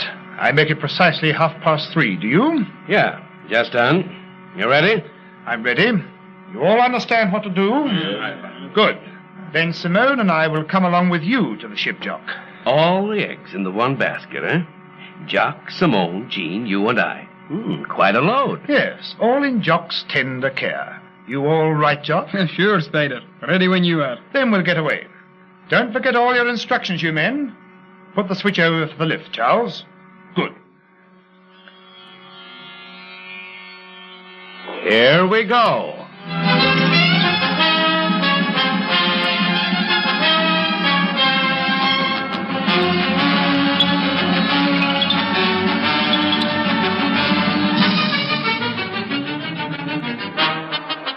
Will everything go off according to plan? What will Spider do? How will it all end?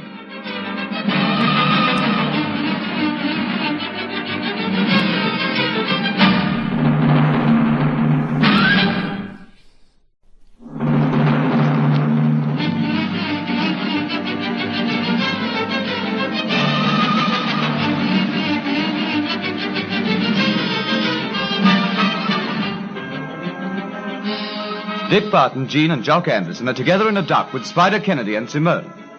They're just about to descend on the lift to the seashore on their way to board the Pride of Dresden. Aboard the ship, Snowy White and Zero are ready with a force of police, while in addition there is another force surrounding Spider's house, ready to attack on a signal from the ship. Spider has arranged, unknown to Barton, that one of his men shall place a false signal light near the quicksands. Spider's idea is that Barton and his friends are to be delayed from leaving the ship, giving him time to reach the house and stop the dynamo so that all the lights will go out, including the signal light at the bottom of the lift shaft. Barton would thus be guided by the false light onto the quicksands. Spider and Barton, each satisfied that their individual plans are going to materialize, go down in the lift to the seashore. Flash a signal. Here's the lamp. Thanks. Now then, is she there or ain't she? Red, green, red. Hold your breath, everybody, and keep your fingers crossed. There it is. Red, green, red. Oh, she's there, all right. Let's go.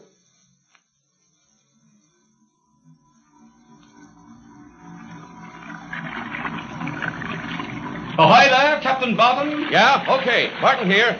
Drop a ladder over, will you? Here it comes. Fire up, Jock. Now then, who's going up first? Simone, up you go. Ah, she's okay. Now, Eugene, and you, Spider. After you, Barton. Well, as you wish. You follow on behind, Jock. No, I'll come last, if you don't mind. I just want to make sure that my other ducks are on their way. Hello, Captain Barton. Nice work, sir. You made it all right, then? A little late. We got here in the end. Meet Mademoiselle Simone, Spider Kennedy's partner, and my partner, Gene Hunter. How do you do? How do you do? Ah, and here comes Spider himself. Good.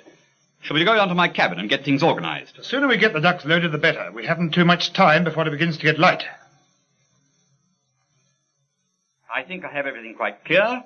Your organization is superb, Mr. Kennedy. Of course, we've brought the whole business to a fine art now. How many shiploads of contraband have you brought ashore in this fashion? Oh, a great many. About 30, I should say. More than that, Spider. Well, anyway, Captain, we've done the job so many times now that it's become almost a routine. I see.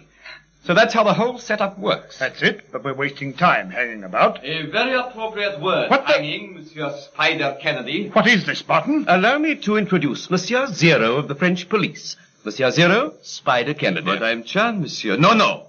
Keep your hands away from your pockets, please. What is the meaning of this, Dick? Sorry to have to do this, but I'm afraid the game is up. Hello, everybody. Having a party? Snowy, you old devil. How are you? Meet friend Spider. I thought you were playing on the square, Dick. You know what they say, Simone. All's fair. In love and war, yes. Into which category does this double-crossing come? I suppose you wouldn't have double-crossed us, Spider, once you'd got the goods safely ashore. My dear Miss Hunter, it grieves me to hear you talk like that. After our little tete-a-tete in the corridor last night, too. Monsieur Spider, put out your hands, right in front of you. I have a pair of handcuffs here, which I have been wanting you to wear for a long time. Gene, watch out! No, don't move any of you, and don't shoot whatever you do. Because although the bullet might reach me eventually, it would certainly go through Miss Hunter's body first. Keep still, Gene. You should really have taken away my pistol in the first place, Monsieur Zero. An elementary precaution, surely. What do you hope to gain by this? While there's life, there's hope, my friends. But for our clever Mr. Barton, there will be neither. No, Spider, don't. Goodbye, Barton. Dick! After him, quick! Just a minute. He can't get away. What did you want to do that for, Simone? He would have killed you, Dick. She stopped at one spot I meant for you, sir. I think you saved my life, Simone. Is she badly wounded? I think so, monsieur. I'll get after him. No. Wait. I'll go after Spider, if you don't mind. Be careful, Dick. Don't forget, he has a pistol. Don't you worry your pretty head, my dear. Can I do anything for you, Simone? Jean, I think not. Perhaps it is just as well this way. You'll be all right. You're going to be perfectly all right. Oh, do not try to fool me, Dick. She's not dead, monsieur? Afraid so. Poor kid. Mind, Jean. Let's put her on this bunk. There.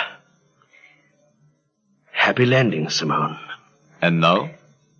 And now, Zero, I'll settle this little account with Spider personally. Ah, Jimmy. Excuse me, sir. I think we got all the men off the docks now. Have you not seen anyone else on deck? A big man, Spider Kennedy himself? No, sir. Have you set up the signal rocket? Oh, yes, sir, yes. They went up just after they came aboard. Well, somewhere on deck, then, friend Spider is walking around large as life with a pistol. With 5 rounds left in it. Yes, 5 rounds, Jock. That gives him 5 chances. Come on. I'll go first. Oh, just a minute, Captain. Got a megaphone. Why? Could you warn your crew and the police that Spider's at large in the ship and that he's armed? A good idea. It may save someone from attempting to tackle him and losing their life in the attempt. The ship is equipped with microphone and loudspeakers. They were fitted for the invasion. Just the job. Where's the mic? In here. Well, tell your men and the police the position. While you're doing that, we'll creep up under cover of it. Tell Spider to give himself up at the same time. Oh, take care. Don't worry. We'll start moving up to the deck when the captain starts talking. Attention, police and members of the crew. The leader of the gang of crooks, Spider Kennedy, is at large on this ship. He's dangerous. Dark, ain't it? He's armed with a pistol and will not hesitate like to use it looking if for a attacked. needle in a haystack. Spider Kennedy, you may as well give yourself up. You have no chance of escape. None. Bet Spider takes a lot of notice of that. Hello. He's up here, forward. Hello, the chase is on. That means he's only got 3 shots left now. Take your shoes off, you chaps. Don't want to advertise ourselves. Getting more like blind man's buff every minute, ain't he? Yes, with bullets as prizes. Let's find out what all the fuss was about up there. I saw a shadow, so I went to find out. Oh, and he got you, did he? Oh, yeah, twice. Didn't stand a chance. Oh. All right, you chaps. Couple of you take him down to the captain. Which way did he go? Anybody else see him? He went up the companionway to the bridge, I think. Okay. Snowy, Jock, and Zero, stay here. Right. I'll go up. He'll see you for certain. Soon as your head goes up above the top of the companionway, you'll have had it. Well, give me a mop or something. Ah, that'll do. Now, I'm going up this ladder. Spider will hear me, and I expect him to fire when he thinks he sees my head. I'll get you, sir. Here goes. Blimey, Captain Barton, sir, he didn't get you. No, US, but pretend he did. He's only got 2 shots left, I think. Pretend I'm dead. Right. Jock, Zero, he's headed. Captain Barton, look, through the head. Right, Spotty, you dirty swine, I'll get you for this. Now try it again, Barton. Okay, Spider, old son, you've had it now. I reckon that was just about your last shot. I'm not dead yet, Barton, but you're right about the pistol. Here, take it. Temper. No, you're not dead yet, old lad, but it won't be very long. What's going on down there? Spider! Spider, Kennedy! Jump overboard, I will pick you up. Jump! I thought you said you'd got all the men from the Dock Zero. I didn't say so. One of the crew did, though. Jump, Spider! Goodbye, Barton. Jock! Where are you, Jock? I'm here. What do you want? Get into that duck you brought to the ship. Let's get after him. But, Barton, surely if he goes to the house, the police will get him. I'm taking no chances. He may not go back to the house. With the duck, he might have landed anywhere along the coast. I'm ready if you are. Good man. Coming, Snowy. Right. Zero.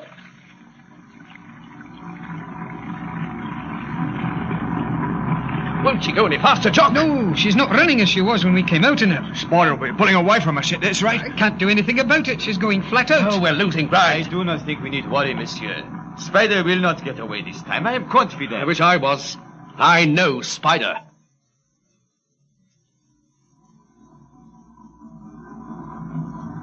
Are we nearly there, Andre? It's so infernally dark. Yes, almost there. The beach is right ahead. I think, as I thought, we are aground. Change over to the wheel drive. Well, go on, engage the wheel drive. It is engaged. But we're not moving. Rev up the engine. What's the matter? We seem to be stuck.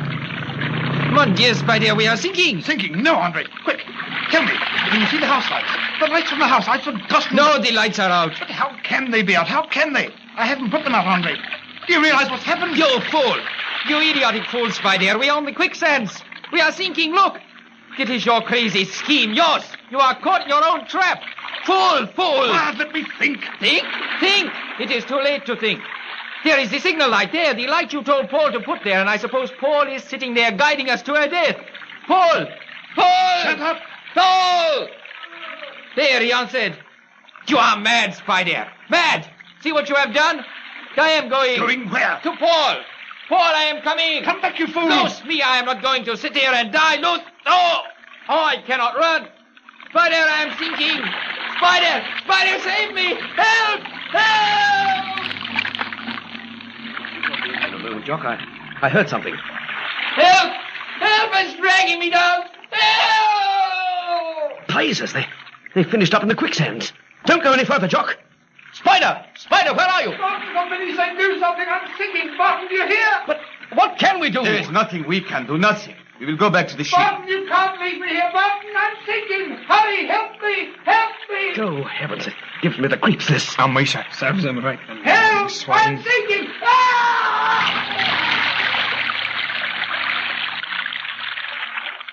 Well, I guess that's the end of Spider Kennedy. Let's get back, finish everything up, and hit the trail for Paris. I agree with you, my friend. Let us go.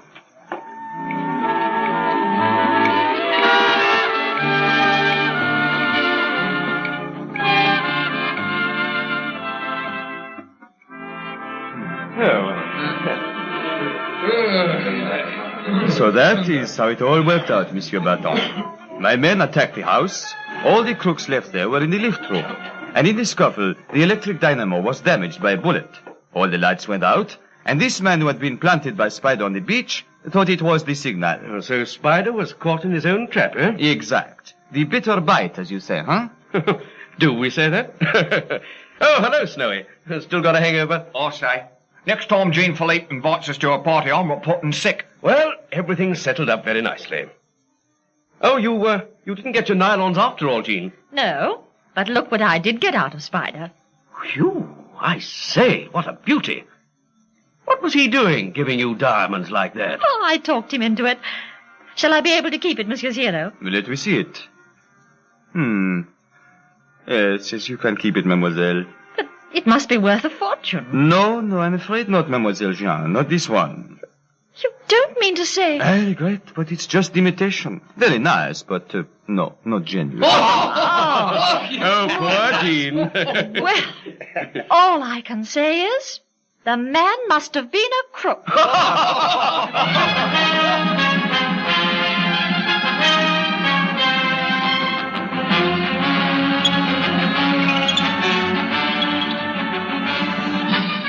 What will happen next? What is waiting for Dick Barton when he returns to London?